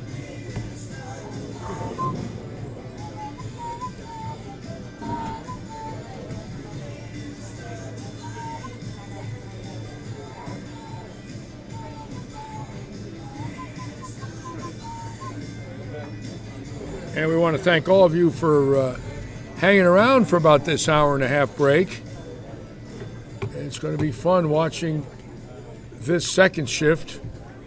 The 2-handers, the Rev Monsters, and the 500 Rev Rates are now coming out, replacing the 1-handers with the 250 Rev Rates, other than Danny Battles. Interesting, the style differences that we'll see in the same day here. We got some kids that are on this squad that are fantastic 2-handed players. And it's going to be If I could have the attention, a lot of fun. All of the non-member entries, I'm going to do a quick meeting with you guys in the players' paddock, which is right here behind this curtain. If the non-member entries would kindly come on down here at this time and get this meeting done with and over with. Thank you. Keep in mind, the 2 bowlers that win today, or tomorrow, excuse me, will be eligible next year to bowl the qualifier for the PBA Tournament of Champions. So this is a big win, and it could parlay into more, which I saw happen a few times in my life. Keep in mind, Kelly Kulik won a ladies title and got to the Tournament of Champions and won it. Never won a national title, got to the Tournament of Champions and won it. Matt O'Grady won a regional in the Eastern region, was eligible to bowl the Tournament of Champions and won it. Probably the greatest parlay of all time, Mike Berlin of Muscatine, Iowa in 1977, won a tournament in Minot, North Dakota. The way it worked was you had to have won a regional. If you won a regional, you were eligible to bowl the Regional Winners Classic. So in the fall of 1977, Berlin became a PBA member, won a regional somewhere in the Midwest. But that made him eligible for the Regional Winners Classic. On this particular format, they had 6 TV finalists and a 2-hour show. And I worked the show. Berlin qualified 6th. Normally it's always 5. Berlin qualified 6th, won 5 games to get a seat in the Tournament of Champions, won the Regional Winners Classic, and then went on to win the 77 Tournament Champions. So he won a regional, the fall of 76, the Regional Winners Classic, the fall of 76, and the April 1977 Tournament of Champions. In essence, he never won a national tour stop. Regionals only. Same thing could happen here. 2 of these winners could get out of the Rabbit Squad at the Tournament of Champions and win it. So it's a big win tomorrow for a bowler over the age of 50 and 49 and under. And as you can see, the house filling up. Action will start shortly in this great event here at Robert Eddy's Lightning Strikes Bowl in Fort Myers.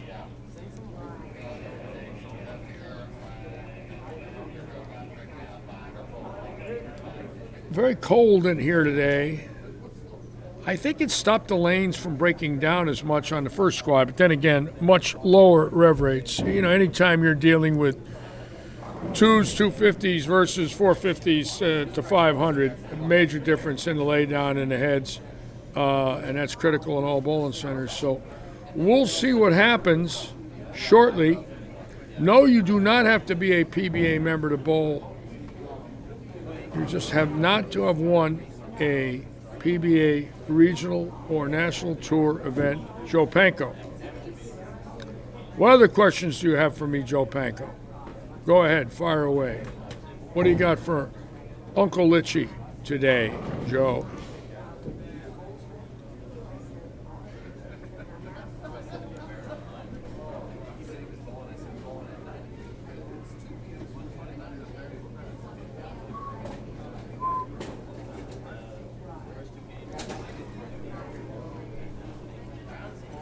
Again, big scores this morning at 1665 for Ralph Brunt. That's a big number. Followed by Danny Battles and a host of others. Dickie Grand, real happy to see Dickie Grand bowl well. Very interesting story there.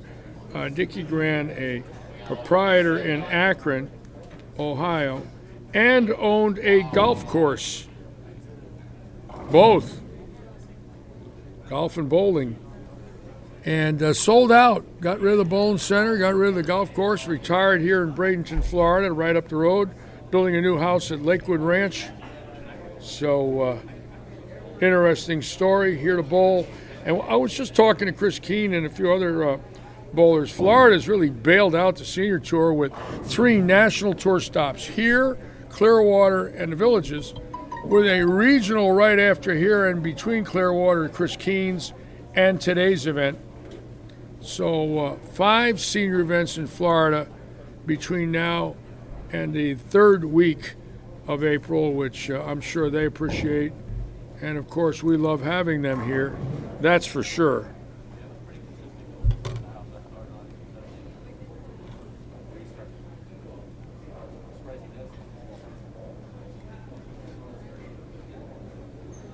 Again, a lot of my friends from New England were on earlier today. watching Brendan Birch. That was really cool. Brendan is so nice. Such a desire to bowl. 63 years old, or 63 years of bowling. He's 71, and he made the finals. I believe he's the oldest finalist, and that alone is quite a feat. Not that easy to spot 21 years out here. Chris Keenes is turning 60, also bowling well. Hey, brother, you look good. Boy, could you hit what you're looking at? You are 2 games accurate. I didn't throw too good for those 2 games. You know, I changed equipment, and I went back to the ball that I Want to sit with me a minute? Sit with me a minute here. I'm sure everybody in Akron want to see what you look like. Oh, yeah. Anyways, I got my friend Dickie Grandin here, longtime proprietor from Akron, and own a golf course. Absolutely. Now, how long have you been bowling? What's the secret? Oh, my God. I've been bowling since I'm about, way too long, over 60-some years. Now, you grew up with Freddie Borden. Absolutely. And you knew, and I'm sure we're very good friends with the great Dick Hoover. Oh, yeah. And Tommy Hudson. Absolutely. And the Freeman family that opened Riviera Lanes. Yeah. So what a history. Bringing back a lot of memories. What a history you got, pal. Yeah. Boy, did I love it there. A lot of good people. Oh, did I love it there in my life. I'll never forget that. Of course, it was the home of the PBA. And the crowds were Oh, unbelievable. yeah. So you knew Eddie Elias and Joe Oh, yeah. Antonor and Harry Golden and Lon Marshall and Lenny Nicholson and Sam Baca. You knew all the best. Bowled with Baca on the same team. Oh, sit a little closer to me. Now, let me ask you a question. In all your years in Akron, and of course, you knew Don Johnson because you lived there. Tell me your memories of the 1970-299 game. How do you feel about that as an Akronite and a proprietor? And Coco, he was the best. I mean, yeah. I love the guy. I ended up actually sponsoring his son on the tour, Jimmy. Oh, you sponsored Jimmy? With, Jeff Mraz and I sponsored Jimmy. Wow. And Coco and I, we became great friends. Matter of fact, I traveled with he and Freddie Borden to do clinics. Really? We traveled all over to do them in Canada. What a history. Oh, yeah, great people. What about Luigi's? Actually, Mickey Cirillo, that owns Luigi's, came here to watch me bowl today. He was here? He was here. No! He was here. I didn't see him. I have to see him. He came in when I bowled my 2 worst games. Mickey Cirillo was here? Yeah, he lives in Sanibel. Oh, my God, no. I would love to see Mickey Cirillo. He'll probably stop in tomorrow. Oh, I want to see him.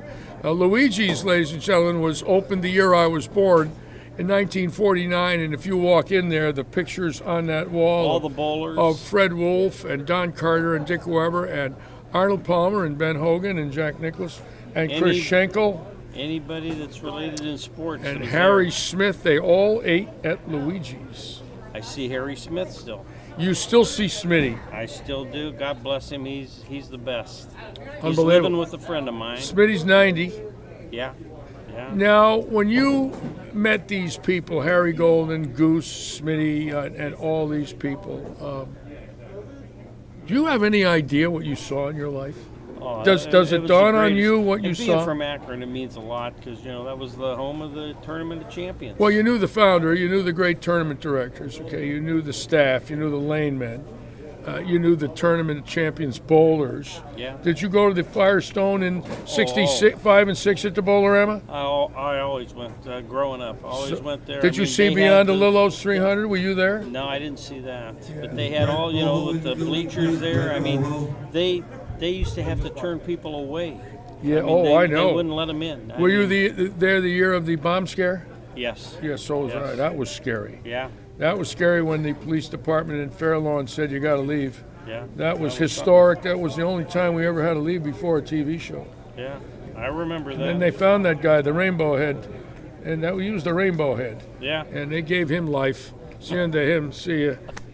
But, I was there 3 years ago at the Ace Mitchell Trade Show, and I went by the PBA office and just daydreamed a little.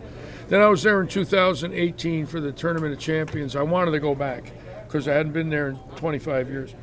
And being in Riviera again from last time 93 and then 2018, and then going over Luigi's, it was a thrilling 3-4 days for me. I loved it. Oh, yeah. Yeah, it was great. I loved being there. I mean, it was the heart of bowling. I mean, Oh, it was the heart of bowling. you know, Did you bowl junior leagues there? I did. Did you Not at re- Riviera. I mean, in Akron. Yeah, in the Akron. Yeah, well, we had a bowling center there. I know you did. How many lanes was that? Well, we had 3 centers. One was 28 lanes, one was 24, and one was 12. Wow. Little center. And what were they named? 2 of them were Grand Lanes, and the other was Portage Lakes Bowling Center. Portage Lakes. It was a little 12-lane center. Wow. So your family, your dad owned it before Yes. you? So how many years were you actually in the bowling business?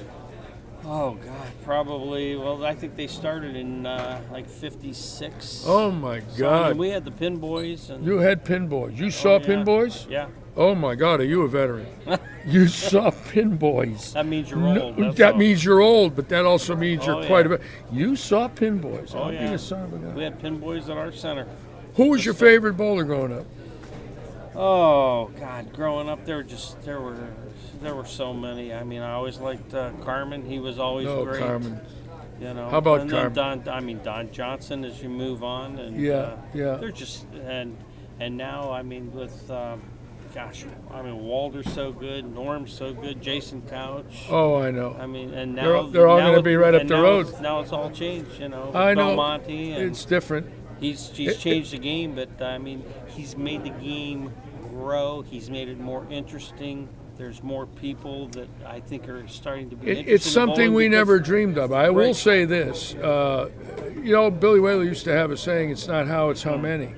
Right. And these guys doing this are gifted. Right. You know, they're not lucky. They're gifted. And they can travel this country and bowl for a living, which is not easy.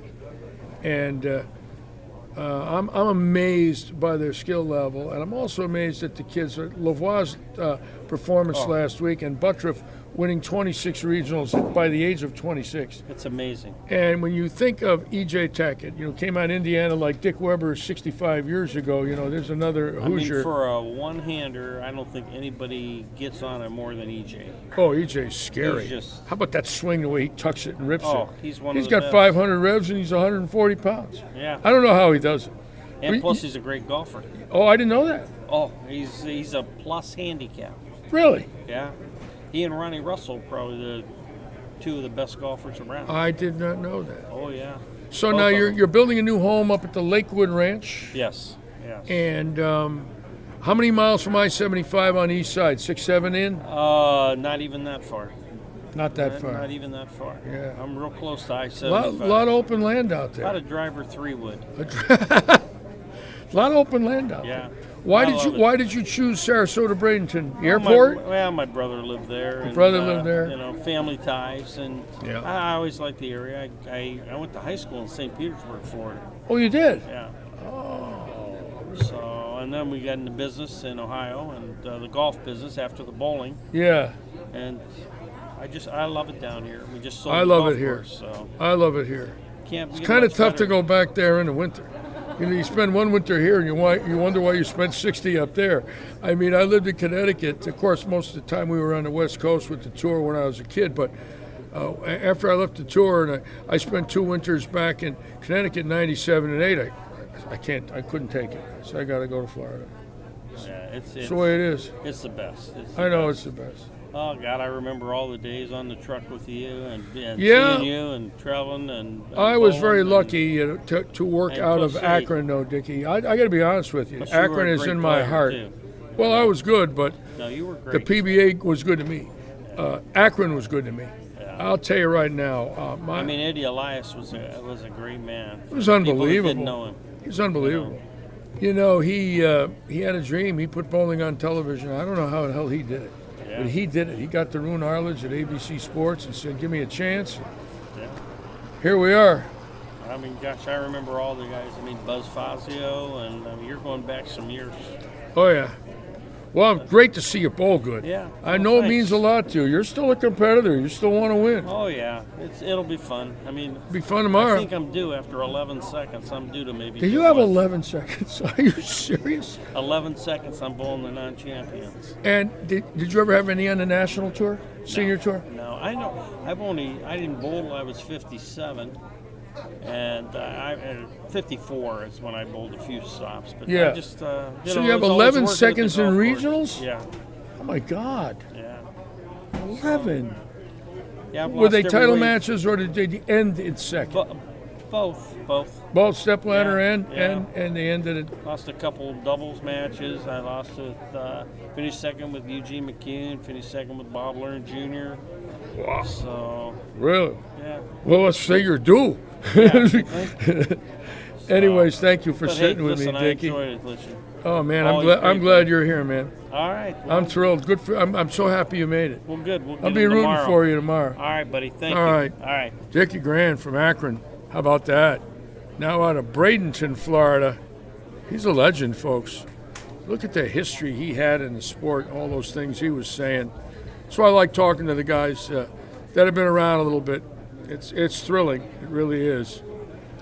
And I'm trying to see who else we could talk to here today. There he is. Come on, sit down with me again. We get Bobby Porter back in here again now. Jim. Jim, yeah, I'm all right. Senior moment. I went outside. I'm a little groggy. Don't mind me. I know that feeling very well. I'm a little fatigued right now. I feel understand. it, and I was fatigued all week getting my shot on Monday, and it knocked me out Wednesday and Thursday. First or second? First. Okay. And then a week ago, it was the tooth without sleeping for 2 nights. And I just felt it. I went out and closed my eyes. I had to come in a little too quick. It is Jim Porter. So I'm sorry. No, that's fine. So give me the report now. What was it like to bowl out there this morning? Exciting. Good. That's the way I can explain it. Good. You Good. know, I haven't Good. done this for 36 years. Always doubts. I ended up over.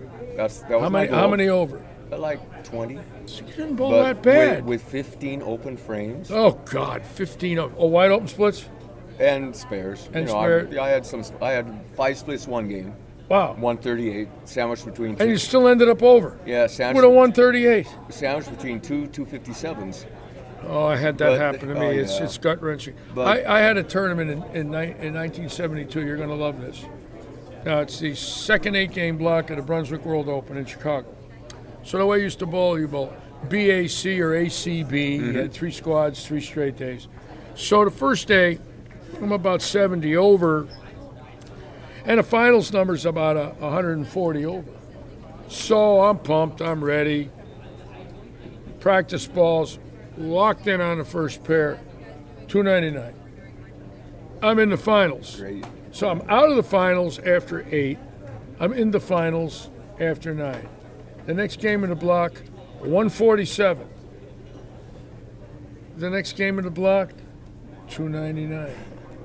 The next game in the block, 148. Oh no. Oh yes. Oh yes. Ended up 9th, missed TV by about 140 pins. And for the next 50 years, I've said to myself, how could you throw 2 140s after 2 299s? To this day, I have no idea what happened. I understand. All I know is the score says, and I saved the score sheets. Okay. I have them. And every 5 or 10 years, I stare at them and I shake my head. I say, how did I blow TV in this one? Well, there they are. There's 2 games that if they're both 210, I make TV. They're a 147 and a 148. So It happens. I know it happens. When I know. had the Pro Shop in Classic Lanes, Miami in the 80s, I bowled there. I mean, I was somewhat unbeatable in the house. Yeah. You know, I would try to miss 300s in those to help the owners. I couldn't Yeah, miss. yeah. I moved 10 left with the shiny black hammer and still struck. But anyway, I go there one night to bowl. 127, 132 the first 2 games. Oh my God. Then 300. And then 300. Why? I have no idea. I know. It's I happened to me understand. twice like that, where I've got more the last game than the first 2 combined. I understand. It's just one of those things about our sport. I understand. Yesterday, I took a ride to Coral Gables to look at a car. So you're going to love this story. My first trip ever was the 1970 Lincoln Mercury Cougar Open in Coral Gables at Coliseum Lanes. Yep. Lou Mandragona. Lou Mandragona. So it was about my second or third week on the AMF staff, and I could not throw those balls in the beginning, and I bowled very bad. So I came back there, and I bowled in 71, and I bowled very bad. And then in 72, 3, and 4, I bowled at Bird Bowl. And I bowled very bad. And on the way home, it dawned on me. I never got my first check in Miami till I became player service director. It was the first guaranteed check. It took me 5 years. I had to get a guaranteed $750 check from the PBA to cash in Miami. I did not bowl good there. And it dawned yesterday. I said, my God, I said, I went 0 for 5 in that town. Anyways, you see the skyline coming in on 75 and then down 826, and you see it when you get to 836. And I saw that skyline yesterday from Coral Gables. Oh, my God. It's a monster. I can't believe how it grew. It's a monster. It looks like New York City. It's like Panama City, New York City. It's just humongous. What is the deal? Man, we've got, I don't know how many millions of people down there from, I left in 88 and Yeah. getting back now. Yeah. There's not much more roads. That's why there's traffic jams it's every crazy. day. It's crazy. And we had 17 centers. Now we have 1. Yeah, that's even more that's crazy. How do you have sick 17 one. centers and now 1? Yeah, the land value went up so much that they were getting offers that if your business is open 24 hours a day, every day of the year, and you're packed, they offered you more money than that because they wanted the land for apartment buildings. Yep, I believe it. Yeah. You mentioned AMF before. I was on tour when AMF came out with the Ultra Angle. Oh, the U-boat. They gave them to everybody. The U-boat. Yep. The U-boat came out and the track went right across the ball.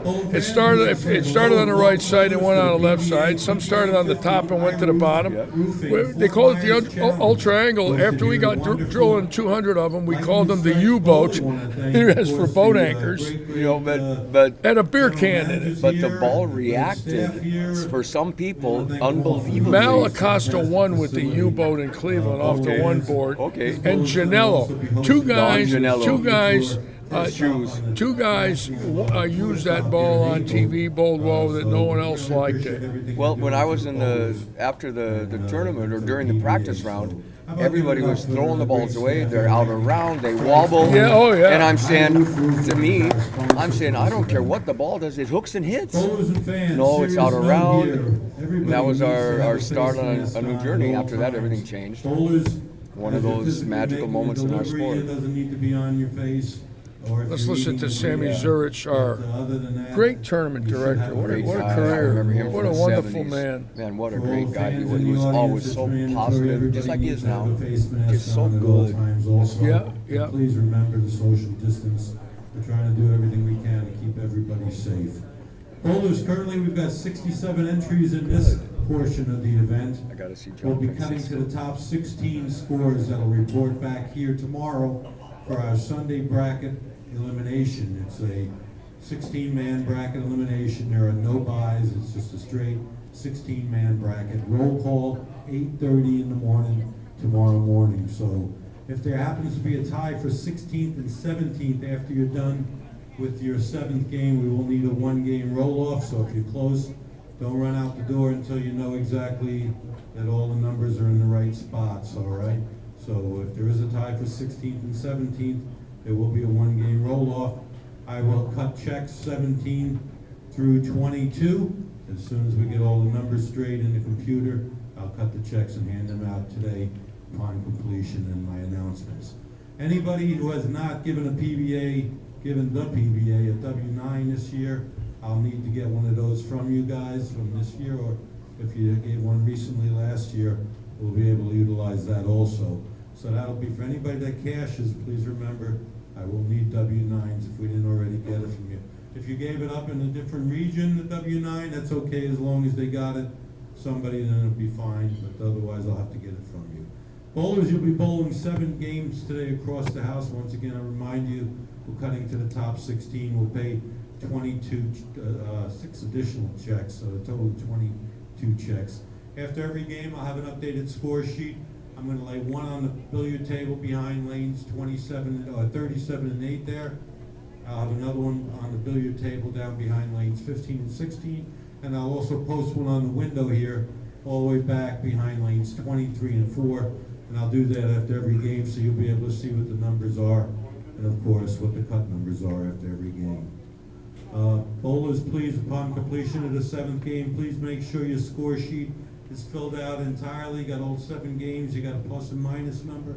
You got a 7-game total on there. Sign all your equipment listed, and then you want to turn them into me as quickly as you can after that, and we'll get all our announcements done in this timely manner. All right, that's all my announcements. My sermon for today is over. We're ready to turn them on for 10 minutes of practice boulders. Everybody will go up to the consoles on each pair on the count of 3. If you hit the button 1, 2, 3, go ahead, hit it, and that'll start your lanes on for your practice. Thank you. Hey, Kingsley, how are you, sir? See my new Latin shoes? What's that? Oh, yeah. Special order. Up at the high end, you gotta hit the buttons. Up Okay. on. Thank you. I'm sitting here with Jimmy Porter as they warm up. You got a lot of your students bowling today?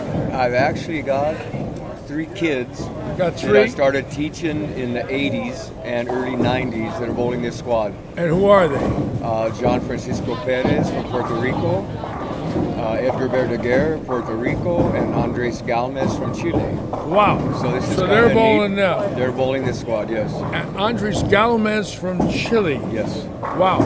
And 2-handers or 1-hander? All traditional bowlers. All traditional bowls. Got it. Okay. So that's interesting. We're going to put the split screens on now. Keep in mind, everybody, our cameras go from 9 and 10 to 41 and 2.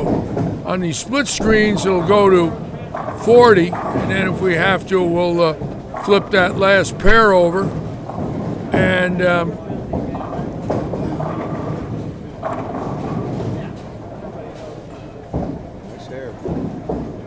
I had to look at that twice. I wasn't quite sure until I saw that again. Matches the shirt, great. I want to watch her bowl. Yeah, very nice match. And I like the outfit. And interesting, but you know, when you're old like me and you see that, it sticks out. But the kids, it's normal. It's It's like just the school. way it Yeah, is. You yeah. know what I mean? For an old man like me, I got to watch this lady bowl because I'm curious. Wow. Gets to it good. Oh my God! How about that? Gets to it nice. Oh, you got a little hit on it. Little Oh yeah, she's got some. left. Yep. She'll be right there. Yeah, she's got some hit. Yeah. Nice to see. And we'll move it down this way here and take a look at some people. There's John Van Baron bowling, formerly out of the Miami area.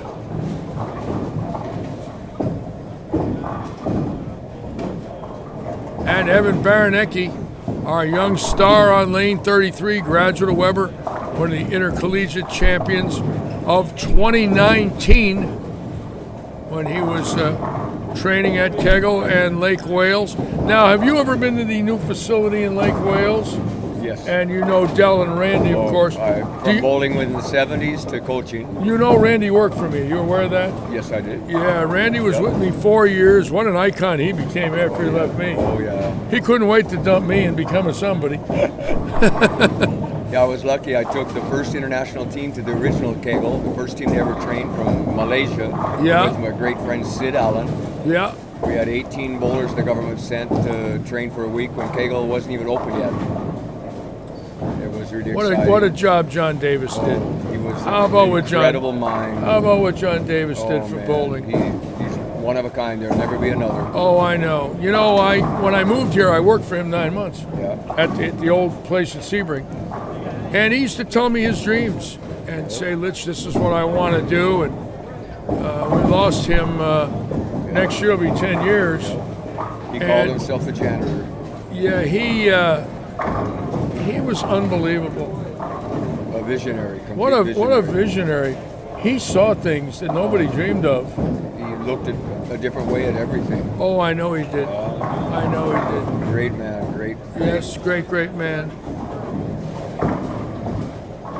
And we lost another one yesterday, sadly. Yeah, it's just starting to sink in. I wasn't emotional yesterday. I've been getting a little emotional today. I'm starting to realize I couldn't comprehend it yesterday, but I'm comprehending it now. We're talking about the loss of Mo Pinnell, and this industry has lost this iconic, unique man who the words of Frank Sinatra, he did it his way. Yes, he did. It's so different. Yep. You know, it was not a conformist, that's for sure. You know, we've had various people like that. Bill Taylor. Oh yes, yes. Tremendous mind, incredible vision. Yes. Very interesting to talk to or argue with, whichever way you looked at it. Yeah. Oh, I argued with him. Yeah. Him and I did not get along, literally for 25 years. Then the last year I was on tour, '96, we hit it off, and he actually roomed with me at the senior national championship at Samstown. He asked me, he says, "You got any room in a room?" I says, "Yeah, I got a big suite." He says, "Can I come in?" I said, "You certainly can." We talked all night for 3 consecutive nights and found out how much we really liked one another after 25 years of not liking. Not talking, yeah? Yeah, it was an amazing time for me, simply because I just did not think I would ever like him. And I ended up liking him. Yeah. I was kind of like that. I had heard of him and trained with him one time, but didn't pay much attention, you know, as a kid. 'Cause I knew more than the old guys did. Yeah. And then I was coaching in Malaysia, and I got an email from him, a really strong email, saying that I was doing something that was wrong, and I'd never talked to him. Oh, really? Oh, yeah. I mean, so we got an email conversation. Yep. And he explained what he had heard or had thought. Yeah. And I explained what I was doing over there. Yeah. And we ended up being friends because a misunderstanding of what someone said to someone said to someone said. Yeah. But what a great man, great guy, great mind. Give me 1 second. You bet.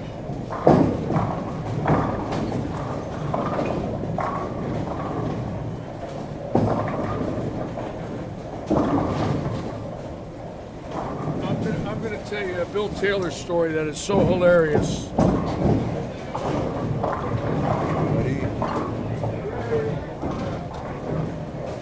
So proud of you. Thank you, man.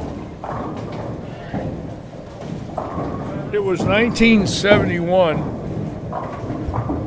and I was rooming at the Showboat with Mike Lemongello, Pete Malinke, and Jimmy McHugh, all Eastern guys, action guys, and myself. And I bowled well at the Showboat. I finished 8th. And it was Saturday morning. Finals were over. It was TV day. And I was staying for the TV show. And I was driving with my roommate, so the next tournament was LA. And you didn't want to go to LA when there was nothing to do when you were at the Showboat. And the practice session in LA wasn't until Tuesday. So we had planned on leaving for LA real early Tuesday morning. We had a room reservation. So we were going to stay at the Showboat Saturday, Sunday, Monday, and then like 5 a.m. Tuesday morning, drive over to LA and get there for the second squad that we were on. Plenty of time to get there, get into our room. And I get up Saturday morning, and underneath my door is a piece of paper. And it's called the LICHSTEIN Contest. Slid under my door. It's named after me. And this is what it says. I will bet you even money on $200 per game on my pins. And I'm naming this contest after LICHSTEIN because his ball won't hit. Bill Taylor. Then it says 2-1 or even money on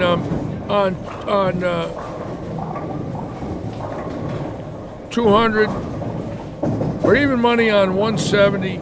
Then there's 180, 190, 200. And he's saying nobody can bowl 200 on his pins, especially me. He's naming it after me. Naming you. So I go down into the restaurant, I'm steaming, I got this piece of paper, and lo and behold, there he is in the restaurant eating with Mike Durbin. Okay. And I take this piece of paper and I walk up to his table and I said, "What's the meaning of this?" And he says, well, why don't you come down after TV and you'll find out. I says, I'll be there. And I says, I hope you have a lot of money because I'm going to bet you on 200 and I'm going to take all your money. Now, I got my finals check. So I go to the cage and I cash it. I was backing myself. It was about $2,100. So I wait for him after TV and he doesn't show. He's not there. Nobody challenges him. He says that you can't bowl 200 on his pins, on his match set of pins. The next week, there he is in L.A. at Bowling Square because he's from L.A., and I challenge him. I says, let's go. Find a bowling center in a phone book, bring your pins and bring your money. Meanwhile, that's when the argument started. It lasted 25 years.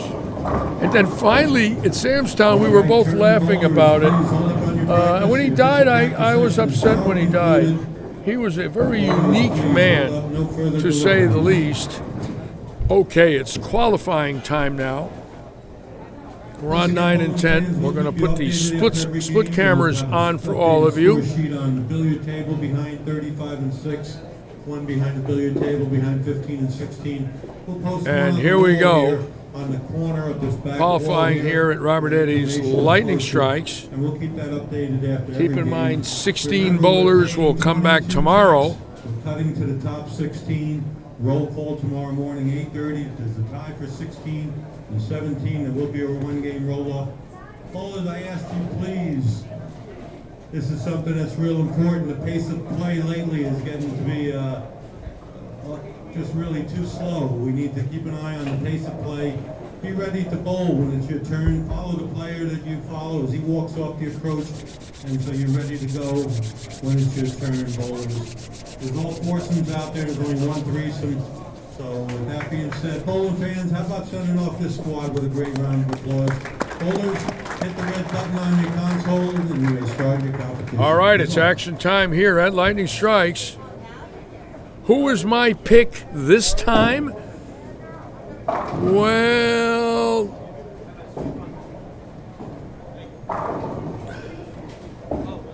I like that young man on 20, Larry Brand, who's bowled very well here, and has been the leader in one of our scratch events. But as I look across the house, I'm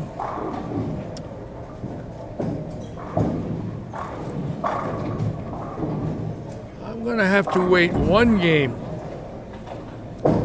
I don't know a lot of these players, so obviously what I have to do is I'm going to watch a little bit. Now, I like Ruben, I'll tell you that right now. Very, very impressed with Ruben yesterday, and I would have no problem picking him today. That I could tell you. I thought about that earlier today. Very, very impressed with this young man's game. Let's watch him on 29 and 30 right here on the spare. But we can diagnose. What do you think of this young man's game? Watch it.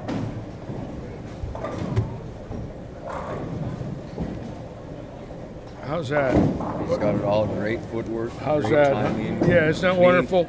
Clean through the shot. Yeah, clean, beautiful Square. bounce. How about that at the line? Absolutely. Is that the nuts or what? A symphony orchestra, just smooth, Yeah. smooth motion, fluid Oh, yeah. motion. That's what I look for. Fluid motion, smooth, great balance, beautiful swing, great release. Yep. He Great could, ball speed. Yeah, I could pick him today and not be afraid of it. I could see him easy top 3. Oh yes, Easy. oh yes, he's got it. Yeah.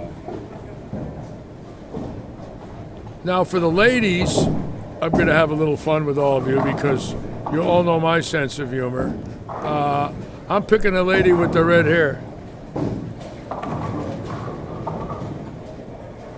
And she actually throws it really good. So let's watch what she does here now.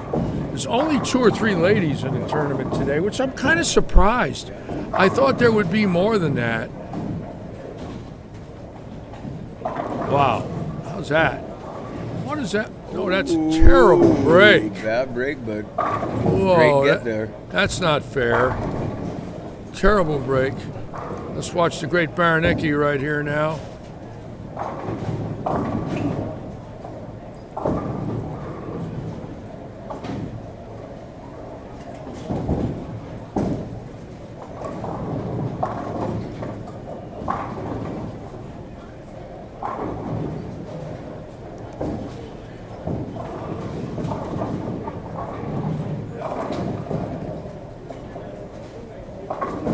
Boy, that hooked. Whoa. Did you see that? Strong backhand. Oh, yeah.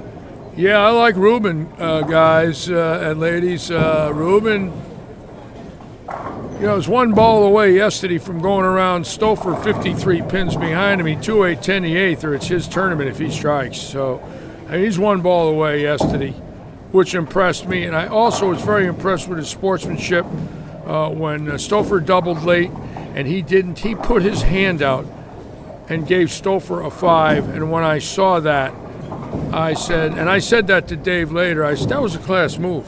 You got a new fan. Yeah, oh yeah, oh yeah.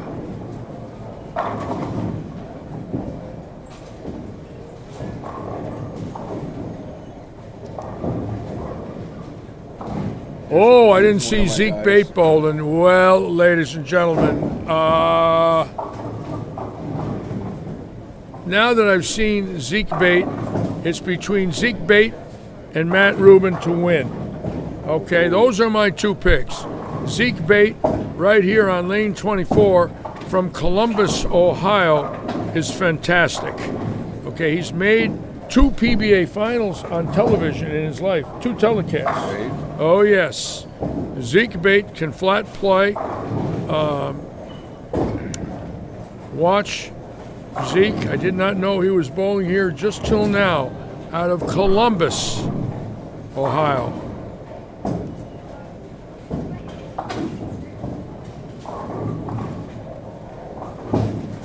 What a clean game that is. How's Zeke Bate? What do you think there, bro? Fantastically clean. Yeah. Here's one of my Is this gentleman right here? Verdaguer, Puerto Rico. Edgar. Let's watch San Juan, Puerto Rico. From San Juan. Now in Miami. We can get into it. It's a big man there. Yes, he is. Nice stroke, nice swing. Yeah. I like the swing. What about this young boy, Ethan Fiore? What do you think of this? How beautiful is that? Great off the ball, right there too. Really good off the ball. It's too aggressive. Good He's balance. got to get something weak. Got a ball down. Yeah, he's got a ball down. He got too much tilt. We're ball hooking that early in the morning. God forbid about Game 7. Down where I am, of the two-handers, most of them are like an inch and a half under for the tilt, like PAP. Yeah. Like 4 by minus 1.5, 2. Oh yeah, oh yeah. Man, do they get the ball hooking and grabbing? Baranecki, obviously a threat, obviously a factor. I would pick Baranecki to win. You know, there's so many guys. So many, you know, so much it's. talent. But when I saw Zeke Bate, and I saw the way Ruben bowled yesterday, and I'm familiar with Zeke Bate's action. I'm going to say either Bate or Ruben to win. To win, not to make the finals. A lot of games to go, but they definitely should be towards the top. Well, everybody likes to kiss a death pick, you see. When Larry picks them, they usually end up last, so I don't think Zeke Bate's going to be last. Whoa! Or Ruben. I kind of doubt it.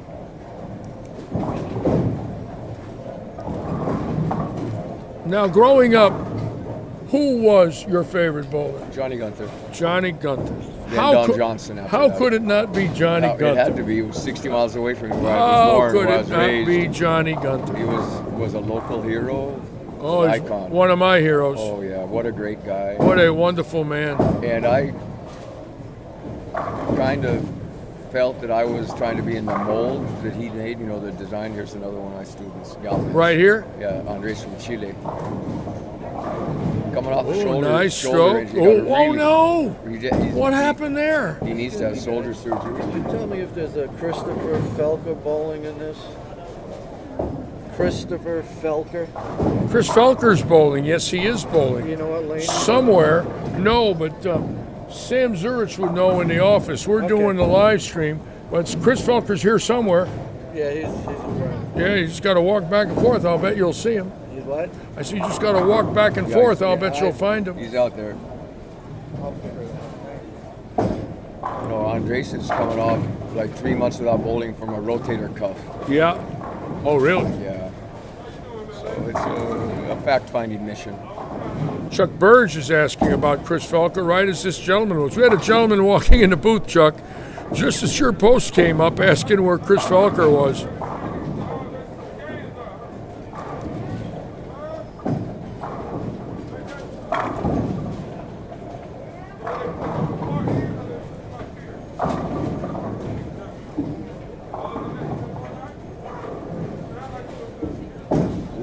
Whoa, what is that shot? Wow. Wow. Now, I want to tell you who I knew well, as a matter of fact.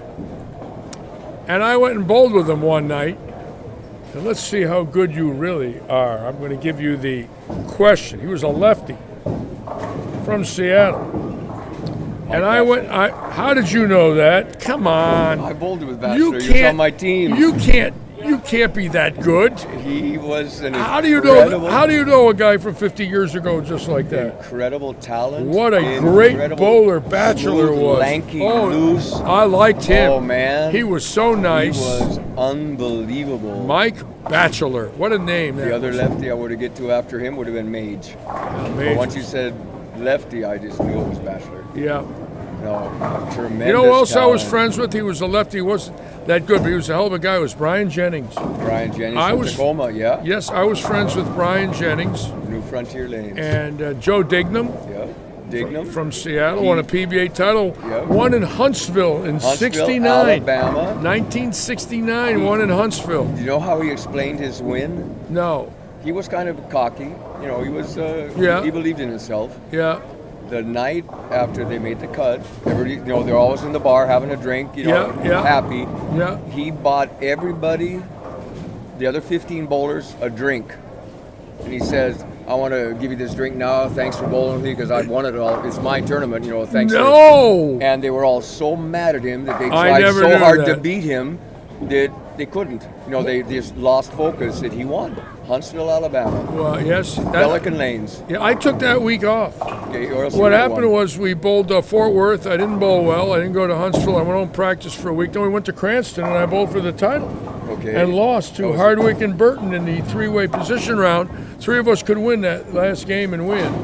And I lost by 16 pins. I didn't go to Huntsville, but I was friends with Dingy. His nickname was Dingy. Yep. And Barry Asher's still friends with Dingy. Yep. But that young man there throws the ball real good on lane 9. First time I actually went out on tour to drive the tour was probably in '75. Yeah. And a guy I knew from Portland, Oregon, his son wanted to go out on tour. And he said, well, he'd let him go out on tour, another one, if he rooms with Jim Porter, because he knew that I would not let him get in trouble. Yeah. The kid knew how to bowl. His dad made him use a conventional. Houston? The first 2 years. Who, Houston? Davey Houston. Oh, Houston was great. Frank Ellenberg and George Pappas came up to me at Valley Bowl. Yep. Or it might have been Hollywood Bowl, one or the other, Timberlanes, and said to me, watch this kid, Litchie.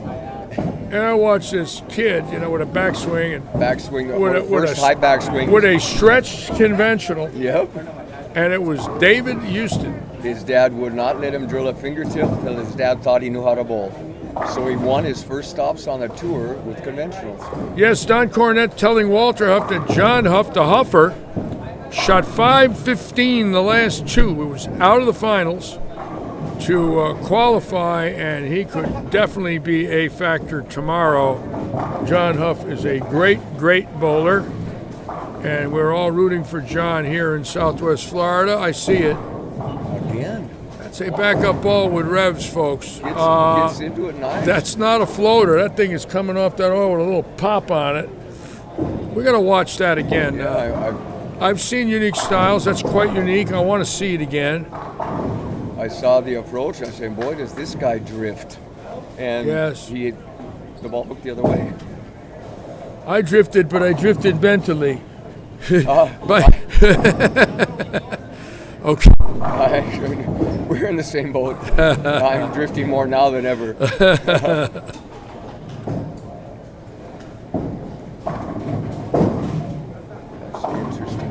And again, it's so nice to to see these great bowlers from the Southern region bowling today. Obviously, many of them, their dream is to win a PBA title, and tomorrow afternoon, one of them is going to have that dream come true.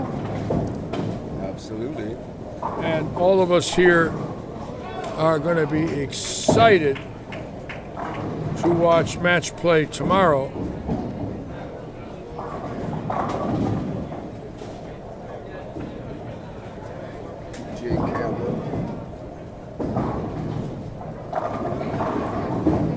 Boy, there were some pairs that scored so well. Other ones who struggled a bit. Yeah, this house is like that. Yeah. This house, you get on. Now let's watch this man here. He's standing way to the right. He's going to back it up, walk left. Wow! And he gets into it. Wow! Look at that ball. Nice? It's got tilt. Is that nice? My ball should look like that. This guy's got the first 5. 2 hands, no, 2 fingers. Just gets the thumb. I don't know if they use the thumb, but gets off the hand good.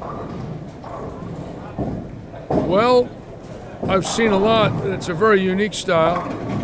But like I say, in the words of Billy Whaley, Chris, it's not how, it's how many. Another man told me that I was managing a pro shop in Hollywood, Florida, New Scalia's Pro Shop, 1968 Masters champion, I believe, or 67. And a little old man comes in because we had 2 lanes in the store and wanted to practice. Yeah. Ends up on the wrong foot. Shaik, I don't know how that didn't happen. I did send it out today on my cell phone to all my groups. So I want to apologize unless I didn't hit one of the groups you're in, but I sent it out on my Facebook page today, hon. And I don't know why that happened.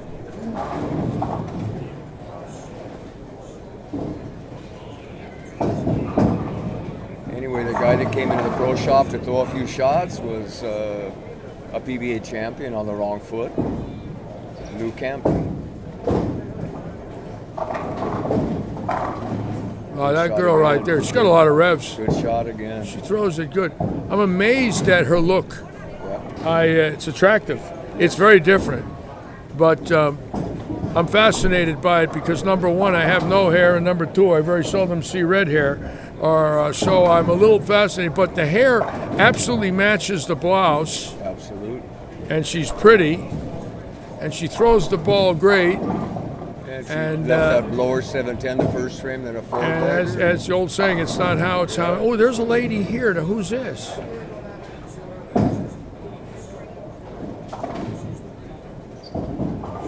Oh, wow, she throws it great, too. Look at that shot. That one, too.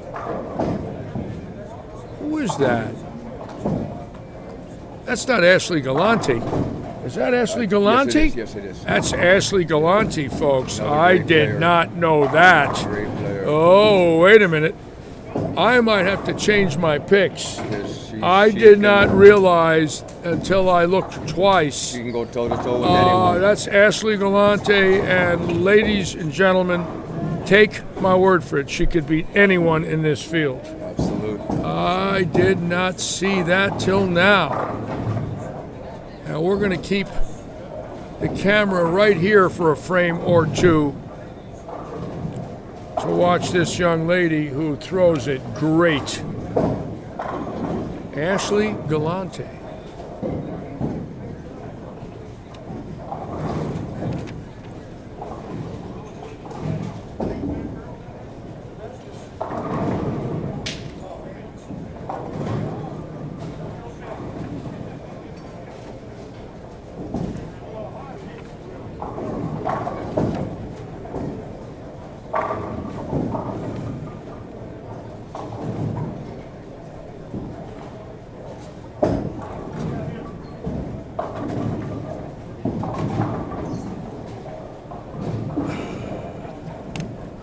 I did not know Ashley was bowling today. That is her. I had a chance to watch her last year in Tampa, and she is fantastic. She is a great player.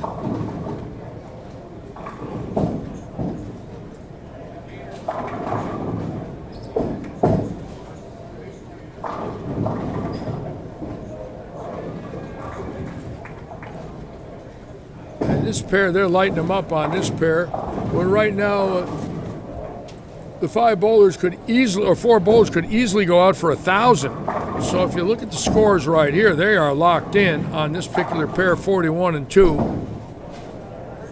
This is the non-champions regional event, Eric. Seniors this morning, bowlers 49 and under this afternoon. Tomorrow, both finals will run at the same time. And let's watch this young lady, Ashley Galante from the Tampa area.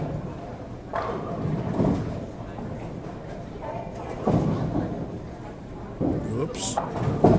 Got a little right there, missed it a little. And she knows she missed it. But she is tough. No fear in that lady. Start down 9. Oh, let's let Ashley shoot that split. Let's see if she makes it, and then we'll move down to 9 and 10 and go right up the ladder.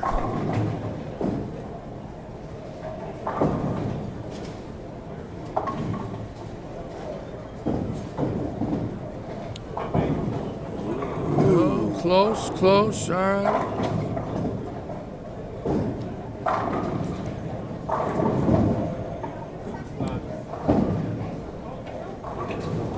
Now 1665 led this morning on the senior side. This is the Mark Roth pattern. And I'm going to say today, because of the higher rev rates, I'm going to say somebody could shoot 1750 on this. I could see it. I could see somebody averaging 240 to 250 on this. They got locked in and just started going. Maybe a little high, 1750. I will say 1700 automatic. I think one of these bowlers will break 17 for 300 over, 240 average.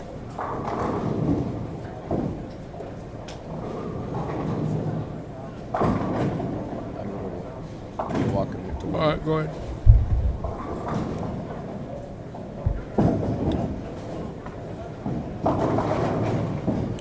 Sitting with Jimmy Porter, what an inspiration. Cancer survivor, having coached in 20 different countries. 20.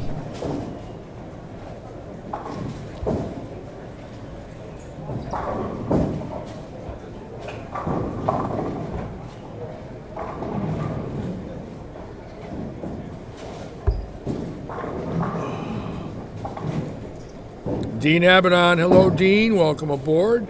Well, that is an amazing style with a fantastic ball reaction. And I've got to tell you, the man is pure in them. Extremely smooth and very accurate shots and a great roll on the ball. I got to watch it again. I've seen a lot of unique styles. His very unique.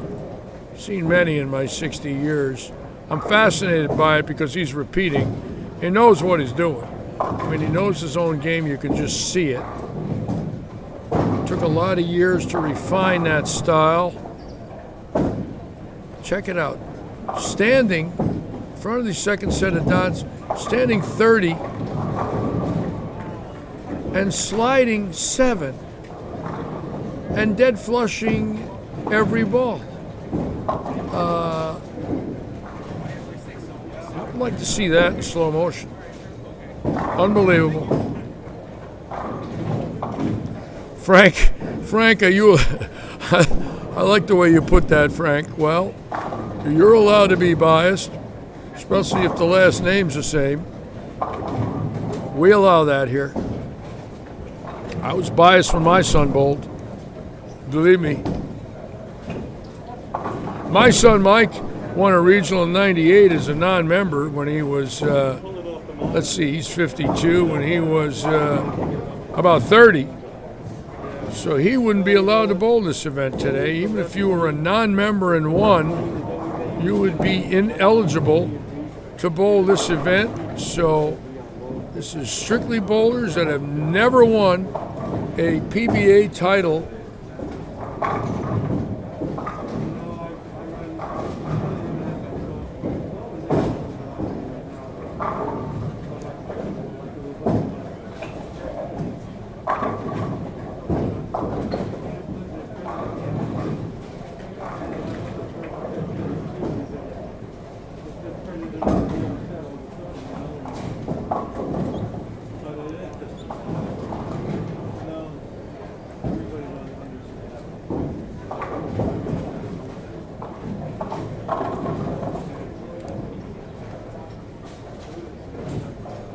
Some beautiful games here. That gentleman right there, the left-hander on 26, throws it great. It's amazing the skill level of many of these bowlers that have not won a regional. You watch them and you say, how's that possible? Either they don't bowl regionals or they've been unlucky. But some of them throw the ball fantastic. And we're going to watch this next gentleman coming up here on 7 in a row.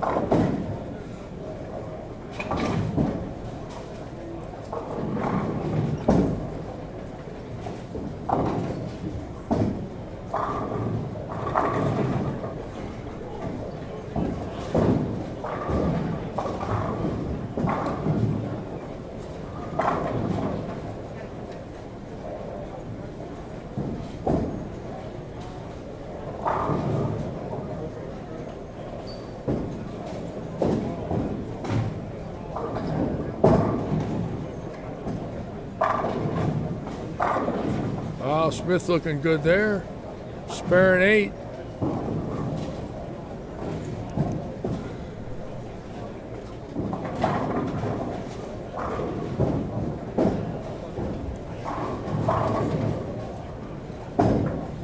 Again, we want to thank Sam Zurich and the PBA, of course, for asking us to host this event. When Dave Stouffer found out about it, he jumped immediately. Sam got a hold of Dave and asked him if Dave was interested, and took Dave 1 second. And of course, myself, having been a PBA member since 1968, I'm thrilled to be doing this today with all of you. PBA back in action on Fox. How about Francois Lavoie? 2 checks for $100,000 back-to-back weeks. Pretty good paychecks, huh? Kyle Troop with $250,000. Verity, can't wait to see you, my dear. Oh, I've been looking for you, honey. We want you back.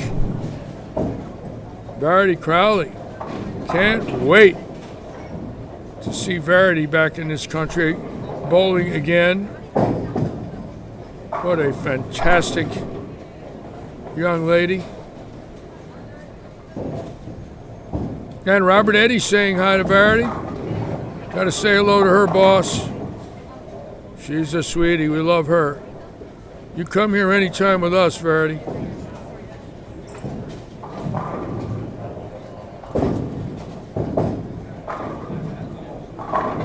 Verity, if I had your arm swing when I was a young man, I could have stayed up with Earl Anthony. Well, maybe. What a beautiful game. Beautiful lady. Sean Wilcox. Hello, Sean. Thank you for joining. All of you so much. It's an honor.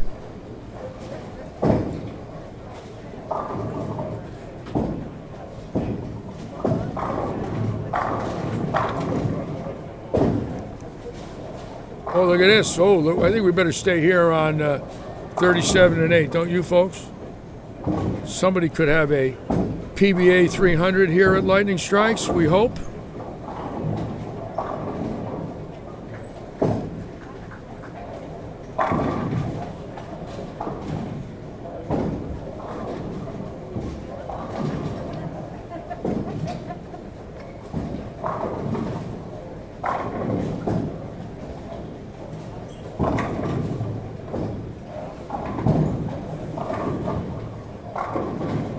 And Dave Stouffer giving me the Litchi Hoss. Yes, David Hoss.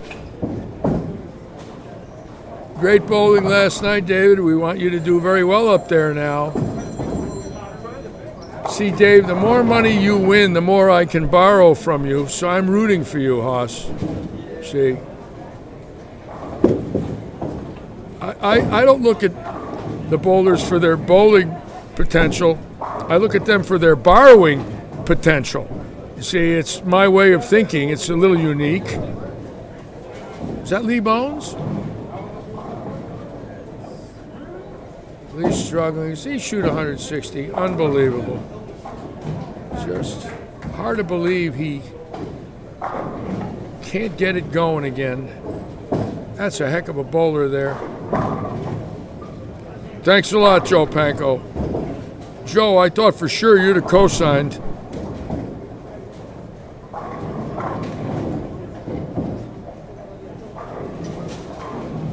Sitting there with a Scone and Wilcox. What are you guys averaging all 260? Knowing you three? Scone is fantastic. And Wilcox is a horse.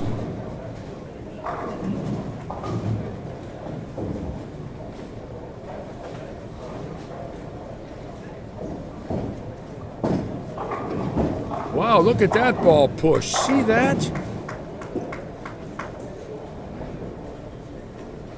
All right. Sergey Javaz. Let's see what we got here now. Big tall man. How tall he is. Big in the upper body.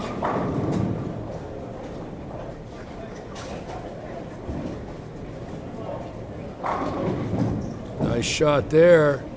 Wow, balance, long reach, beautiful. All right, let's get this one.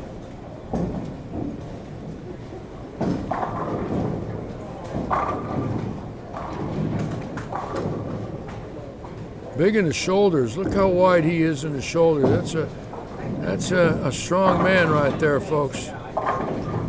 Taking his time, drying the hand, giving a nod. You go first. I like that. Take your time, take a deep breath, don't rush. Look left and right. Get the feet set, looking down. The shoulders lined up. Get the hand in it.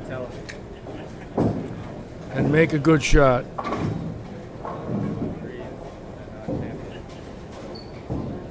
Ooh, he trusted it. Come on. Atta boy. Great shot. 2 in a row on the money. All right. Larry does the biggest shot of his career. Oh. Laid down 160. Okay, here we go. Now, what's really interesting is this is a PBA 300, number one. And number two, I'm not going to say this is cast in stone, but this might be the first PBA 300 ever bowled in this house, and I want it right now, folks. Right now. I want to see the first PBA 300 ever bowled at Lightning Strikes right here.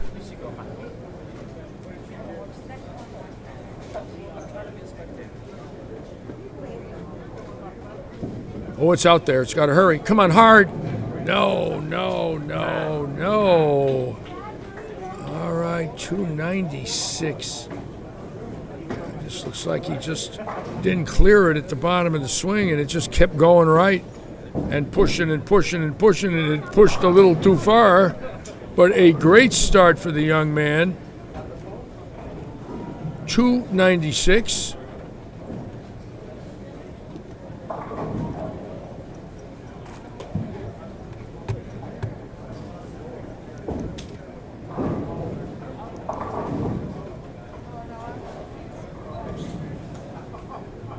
Stouffer, you're with Christian Azcona and Sean Wilcox. You're sitting with some horses, Stouffer. I'd like to see you three on a triples team. Let's see what happens. Got to get you into a triples event. Got to be 2,300 on a bad day.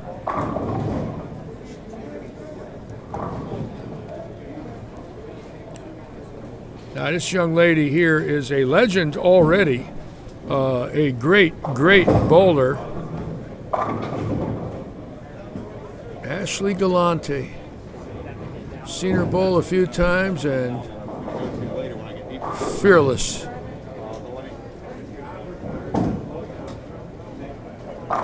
Wow, she got that back. Just the last two shots that I watched her bowl, missed a little right, just a little quick. but quite a bowler. Score is very high in game one. Again, 1,700, I think, is going to be bowled on this squad.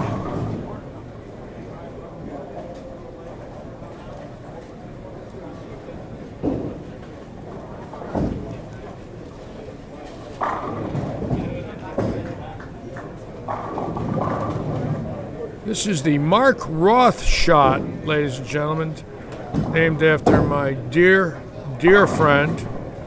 I was with him when he bowled his 299 in Kansas City in 1975 at King Louis West, leaving a solid 4-pin in the championship match for his first PBA title. And in the videos of that, you'll see a long-haired man wearing a leisure suit come out and congratulate him if you ever see it, and that's me. I did have hair once. Brought that day kicking the ball return. They were over lane ball returns, so when he was on the right lane, you could hear him kicking the return with his right foot. It came around and kicked it. He was falling back the fourth arrow, and Roth changed the sport of bowling forever, like Belmonte. Back then, everybody wanted to throw a hook like Roth, and now they want to throw it two-handed like Belmonte.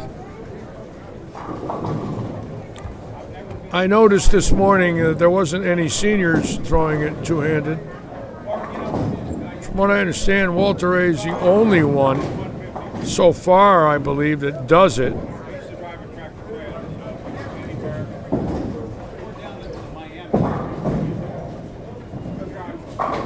Whoa. What was that? That ball looked like it hit a bumper. I got to watch him bowl again. That's deeper down the lane with that kind of ball speed that I've ever seen get back to the pocket in this house. I mean, at 45 feet, that ball's on the four-board at about 22 miles an hour. And in 12 feet, it traveled 13 boards. Left, I might add. I got to watch that again.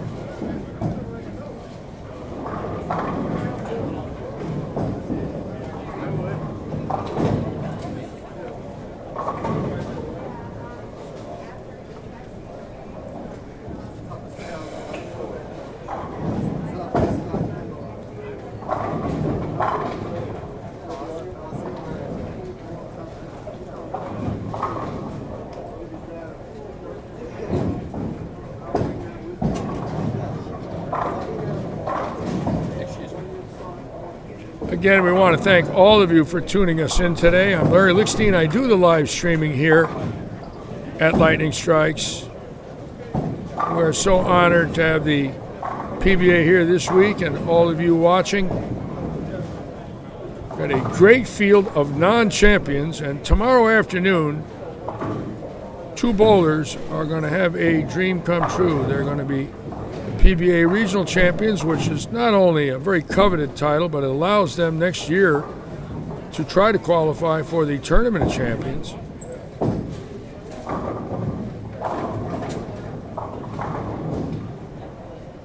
And the state of Florida stepping up with 5 senior events between today,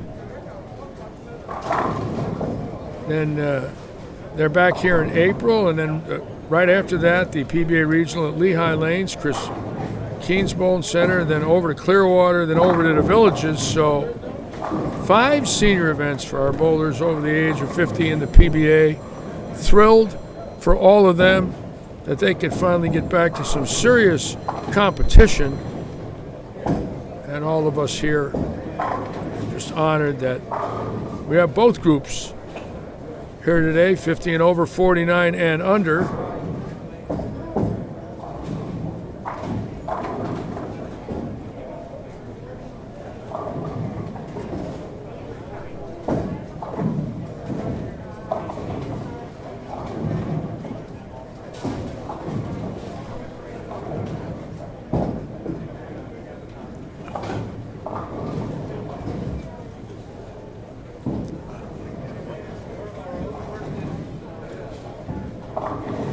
It'll be some match play tomorrow with 16 bowlers on each side. 32 bowlers bowling match play tomorrow morning at 8:30. We'll be on. They start at 9. All right, Sammy. And here we go. It will be impossible for me, without several practice sessions, to pronounce the man's name who just bowled 296, but he's from Lithuania. Kaunas, Lithuania. Chris Smith in second with 290. Joe Kubelis with 268 out of Spring Hill. Evan Baranicki with 268, our local legend. And let's watch Corey Driver.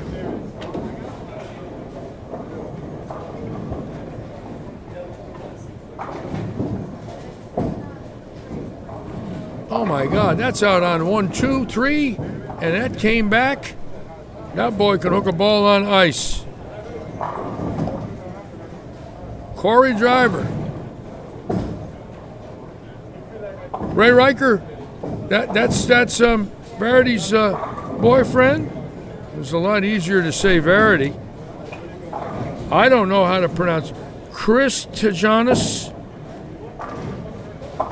Sergejevis.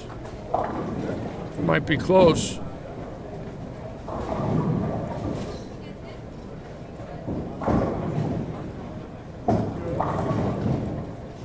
Baranecki for Chris Felker in fifth out of Pompano with 264. Tristan Davis out of Woodstock, Georgia in sixth with 257. Right now, 16th place, Mike Maribel, 246. The numbers are high, and 1,700 definitely looks feasible right now with this group.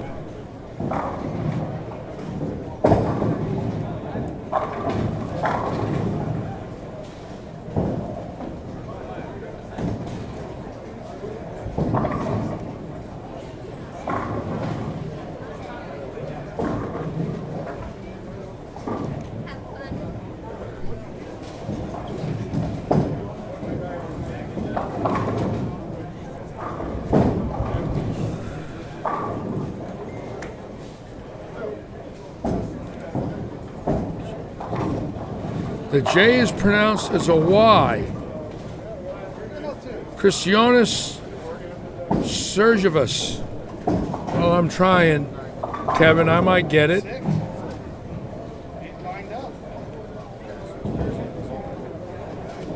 Well, thank you, Sean. I know you're up there, and boy, I'm glad you made it, kid. You throw it great. You got a lot of fans down here, brother. I'm one of them. Love the way you bowl, handle yourself.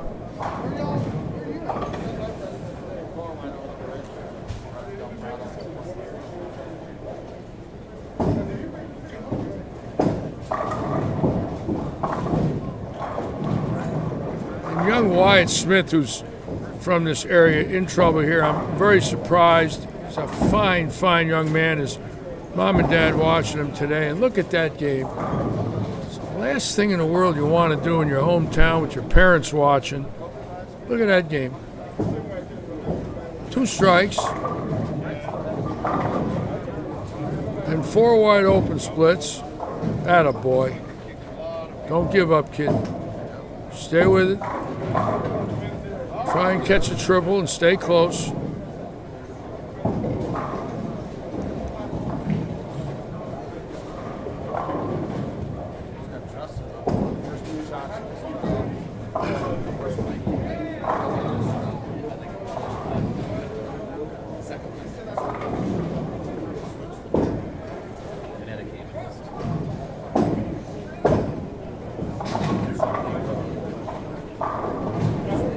All right, I'm going to move pairs here. So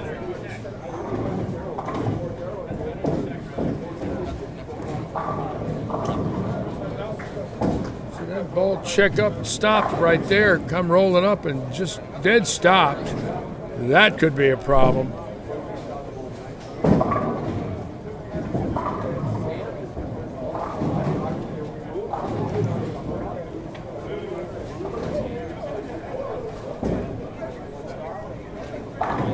There you go, Ethan. Looks like he balled down a little bit. He don't need a strong ball on this with that hand. He's got to ball it down and get something to get a little lower diff, a little weaker cover. Yes, these scores are being posted, Ray, on the PBA website. Pull up PBA Regions, Southern Region, and this tournament will appear. They're handling all the scoring. I do get sheets after each game, which are printed out by Sam Zurich in his office. But if you want to look at everything, pull up the PBA website. It is updated after each game on PBA.com.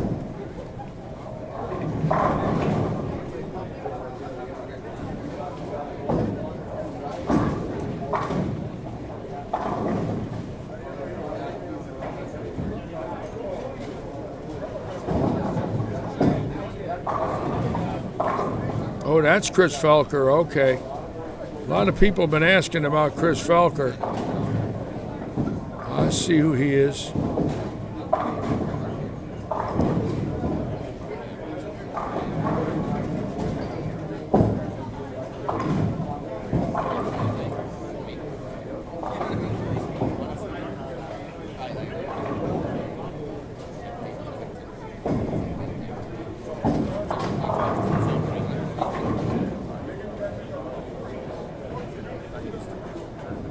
Steve Allen rooting for Hannah Brookins and Chris Smith. Glad you folks have found your favorites. Donnie Schwartz bowling today. I didn't know that till now. Hello, boy, Donnie.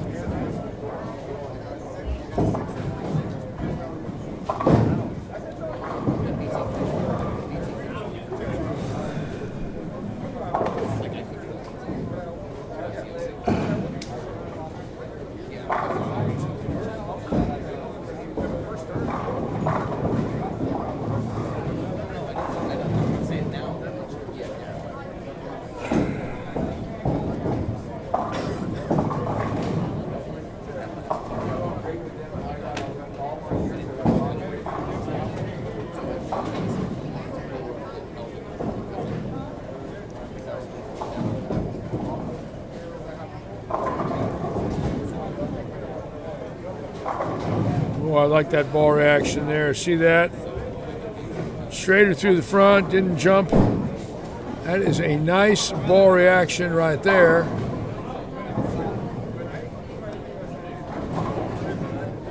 Let's watch this young man right here now. Going for 6 in a row.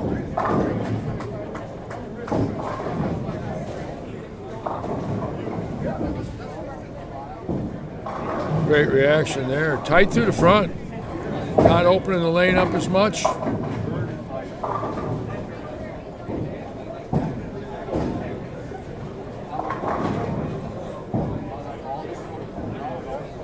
Is that Ruben with the 5? Yeah, I can believe that if it is. I'm so impressed with his game. I watched it last night, and the more I watched him, I realized how good he was. This young man has got an unbelievable future. It's just as pure as could be at the release point. That's not Ruben with 6. It's the other gentleman that had 6. But watch this beautiful, beautiful stroke and balance at the line and power at the release. Just, I mean, he catches it all. Wow. Boy, is that impressive. That's a Dave Stouffer messenger there.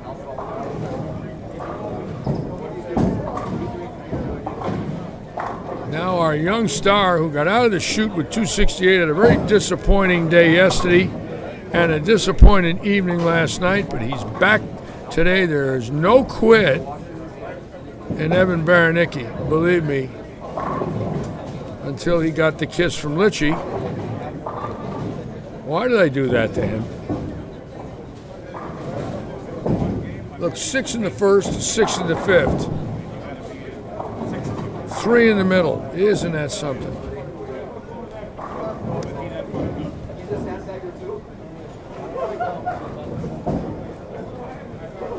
Who was the Dave Stouffer guy I'm talking about? He's doing all the remodeling here at Lightning Strikes. Sean, he's in charge of remodeling. Yes! Oh, I thought he had it. No.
Ashley Galante's struggling today. Look, no doubles on a shot very conducive for striking. I'm kind of surprised. But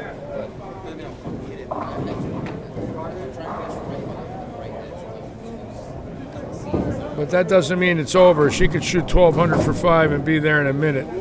But right now, the first couple of games just hasn't found it.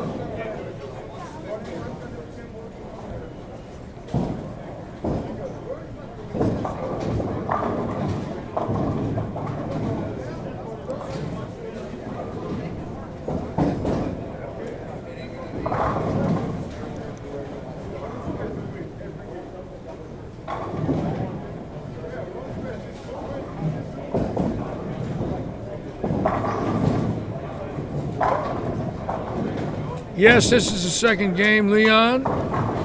Game 1. Kristijonas Sergejevas out of Kaunas, Lithuania. And if you say that 10 times fast, Leon, it is impossible. 296 in game 1, leaving the 4-6-7-10. Great start. Chris Smith right behind him with 290. Joe Kubelis out of Spring Hill with 268, and Evan Baranicki with 268. So big scores here at Lightning.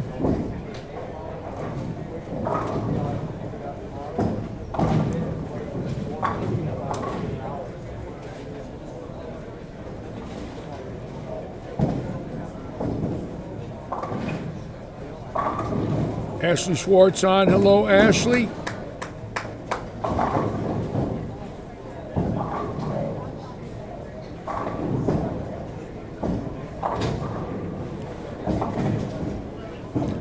Again, the place filling up a little bit. It's amazing how the kids bring in a bigger crowd. Look at this now. Wasn't like this morning. I guess the old folks just aren't as attractive as these young two-handers and flamethrowers. And look at this crowd on this side. I'm going to raise the tripod on that. Bear with me.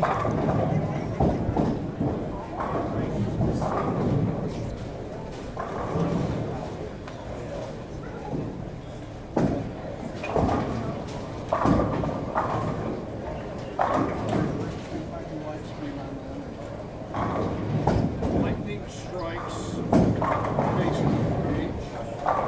And Lightning Strikes all 4 months. Okay?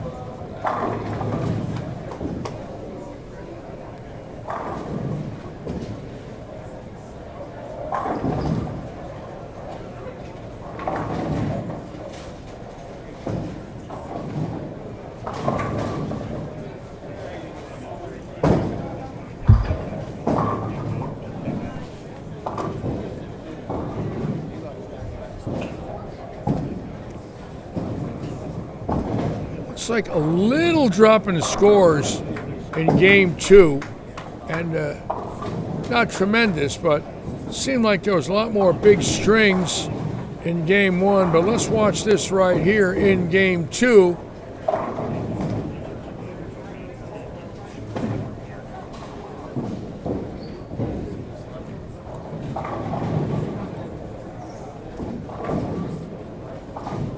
And Ruben again just cutting it a little short there. Did it last night too in the sweeper. I saw a couple of those where he just didn't quite clear it. But he's fantastic. Anyways, and we're going to watch this next gentleman getting up on 8 in a row. I love watching PBA 300s. They are a very special accomplishment.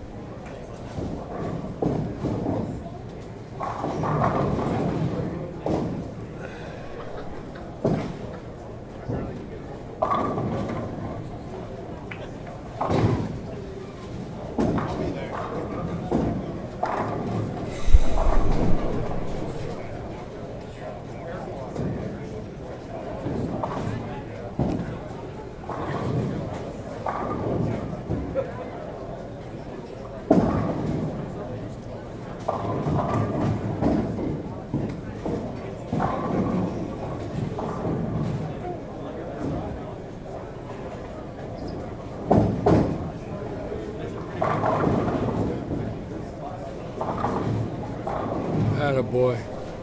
I had my first PBA 300 on January 6th,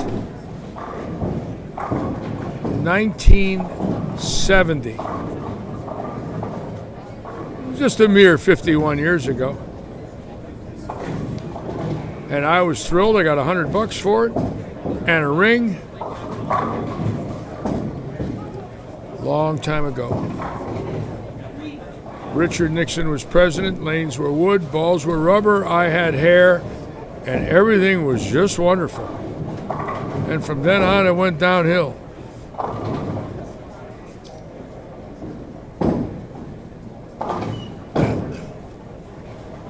Especially for Nixon.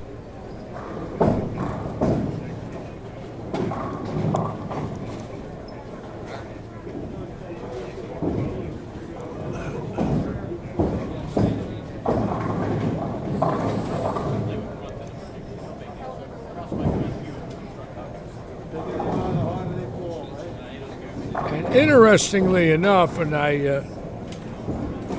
even though I think somebody might shoot 1,700, with these higher rev rates, this place could get ugly. Keep in mind, for those of you that watch all the time, when these heads go, this house is very, very tricky. And of course, the seniors don't burn them up, so they held up a lot better this morning. Game 6 and 7 were some very big scores. And a lot of these people got 500 off their hand, and that could make everything a lot different in game 6 and 7 here. So we'll see about that. We don't know for sure, but it's possible that there could be a problem. And now this young man has 10 in a row. Right here. Going for number 11.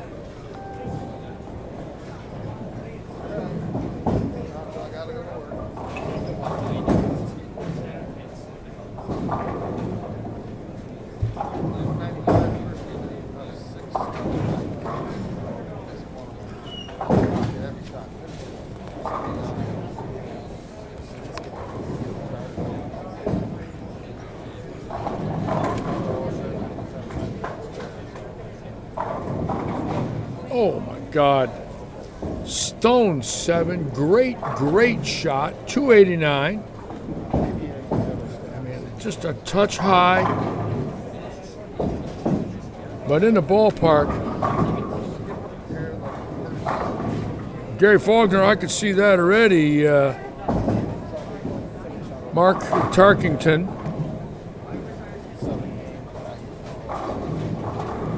Great shot, great shot for Tarkington there in the 11th, Gary.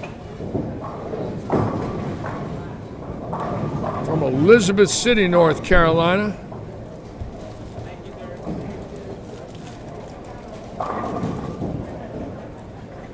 Oh yeah, he's got it. Great footwork. Nice game for Tarkington.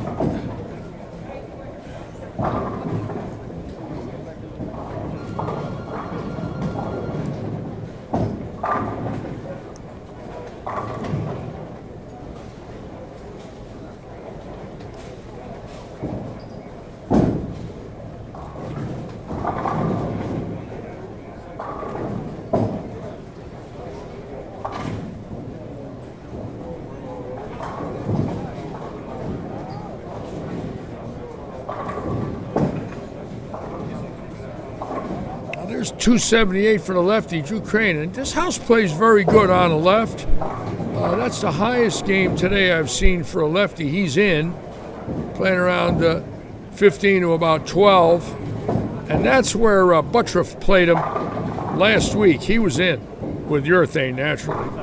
But very close to where Crane is playing them now. And it seems like when the different patterns come out, the shot is much deeper than the normal house shot where it's outside of 10. Seems like when the special patterns come in, it's inside of 10, but right now it looks like a very good shot in there. It's right over about 12, 13. Beautiful. Very nice. Buttriff was right there last week with urethane. Shot 13.08 for 5 to lead qualifying.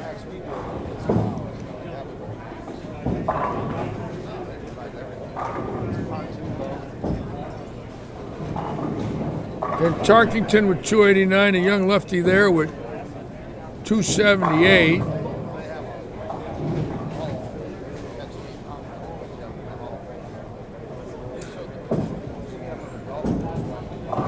This house, all in all, since I've been here the last 2 years live streaming, pretty fair side to side. I think most of the right-handers will tell you there are some pairs that the lefties have that are good. The same with the right, but the lefties do not dominate. Greg Pearson from the East Coast has won a singles event here. Ice Martinez has bowled well here, but all in all, pretty fair side to side, which I like. I like houses that do not belittle either side when people bowl well, and I don't hear that here. I never do.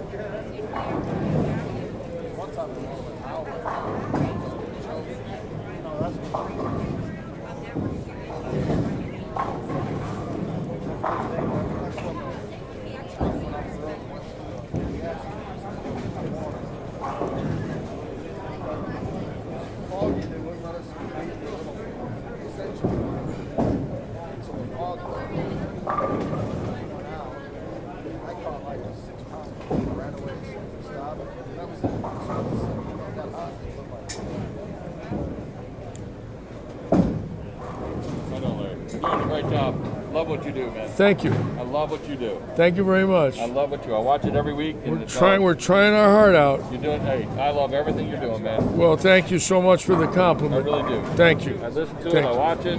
Thank you.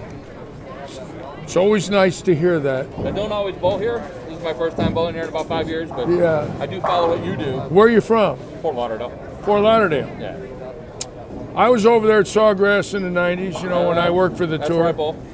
Yeah, I was there in 91, 2, 3, right in there, 4, 5, we were there. Okay. Yeah. I watched Pete Weber get drilled one night for 17. Oh, so the Chase Hotels Classic.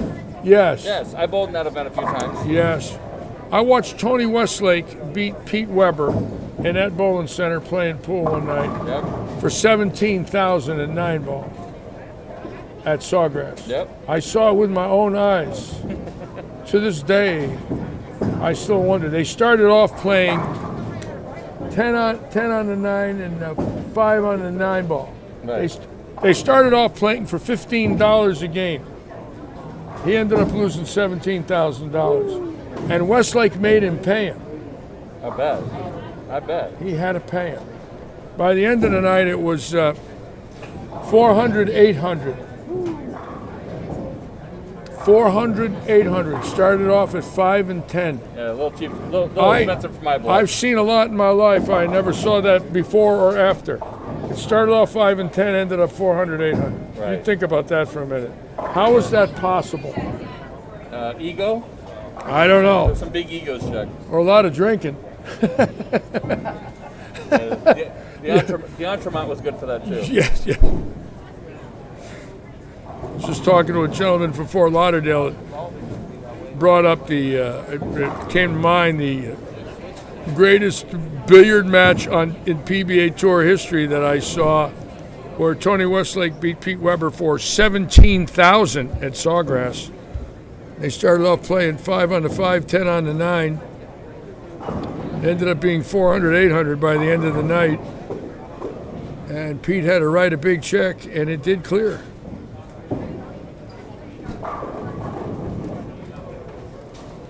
It's funny when you get old, all the things you've seen.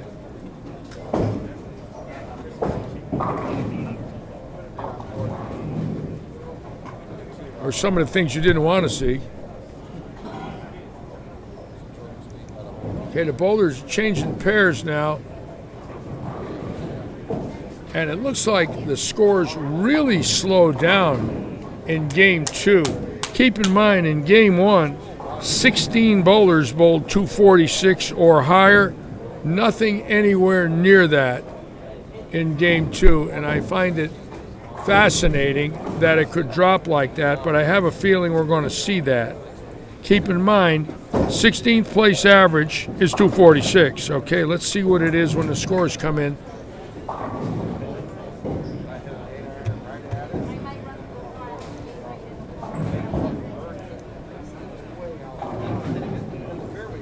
Again, we want to thank all of you. Got a big group on today. And I guess the scratch bowling and the PBA does it for the live stream. I even have a chance to keep my job. We keep having these things.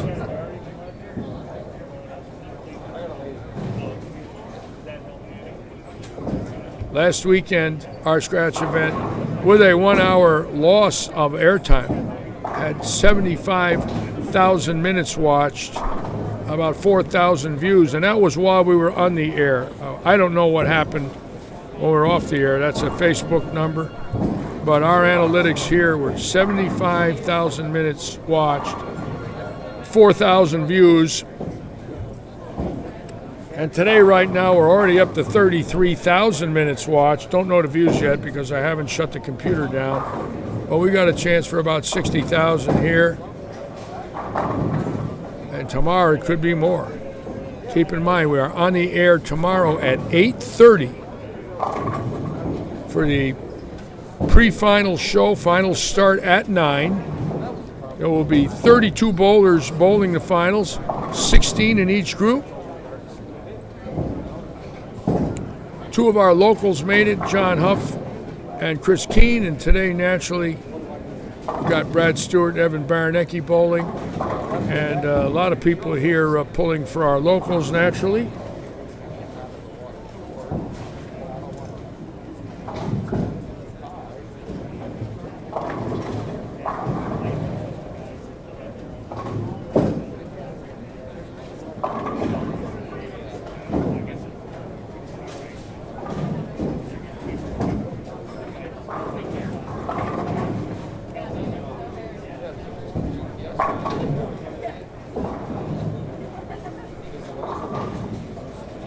I want to watch this young man on 29 and 30 again, just catch it.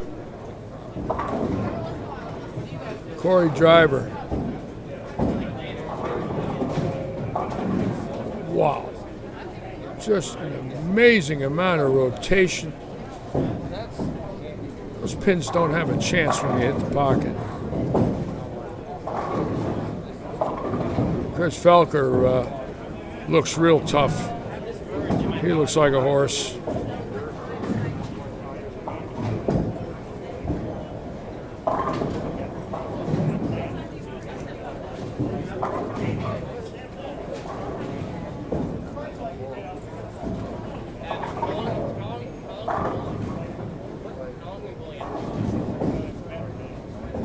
Ashley Galante really struggling today, which, I mean, we all have days, don't we?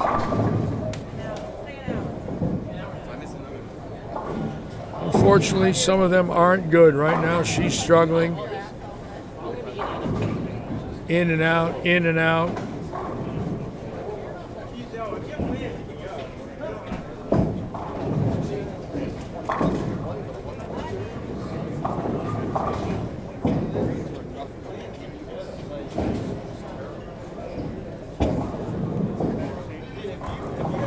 Had a lot of friends on from New England this morning. A lot of Hall of Famers.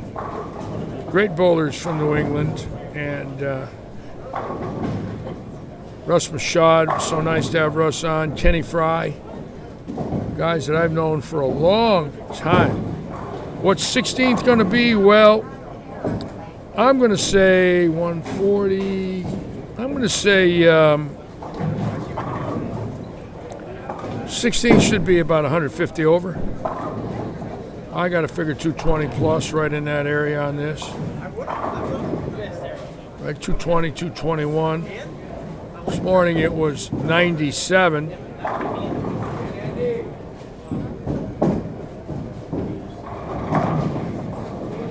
I still think somebody on this squad could shoot 1,700 because you don't have to have all big games, but you know, 4 good ones, you know, 260 and 3 2-0s, there it is.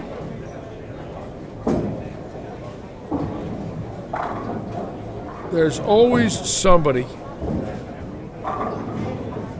that finds a way to make them look easy.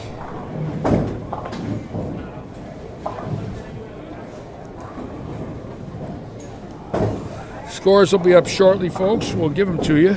You're in Game 3 now.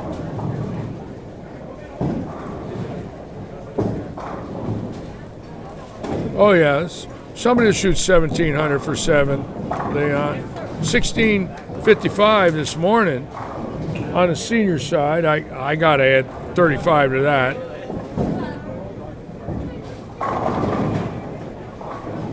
But we'll wait and see.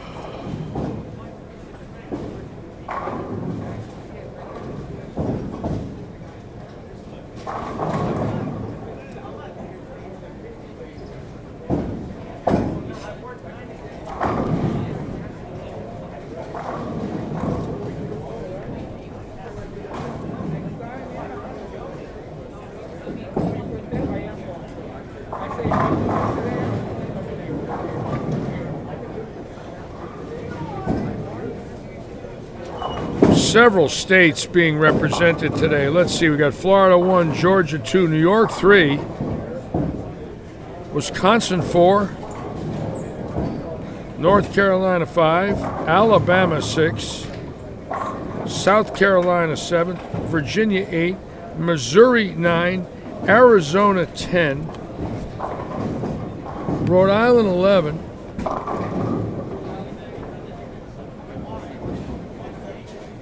Colorado 12, New York 13, Tennessee 14, Puerto Rico, wow, and Lithuania. How about that one? 14 states, 2 foreign countries. Maybe more in the foreign countries. Let me look.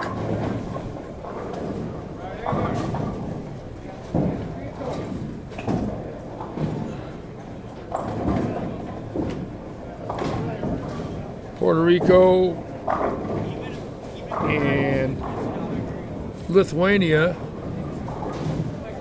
2 for sure.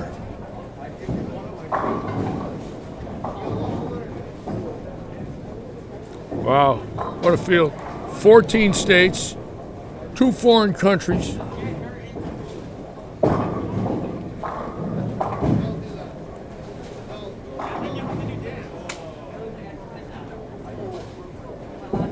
And an announcer from a foreign country. I'm from Connecticut. So 3 foreign countries today. Joe Panko, North Florida? Joe, Florida's in the south, bro. There is no North Florida. There's a North Carolina, Joe. Isn't that where you're from?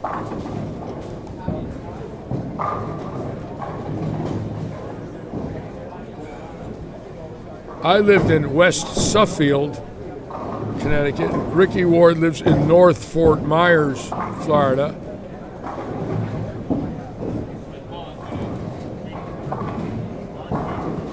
And Baranecki now, interesting, a bad qualifying Saturday in Tampa, a bad sweeper last night.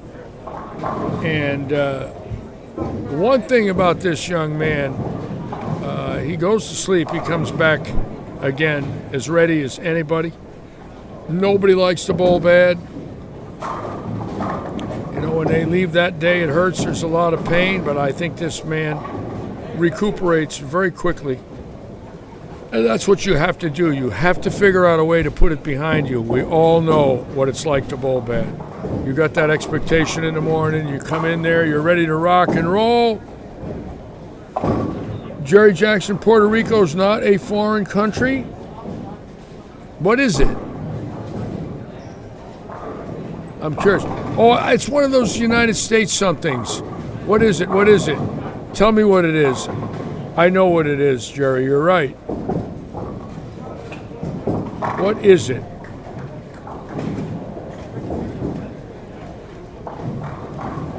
What is it when it's not a foreign country and it's affiliated with us, but they're not a state? There's something, I forget the name of it. A U.S. territory. I got it.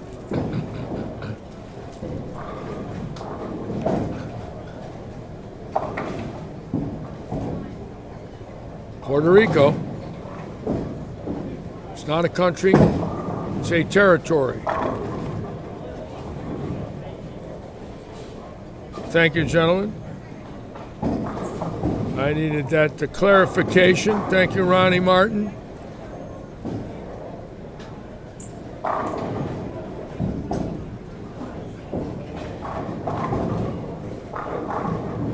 We're going to watch Baranecki throw a shot here. Score should be coming up shortly.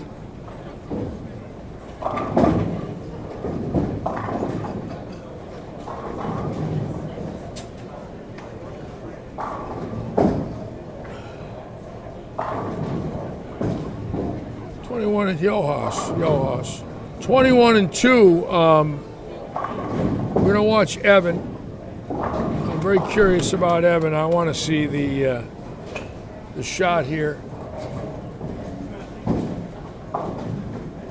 Let's go to 21-2 real quick.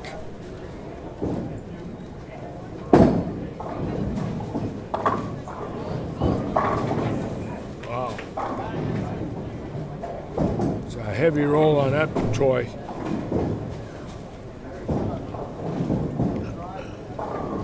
Sterney. Lots of strings now.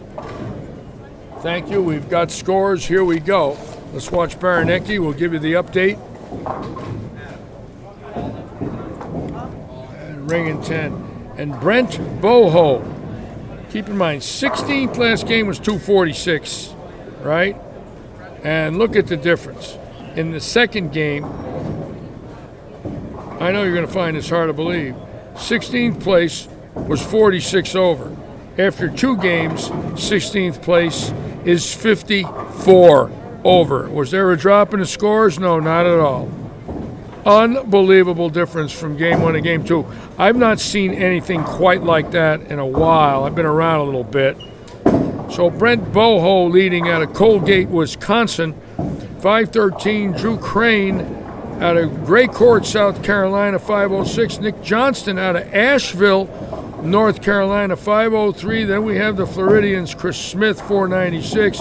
Ethan Fiore, 495. Chris Felker, 492. Corey Johnson, 487. Then Chris Jonas, 487. Matt Rubin, 479 out of Selden, New York. John Bambarin out of Sarasota, the Bammer at 477. Tristan Davis, 472. Paul Campbell, Zephyr Hills, 469. Joe Cubulus, 467. Charles Peavy, 446. Mike Maribel, Coram, New York, 455. Evan Baranicki, 454 after a 268 start. And he is the number. So the number dropping drastically. And now all of a sudden, I've got to say this, I don't think 1,700's in the wood on this squad. If they're going to drop like that, these guys are burning them up. And if that continues, this house becomes treacherous. I mean treacherous. You could hit pairs here that are 10 and 2 different from the previous one you were on. The panels are different, the topography is different. And when the oil which covers all of that up disappears, the true pattern of the lane takes over. The topography, the wear and tear from the low end to the middle to the high end, and the characteristics that are hidden by oil now come out and make the house very tough.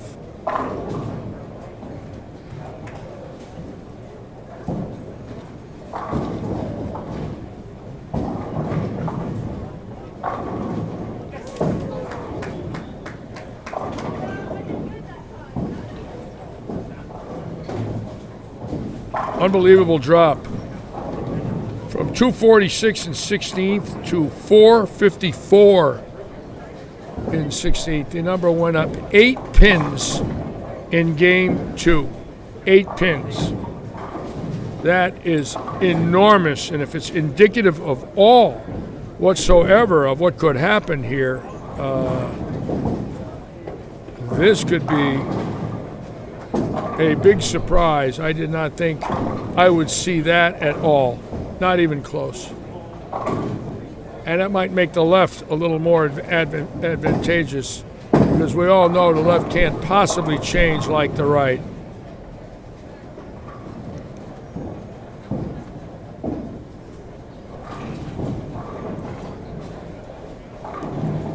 Then again, they could settle down, transition could stop, and all of a sudden they get high scoring again. This is a type of house where we've seen that as well. Get a lot of transition for a game, game and a half, and then they settle down again. So let's see.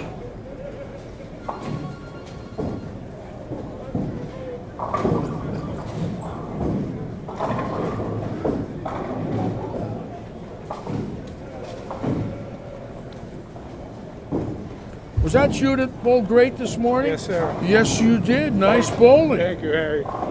Very nice. Very nice. Thank you very much. Congratulations. Thank you. So you qualified second? Yes, sir. How do you say your last name? Well, in Spanish or in English? Either or. In Spanish, it's La Marche. In English, they say La Marche. La Marche? Yeah, but La or Marche. La Marche? You were saying it right, I think. La Marche. La Marche, La Marche. Yes. They say my last name too different. Yeah? Yes. Well, what's your last name, Harry? I'm not going to tell you. Okay, how you spell it? How you spell it? My last name is my last name is LICHSTEIN. LICHSTEIN. LICHSTEIN. LICHSTEIN. But I've been called a lot worse in other languages. take my word for it.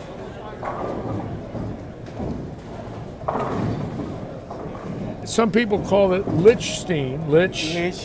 And you know what Mark Williams used to do to my name? What? The great, he's going to be a Hall of Famer this year. He put a B in front of the L. He took away the L and put a B in. Yes, yes. I don't want to say it on the air. This is a family show. Yeah, right. True story. Oh yes. Come on, get back, get back.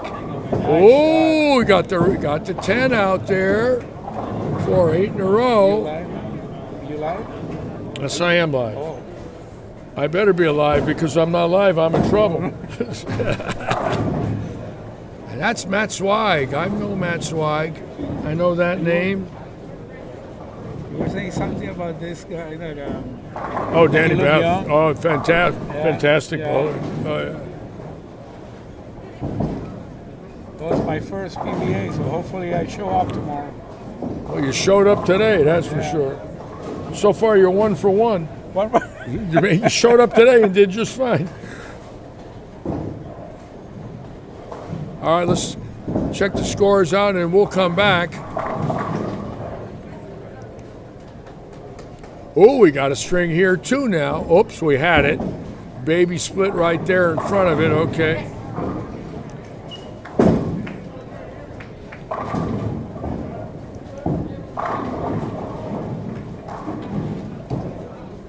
And let's watch Corey Driver again. I'm fascinated by Corey's game.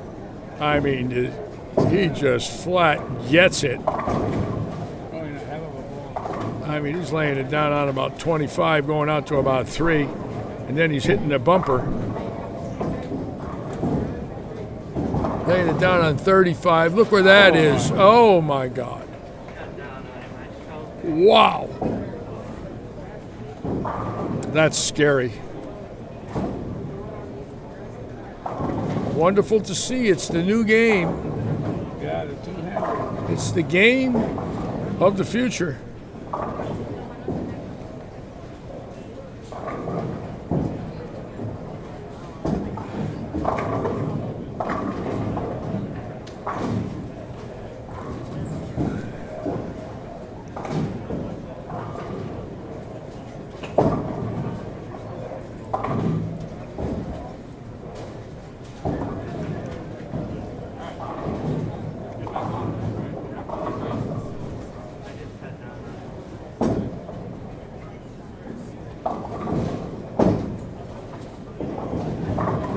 And we're going to go to 17 and 18 right now, folks.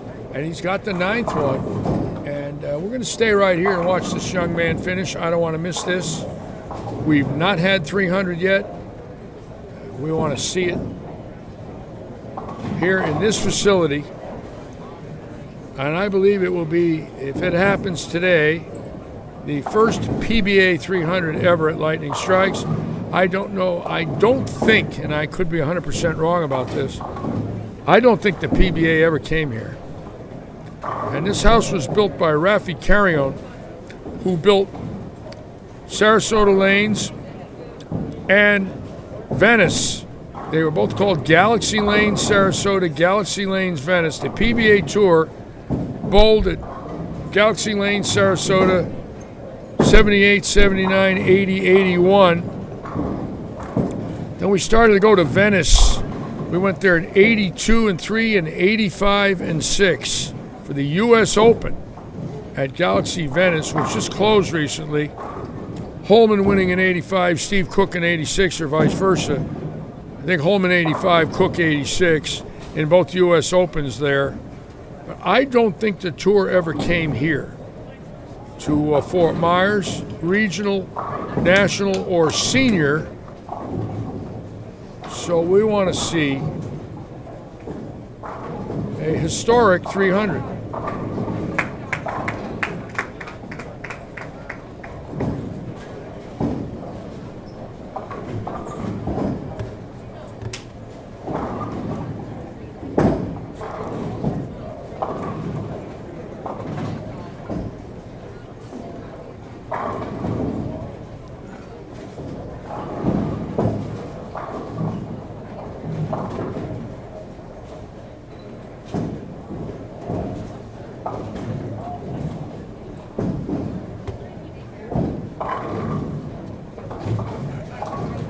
scores were higher on I'm the betting first the St. round. Louis kid goes off the sheet.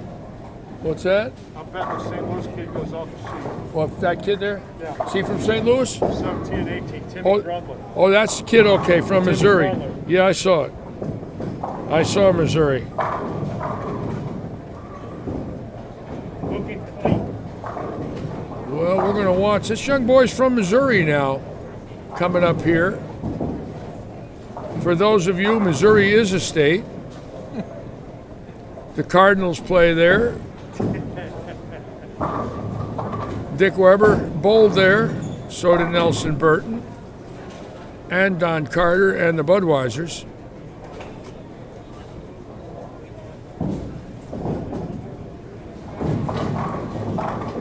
And at one time, the 300 game leader was from Missouri. In the 60s, he was out of Sullivan, Missouri. His name was Elvin Mesger.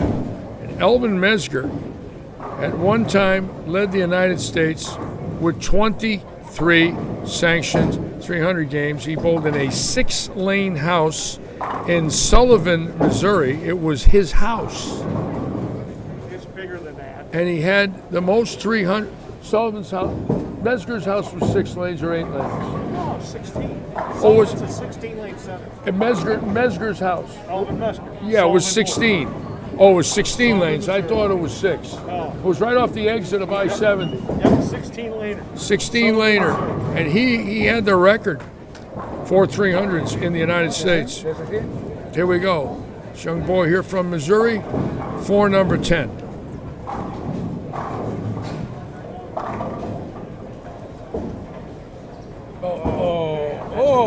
And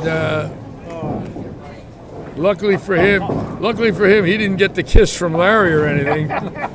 No, he didn't get the kiss. Not at all. Not a bit. We should have left him alone. Poor kid. God, he didn't miss that. Doesn't he know? He should have stepped off the approach and said, "Get the camera off me." Oh, my God. Oh, God. Unbelievable. That is what Cersei did. Unbelievable. I'm scared to death. Oh, man, that's back-to-back 7-10s for Ashley Glide. He's back-to-back. Yeah. She throws a great ball. Oh, she does. She's great. That's back-to-back 7-10s.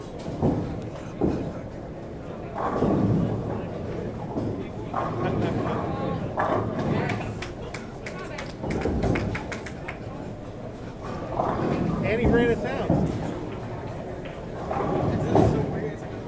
2-8-10 on the run now. You made it? Yep. A washout. That was a washout. Yeah. 2-8-10. Yeah.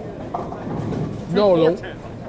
I'm One- sorry, 2-4-8-10. Yes. 2-4-10. Tour board down.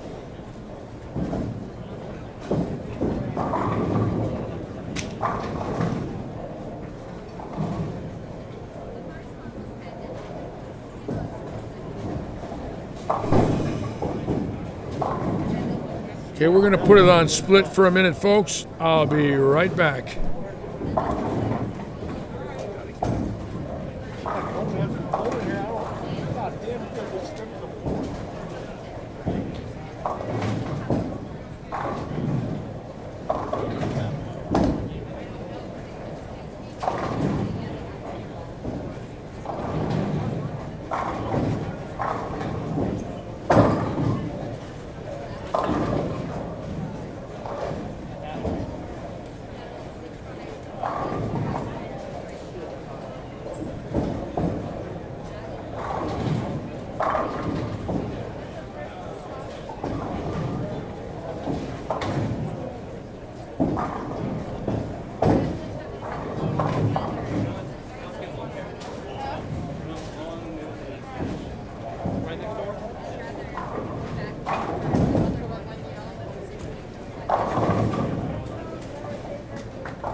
Okay, we're back. And we will have the scores for you in a moment. Going to be finishing game 3, 4 to go. And we will cut to the top 16.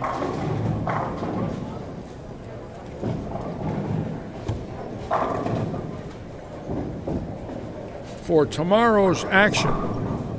Keep in mind, both winners will be eligible to bowl the Pro Tour qualifier for next year's Tournament of Champions. What an honor that is just to have a chance. And of course, they will have a PBA title. And whoever wins tomorrow will only be 117 wins behind Walter Ray Williams. Just remember that. Just 117 behind.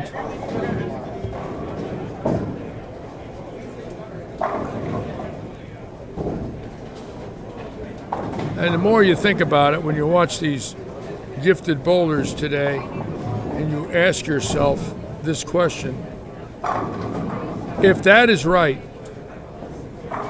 I know he's up around 117, 118, maybe 116, 115, some crazy number. Can you imagine how good that man is to have done that? And I believe Pete Weber is also at 100. Somebody said that both Walter Ray and Pete Weber have hit 100 wins. I think. I'd like to find that out. I wish somebody could tell me that.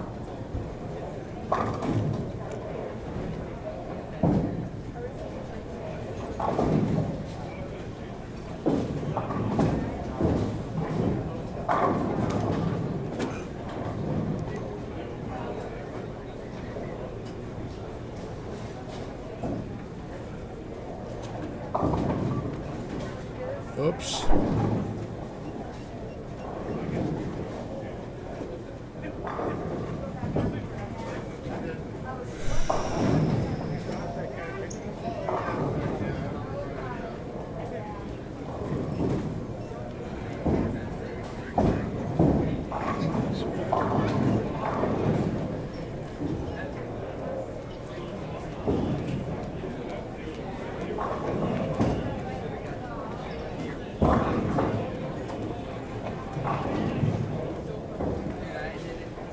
Hi, how are you? Good to see you.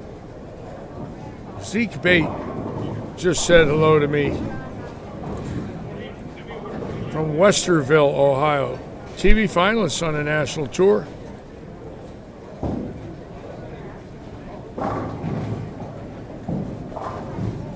As you can see, we got a pretty good crowd here today now. Starting to fill up. Check out this side right here. Pretty cool, huh? I love showing the spectators, family and friends, parents, wives, grandparents. The PBA is back, thank God. What would we have done without the PBA?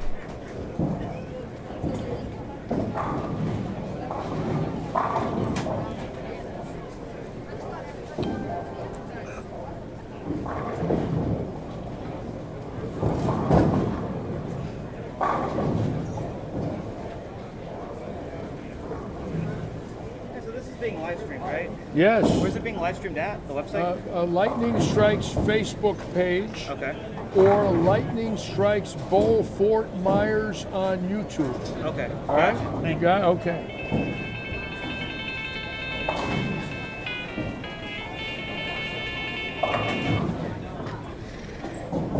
Can't talk. I'm live streaming. I'll call you back. Just got a call from my dear friend in Las Vegas, Bill Hall. But I can't talk with Bill right now. And look at the score on lane 12, ladies and gentlemen.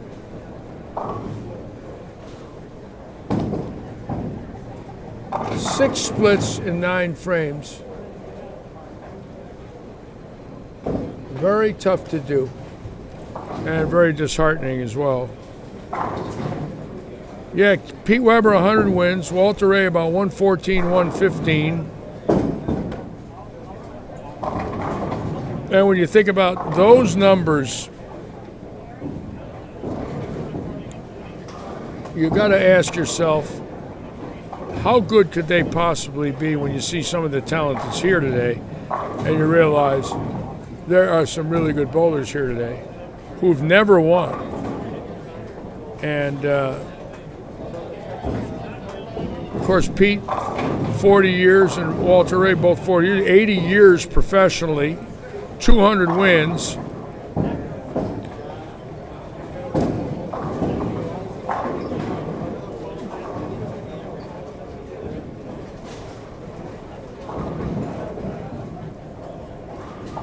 I was with Pete when he won his first PBA title at Bradley Bowl in 1982, my home house, Windsor Locks. I grew up down the street as a teenager, young boy. Moved there in 1955 to 1967. Bradley Bowl was built in 62. And I was with Pete in the press room when he called his father. And he started to cry. And his father was crying. And Dick talked to me and thanked me for helping Pete, which I didn't really help him. We just drilled his bowling balls, but that was the way Dick Weber was. And I remember it vividly, thinking to myself that day the kid was great. But if somebody told me he would have had 100 wins 38 years later, I'm not so sure I would have agreed with that. Or Walter Ray, not because of their skill level, just because of how long it takes to do it, and obviously the possibility of injuries or the lack of desire or both. And I saw great bowlers like Mike Albee actually stop bowling, and they weren't alone. They were Hall of Famers, and they stopped. Don Johnson pretty much stopped, even though he did bowl the senior tour a little bit. A lot of guys didn't keep going. They found other things in life to do.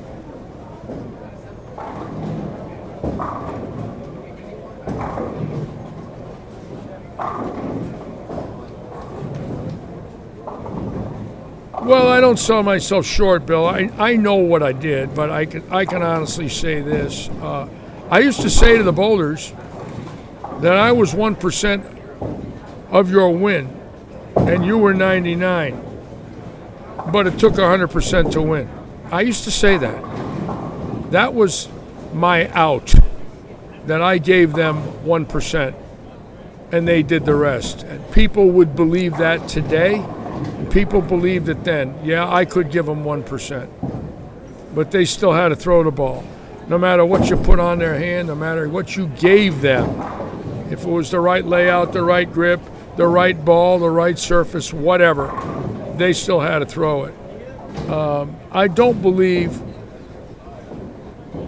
that the tour reps today have as much pressure on them as I did, and the reason is I not only had to recommend the ball, I had to drill the ball, I had to haul the ball, and I had to pay for the ball. And these fellas today have it a little different. They're all excellent at what they do, but they don't have the pressure on them of having to deal with the membership. They have to deal with their staff. Big difference. I had to deal with sometimes 300 to 400 entries a week.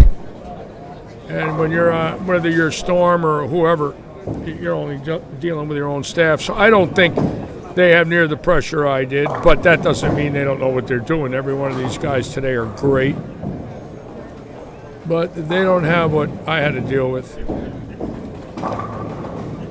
Never mind that. Everybody owed me money. I carried the tour.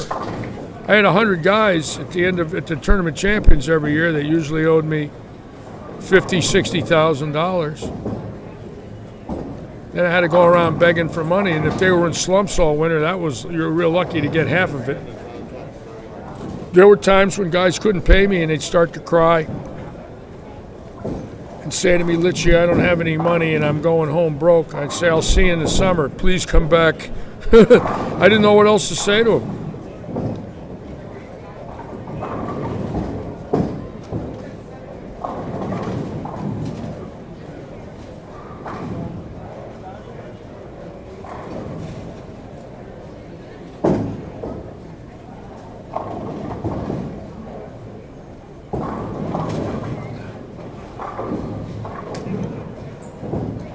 Then I had people like Del Warren. Now, Del Warren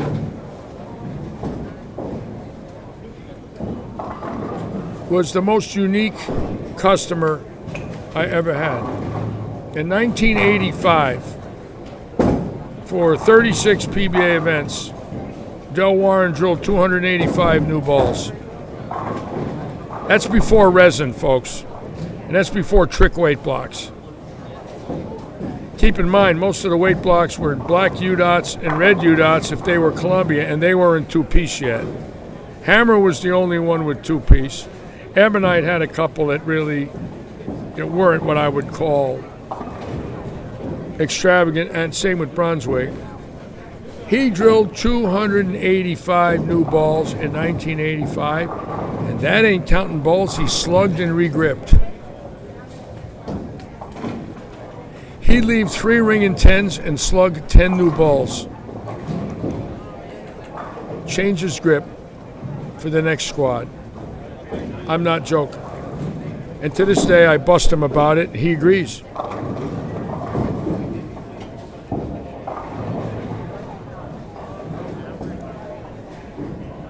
He also became one of the greatest coaches that ever lived. So, he's a genius, no doubt in my mind. Absolute genius. He was a Mo Pinnell protege, too, incidentally. One of Mo's, I believe, one of Mo's proteges.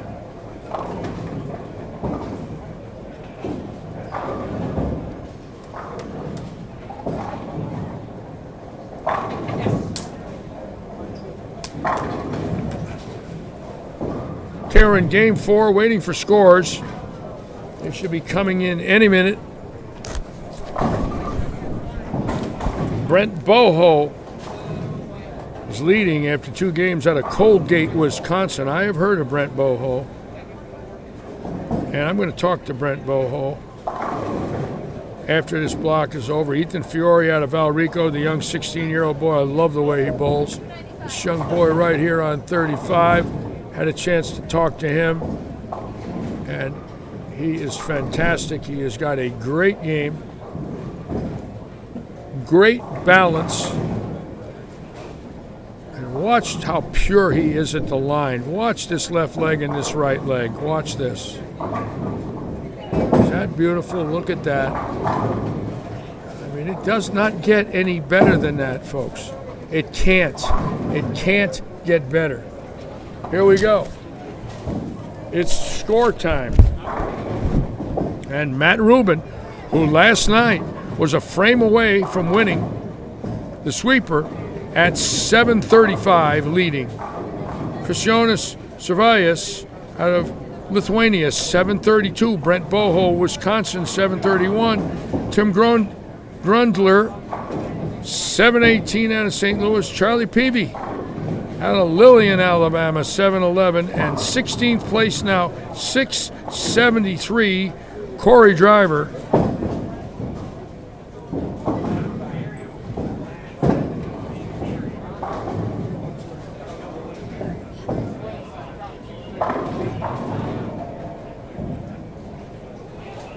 lower scoring than I thought.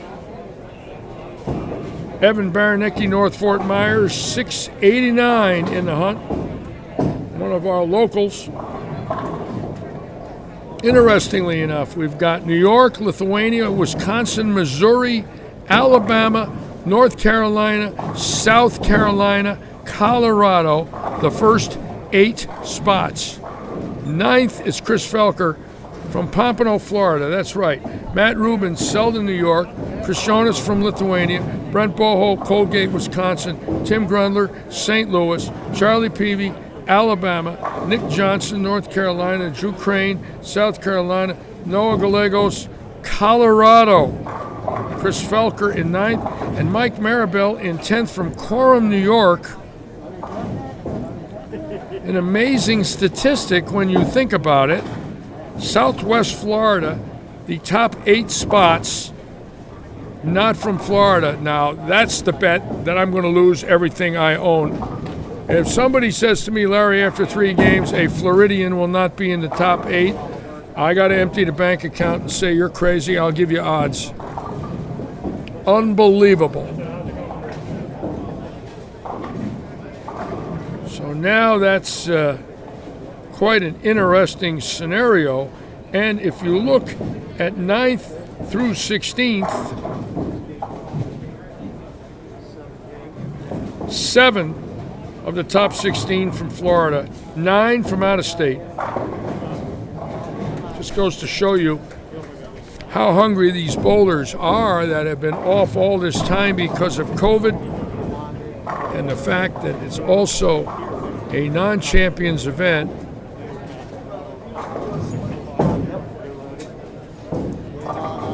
And that boy right there today on 35 and 6 could very well be a 16-year-old PBA champion tomorrow.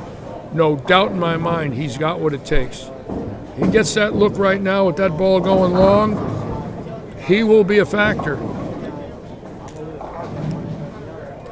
Maribelli, I got it, Chris.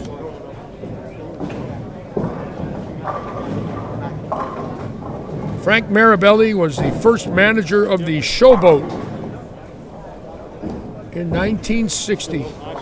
I knew him well. He was loved. Spelled a little different.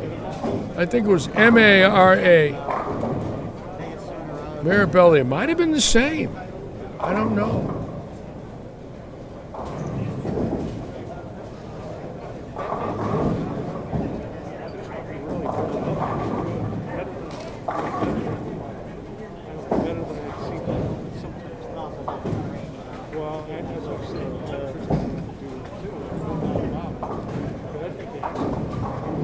Well, I wouldn't mind having 3 or 4 of these a year here. This is just a great group of talent, and quite frankly,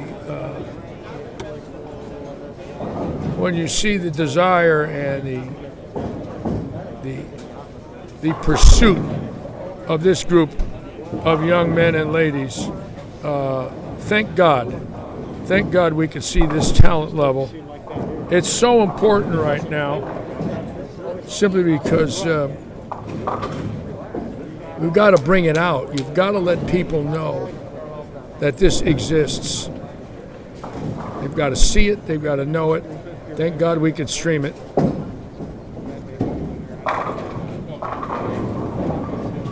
Watch this boy here. This boy has got it. I love watching him bowl. It's just fantastic. Very nice young man. Come on, get a strike, kid. No, 4-9, great shot.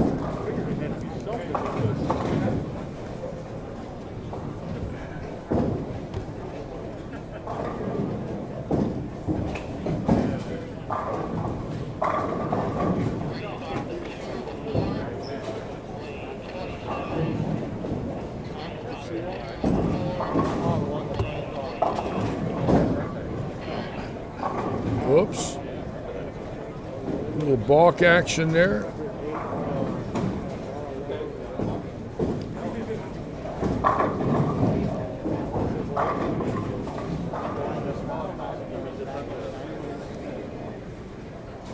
Yeah, Frank Marabelli. I knew Frank Marabelli at the Showboat. He was an icon. Keep in mind, that's when Showboat was the #1 bowling center in the United States in the 60s and 70s. And when he died, they had a case, a showcase, where they had his ball, his shoes, and a picture of him in it. And it was a tribute to him. It was in there for years. And some of his score sheets and newspaper clippings, and they had a tribute to him for what he did in Las Vegas and for the PBA and the world of bowling. Same name, Marabelli, a little different spelling, but a very famous name. At one time in Las Vegas, I doubt very people remember now. It's 45 years ago, I believe he passed away, but boy, was he something. He runs one of the push-ups down in Orlando. He works out. Look at that. Missed it. Huh? He starts way over here. And at first I thought it was, I saw him doing on his square, and I thought, man, that's pretty cheesy. I thought it was the end of the game. Kind of thrown it away. And then I watched him start. Good shot by Lee Rathjen. Over here. He goes that way. You gotta see it. He's pretty accurate with it. I give him credit. Ashley just lost today. I'm surprised. I've never seen her bowl this bad. She's a fantastic bowler, but we all know what it's like. Everybody's had a day from hell that bowls, even the best. And it's gut-wrenching. You have to put the ball away, go to sleep, and come back and start again. That's all you can do. Don't give up. There's nowhere to go. If you're a bowler, you come back. Rick Wilbur's back.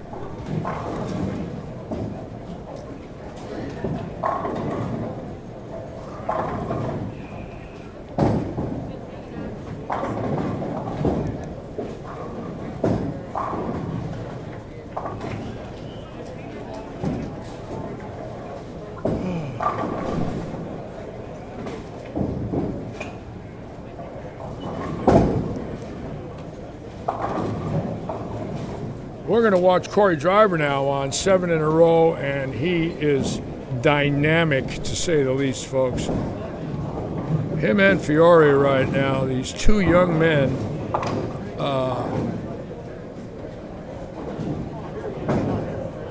are just exciting and fun to watch.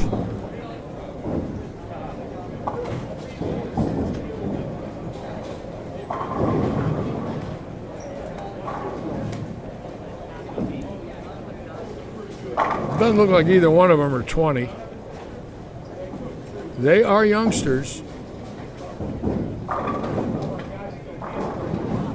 I'm just amazed at how deep Driver's setting the ball in the heads and where it is at its farthest point right. I mean, it's unbelievable.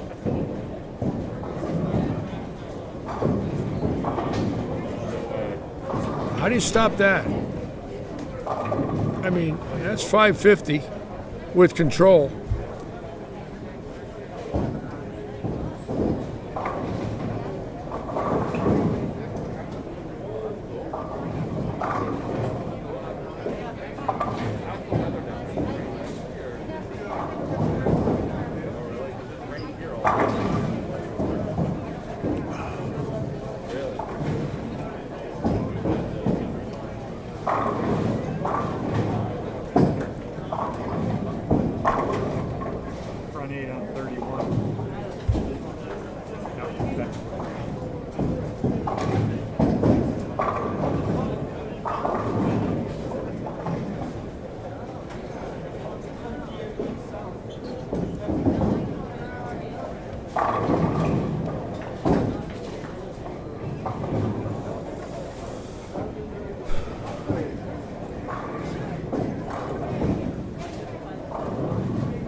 Standing about 37, 38, drifting a little left. Laying it down 33, 34, right in there. 35.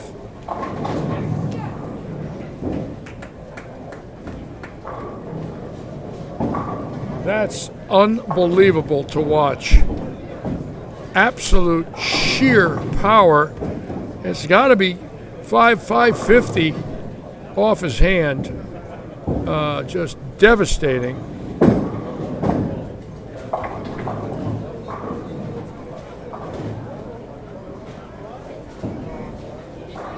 And he's in 16th at 673.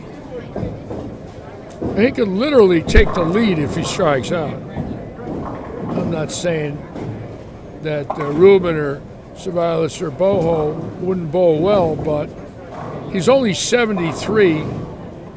Let's see. 27, 30. He's 62 out of first. And definitely going to close the gap. And a perfect time for 9 in a row. He is in 16th. And this is game 4. So this could definitely put him in a very comfortable position.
Again, for those of you just tuning in, the first 8 spots after 3 games are for bowlers not from the state of Florida. Chris Felker's 9th, High Floridian, and then Mike Marabelli from Coram, New York is 10th. So 1 Floridian in the top 10 as we speak, which, quite frankly, I would have never guessed. But it's not over.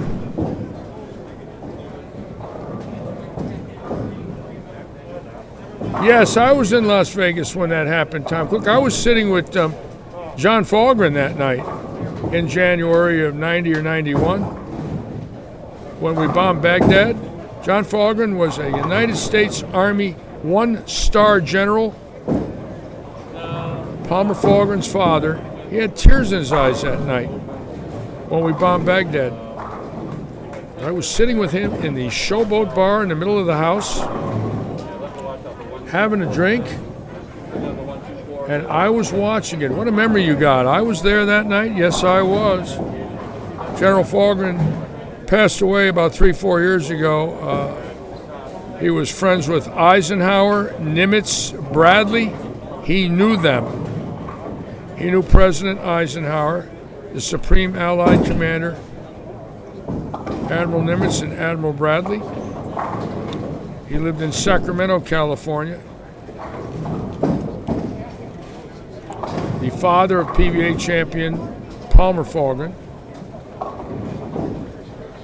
Yes, in my career, lots of memories about some unbelievable times in this country.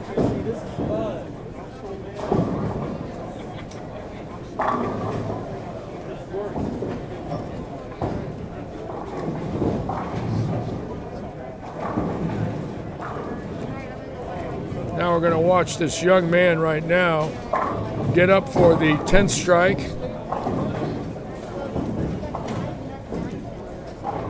Corey Driver out of Ormond Beach, Florida, on the East Coast.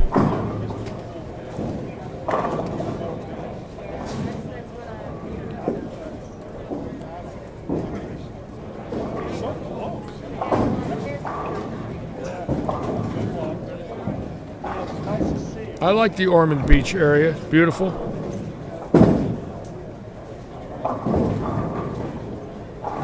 And here we go.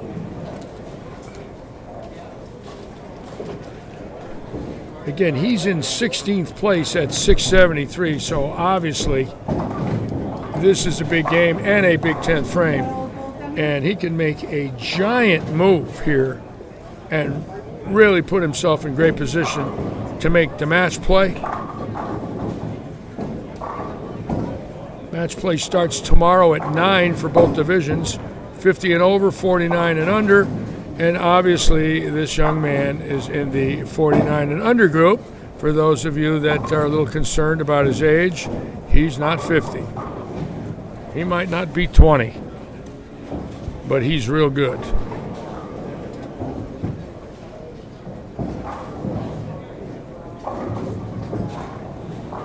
Okay. Great shot. Trusted it. Got it right. Looks like it just didn't quite bite off the spot. He had been striking from that zone. That one just seemed to go about a foot or so past the previous balls that came from that spot. Maybe a little fast, maybe a little transition. Hard to say he could miss it at the bottom of the swing without a thumb in. No, the matches tomorrow, Kevin, are 3-game matches, right?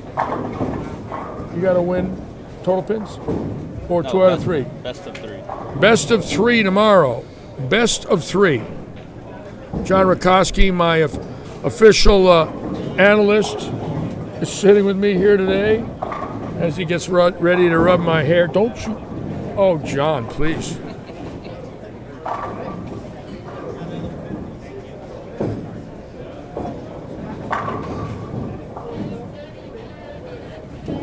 I like sitting with great bowlers. John, I don't know about you, but at least I'm sitting with you. Now, you can't... I'm sitting with you. Oh, I don't know. I'm a great talker. That you are. Look at that one. There it was. Great shot. That kid's cool. Check him out. A lot of confidence there. Corey Driver, see him, John? Fantastic. I bowled next to him last night. Yeah, he's good. He's a player. Young kid, yep. Oh, yeah. He'll be there. He'll be there. I'm really impressed with. I met a guy last night. I don't even know what. Matt Rubin? Oh, Reuben, yeah. Oh, he's fantastic. Wow. How about Reuben? He's from New York.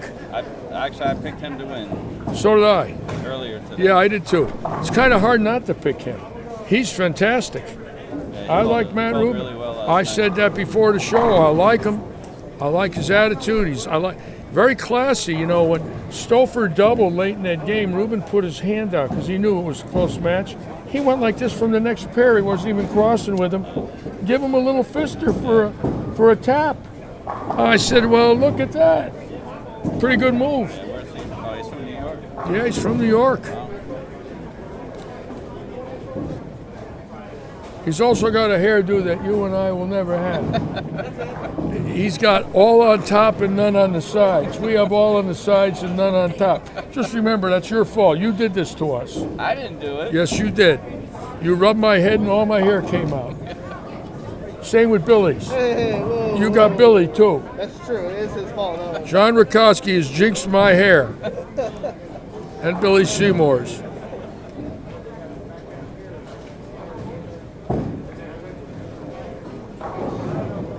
I should have bowled. Well, sometimes, you know, Just didn't feel like it. sometimes you don't have to. You know, my son does not bowl when he doesn't feel right. They could be 20 minutes away. I said, well, Mike, why didn't you bowl? Dad, I just didn't feel like bowling. He's 52. He's bowled all his life. Some days, it ain't in your body. Butch tried to talk me into it a couple days ago, and I was like, I just don't feel like bowling. That's smart. Because you would have bowled bad and said, you know what, why did I even go through this? So you got to want it. You know, what good is it if you don't want it? Yeah.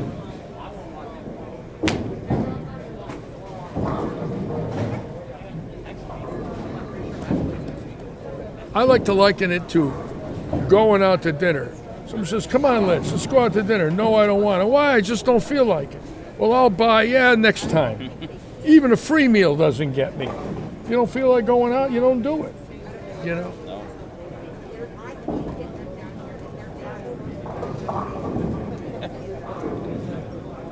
Yes. Yes. John messed my hair up, Leon. The 3 on top and the 2 on the sides. Those are actual hairs.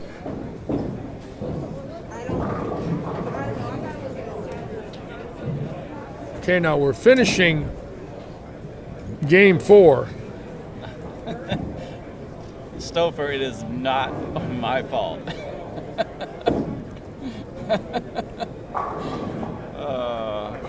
Stouffer, are you still watching? Or are you making announcements up there for raffles? What are you you trying to raffle balls up there at the World Series? John and I are laughing here, Dave. John's my sidekick. I'm setting him up for a loan. He just doesn't know it yet. Yeah. Oh, I'd love to get those bankers, Hoss. Just one more bank. I just want one more bank.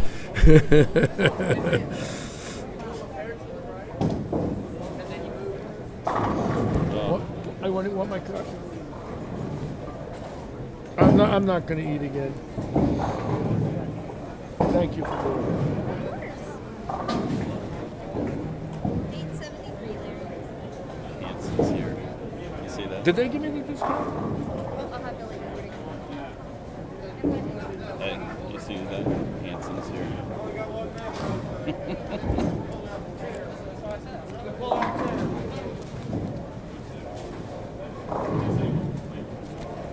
Hard to believe.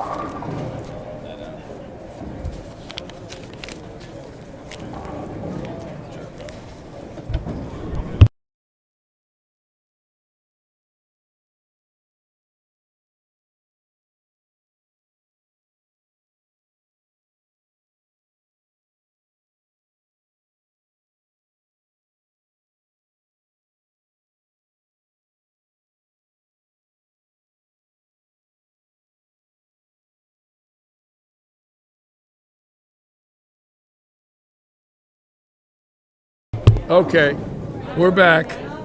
Had to have a private consultation with my banker for my next investment. No, Stouffer, not yet.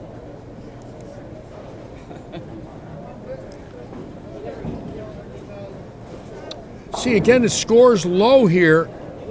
Other than driver, if you look, they're low again. Now, amazingly enough, I firmly believe it's the rev rate. These young guys are burning the laydown up and really causing a lot of pairs to be tricky. Where the older bowlers laying it up 10 like Dickie Grant, he didn't move his feet all day. And Brunt didn't hardly move at all. And again, they're softer. They're more accurate. They don't burn the heads up. And if you'll notice, after game 1, 16th place was 246. And after game 3, it's 673. And I think it's not going to go up 20 to 25 this game. So what we have is a much lower scoring pace, strictly because of the players burning them up, changing the laydown from pair to pair, and transition now after 4 games on this lane surface with these people burning them up are going to make a lot of these pairs extremely, extremely tricky. And you think you're lined up from the previous pair, you get on the next one, you go 2-8-10, then you move and you go baby split. And that's what happens in this house. And they don't bowl here, so they don't know it. But we know it, because we see it weekly. And it can fool you. One pair is one thing. You get to the next one, it's a whole different bowling center when you got these high rev rate players. And right now, that's what we have going on here. And look, very low scores in game 2. Other than the young boy that had the first 9. we will see now. Joe Lassik's picking you if you would have bowled.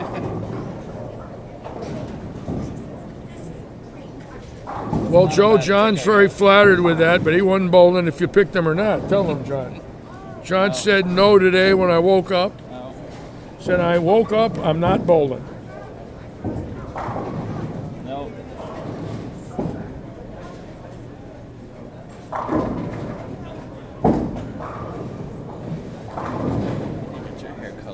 Well, I think there's a lot of variables, Frank. Obviously, if the machine's programmed identical from squad to squad, then your next question would be, why are they different? We certainly didn't change the program. Okay. So now what are the variables when there is a difference? What causes it? Well, it was colder in here this morning. There was 100 less people in here, and it was freezing.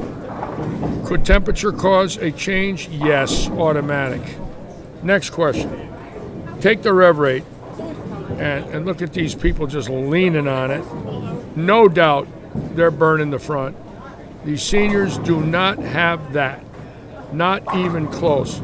Other than Battles, he's the only senior that I saw that really had what I would call a high rev rate. The rest are strokers, 250, 280 maybe a couple guys over 300, but half this field's over 4 or close to it. And if you're following some of them, good luck to you. So what you've got is a situation of early friction, The next question is, where's the oil going? What was somebody's on a lane with a couple of these guys go to urethane on you, which they could do, and what's that going to do to the pattern? With the heads gone and oil carried down 45 feet with a urethane ball, so you're dealing with a lot of transition.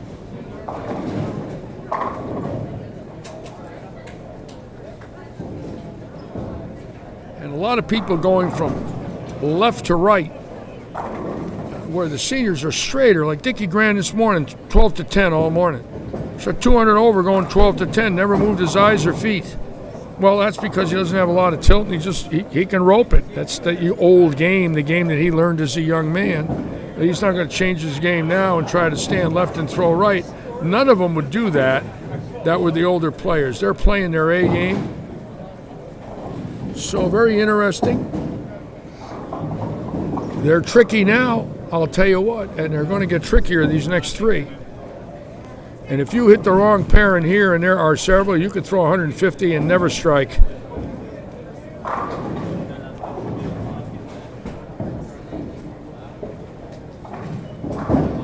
Now there's a premium on spare shooting.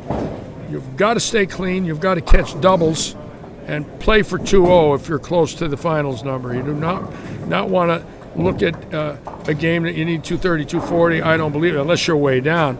If you're within 20 or 30 of the number, you could shoot 630 the next 3 and get in. That's the way it looks right now. We'll find out shortly. But they went down from game 1 at 246 for 16th in game 1. They went up 27 pins the next 2. So that's unbelievable.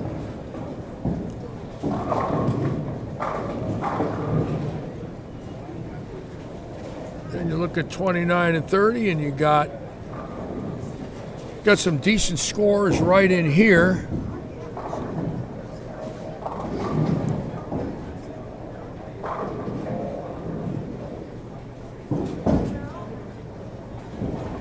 John Rukoski, why is David Stouffer calling you Mike Alshire? What did I miss? Mike Alshire weighs 230 pounds and he hooks the ball. You weigh 180 and you throw it straight. I bowl way more than Mike Alshire, so shut up, Stouffer. Stouffer picking on you today, John? Go practice or do whatever you're doing up there.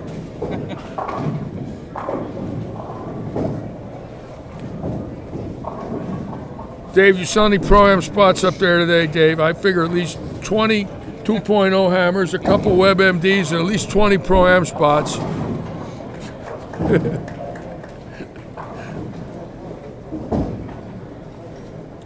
Okay.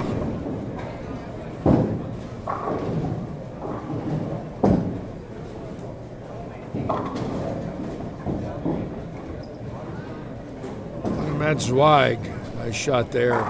He throws it good. Beautiful. Beautiful stroke there. I like the way he bowls. I've heard of him. I know that name.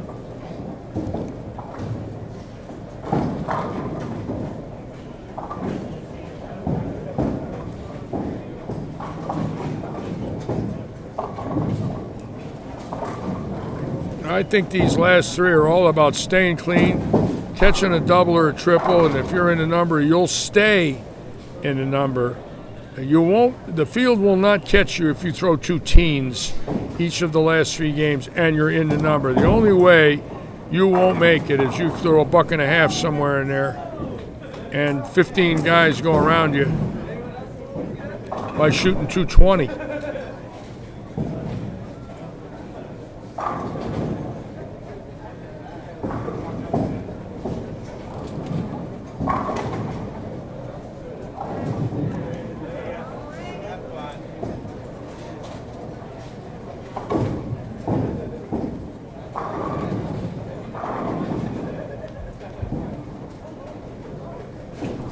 I'll tell Stoker to make sure he wears his mask at Universal. Dave's heading to Universal? It's late in the day. Why are you going there, Dave? Make sure you wear your mask. Don't get in trouble. And when you want to drink or eat something, you got to go to the side of the sidewalk. Oh, look at that leave by Larry Brand. Look at that. And I don't blame him. I don't blame him. How do you leave that? That's a left-handed leave right there. My God.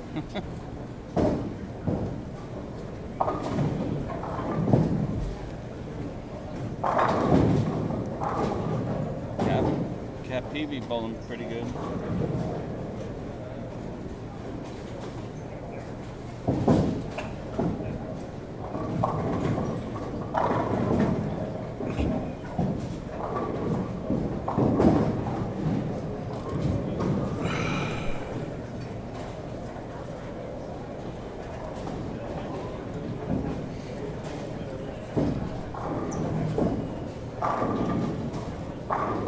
That lefty throws the ball really good, folks. Beautiful, beautiful game. Holt, let's see where he is, Mr. Holt. H-O-L-T. He's Shane. He's plus 39. He's not far off. We have not had a lefty make the finals this morning, and right now we do not have a lefty in the top 16. But Holt is close. At about 31 out. He's got a shot at it.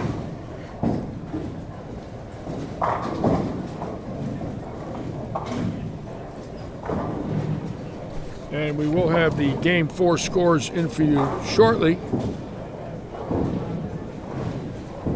And again, we'll watch this young man already in front of the return in Game 5. And that could make it real tough. Here we go. Cristiano Suarez taking the lead again with 991. He led in Game 1. Corey Driver went to second from 16th. How's that move? 950. Matt Rubin, 949. My pick, Brent Boho. 16th place now, 887. So the number went up 14 pins. Dan Doss, Chris Felker, 891, Matt Zweig, 892, Mike Marabelli, Coram, New York, 895, David Lance from Merritt Island, 900, Tim Grundler, 901 from St. Louis, Charlie Peavy out of Lillian, Alabama, 908, Drew Crane, Great Court, South Carolina, 912, Zachary Seals, Kingsland, Georgia, 913, Evan Baranicki, North Fort Myers, Florida, 914. Chris Smith from Palm Harbor, 925. Noah Gallegos from Golden, Colorado, 931. Brent Boho, Colgate, Wisconsin, 937. Matt Rubin, Selden, New York, or Mike Rubin, excuse me, 949. Corey Driver with that big 278 went from 16th to 2nd. Wow.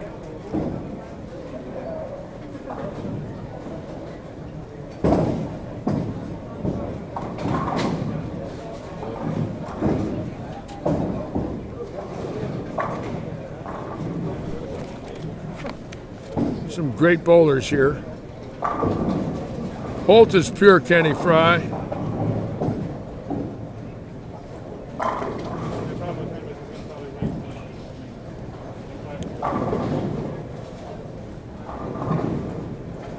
I just love the way Fiore bowls. His stroke is fantastic. Now he's at 867, 20 pins out. So this is a big game for him right here. He needs to get a good one. Attaboy.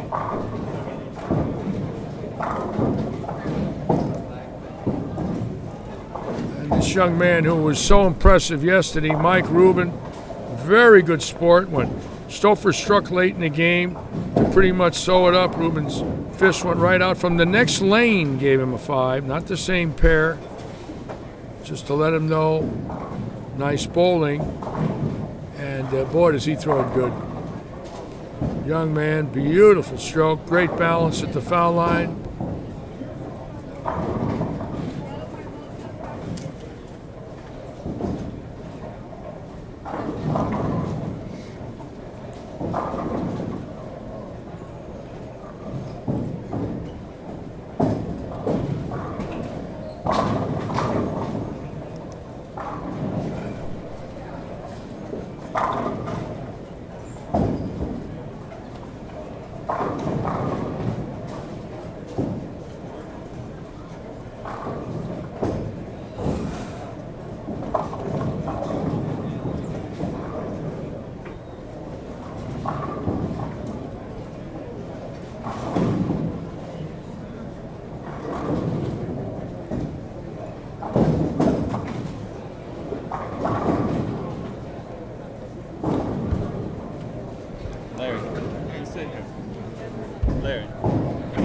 Oh no, I gotta have a plate. I got no plate. I can't get it on my hands. Give me a napkin. And let's see how Bram Barron's doing. Bram Barron's still in the hunt at 865, folks, out of Sarasota. And it would be great for him to make the finals. An avid bowler, just turned 50. Quite a player.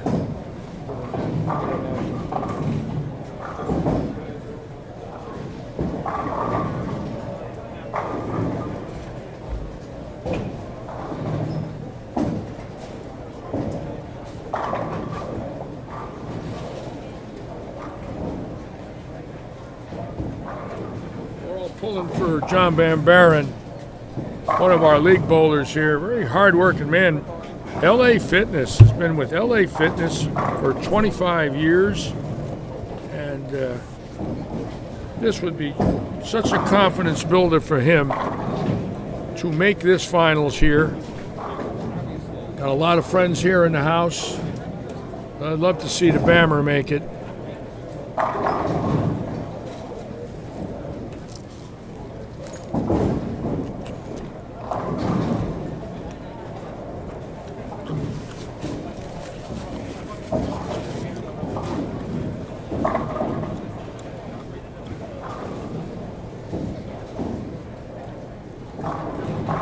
Here he goes right here. That's a good shot, Bammer. Nope. Thought it would hold. A little high. That pair's hooking.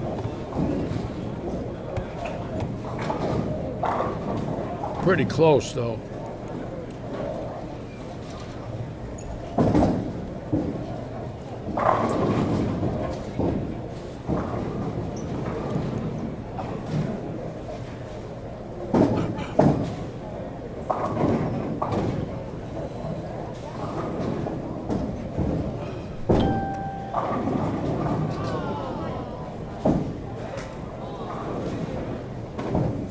did have a string on 29 and 30 here, and let's stay with it and watch this.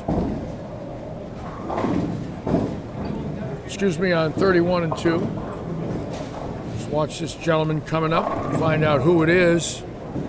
And 29 and 30, Zweig just missing, and that's going to get him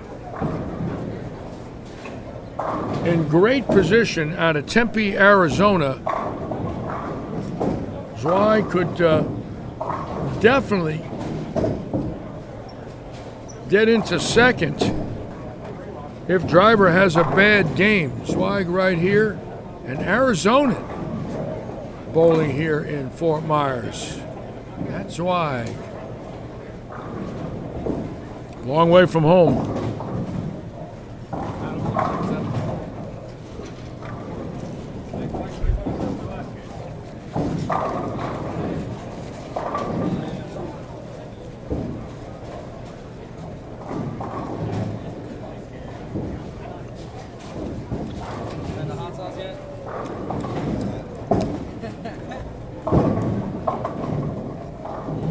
This is Adam Driver.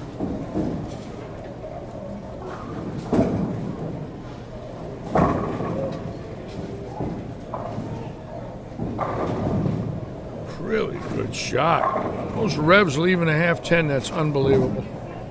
Great shot for him.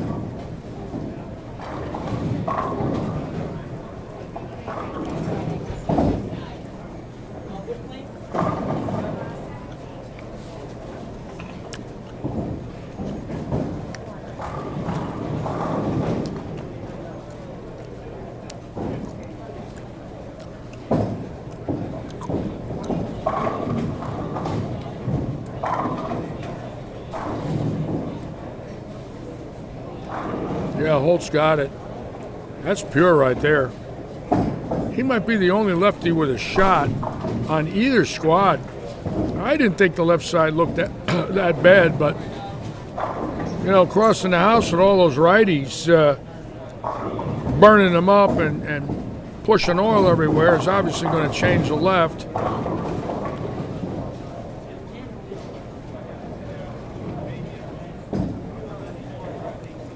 Well, if he gets in, anything can happen. You know, in a 3-game match, who knows?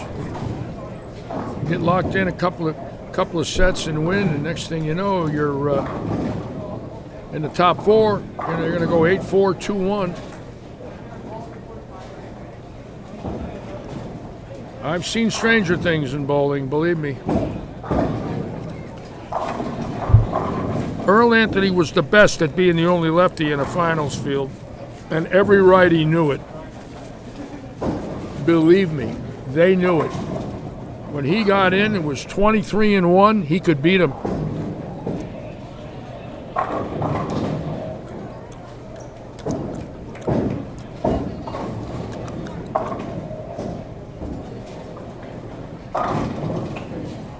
See, now I wouldn't get up and bowl right now. They're working on lane 17. The light might come on in his second step. There it goes. Look at that. Luckily, he didn't take the shot yet. I never liked throwing a ball when a mechanic was back there. Great shot, ringing 10. Never. Did not like that at all.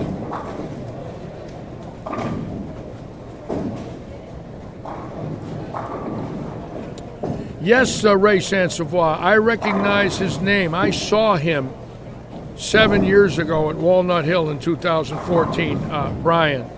I did not know that was him until you just pointed that out to me. But I saw him there at Walnut Hill when I was coaching there in 2014.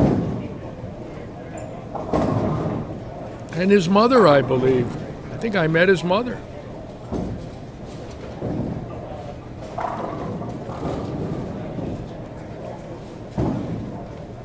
Is that Ashley striking finally? Boy, she's having such a tough day. Look at that pair, though. Got 2 5-baggers, a 4-bagger, and a 6-bagger. I think 27 and 28 held up. It's amazing what happens from pair to pair in this house. You'll get a pair that hasn't broken down. It's wide open.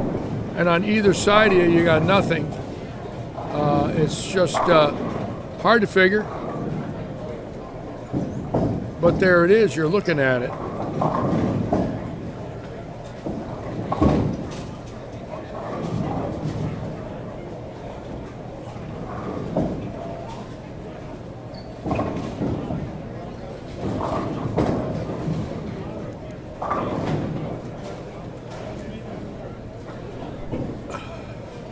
We got 279 here, so somebody made a move.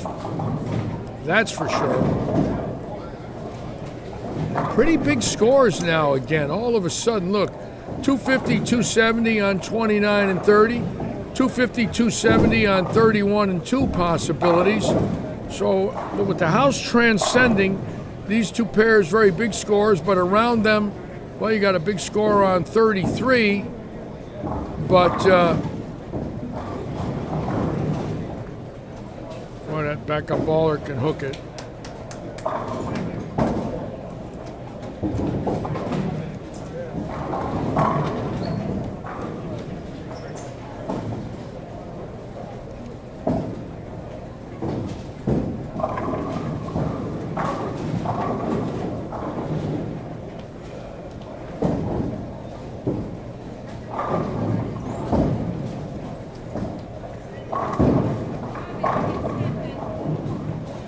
Yes, I remember that. Now that you say that, Russ, that Bourgeot threw a backup ball. I remember that now. Now it just hit me. I saw him then when he had the backup ball at Walnut Hill. And he went the other way. Amazing what the two-handers can do. Simonson winning with it. Just amazing what the two-handers can do to a bowling ball. Look where this gentleman's standing. Oop, the three-stepper. Oh my God, what is that? Whoops. That went, in the words of Bob Euchre, he missed just a little bit outside. I hate that. Hate to see a guy do that.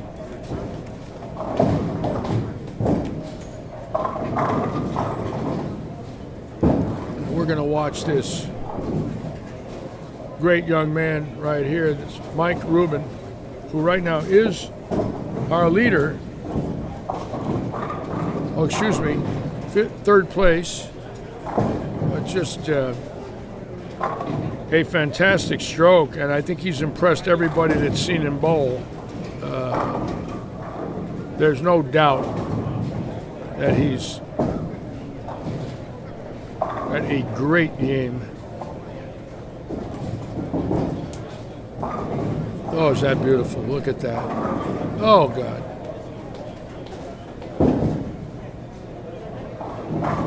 Just doesn't get any better than that. Okay. We're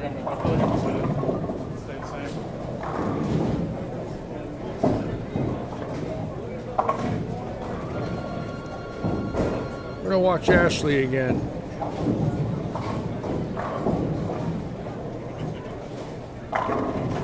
Atta girl, Ashley. She's working hard, smiling. No quitting her.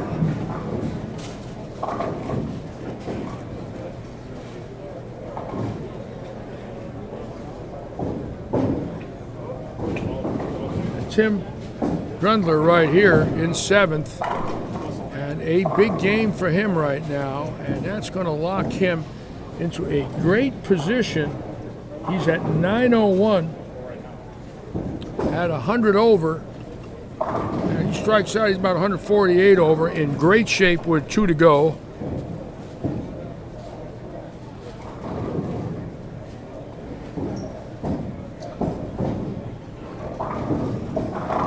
Atta girl, Ash. I always admire the people that are not in it, that are working at all times, working, studying, working, watching, fiddling. You've got to do that. And Grundler, yes, sir. Beautiful finish there. And big games here, 279, 258, 257, we could at another 258, we could have a jump in the number. Keep in mind, for 3 games after the 246, the number went to 887. So it went up 41 pins in 3 games. It was 16th plus 46 after game 1. And after game 4, it went to plus 87. So, obviously, a very slow scoring pace. And all of a sudden now on these lanes, look at the scores. 258, 257, 258, 221, 279. Let's see if it's indicative across the house. And it could be. It seems like all of a sudden, the lanes have settled down. And people are striking again. And that number could jump. Isn't that something?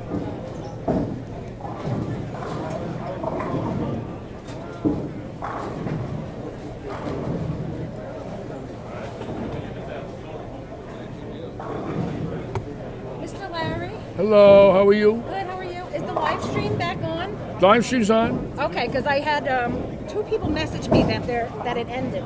No, it's on. Okay. They must have hit something, right. but I haven't got any messages that it's not on. It's on. It's on. All right, awesome. If it's off, I would hear about. Oh, it says lost live feed. Yeah. I sure hope not. Anybody else? Am I still on, folks? Can you hear me? I know my sister's on YouTube, she can see you, but the people who are on Facebook can't. Really? Yeah. Oh, my sister says she can hear me. Am I on, folks? Can you tell me if I'm on? Oh, you getting me or not?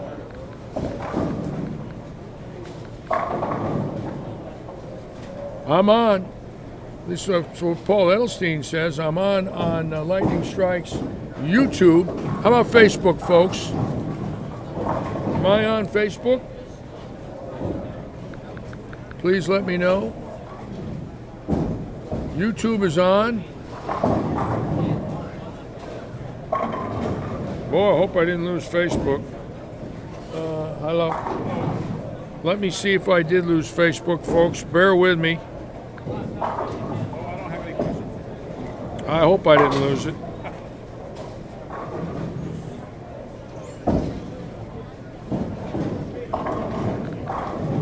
How about you Facebook people? Can you hear me?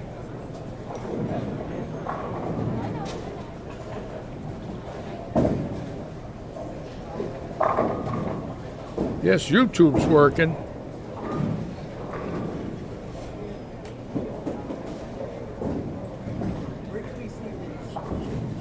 Lightning Strikes Bowl, Fort Myers, Florida on YouTube, and Lightning Strikes Facebook page. How about it, folks? Anybody on Lightning Strikes Facebook lose it? Or we just got one person that have lost it. Everybody says YouTube's working. That's great. Thank you.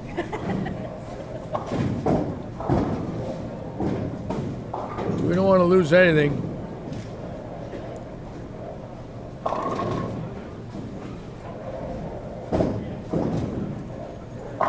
Does it have to be restarted, maybe? No, I don't want to restart it because we're on. I don't want to take it off for any reason. Yeah, we're on.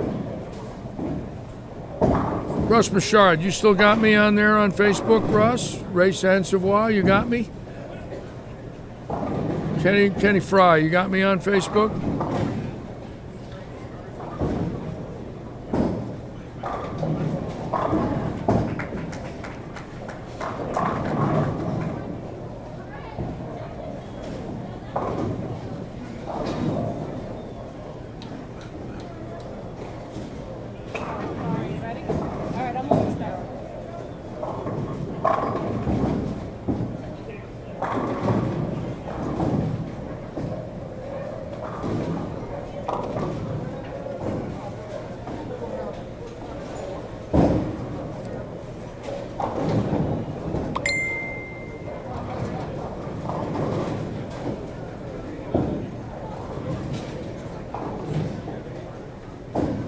Facebook stream has disappeared, okay.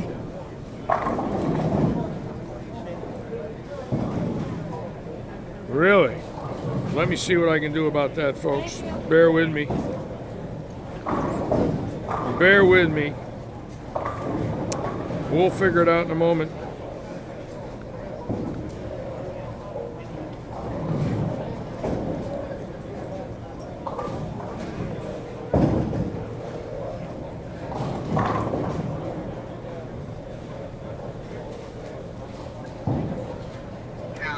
I need you.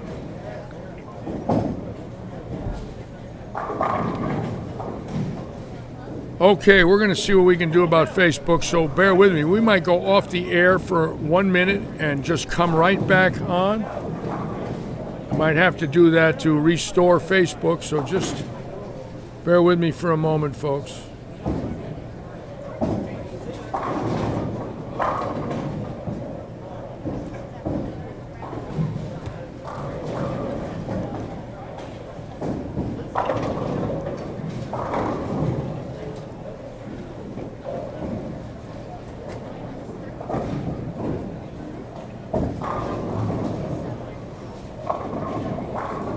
We'll find out in a moment.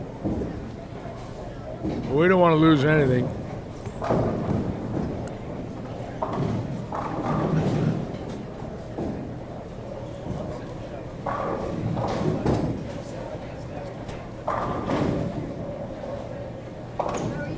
All right, how you doing?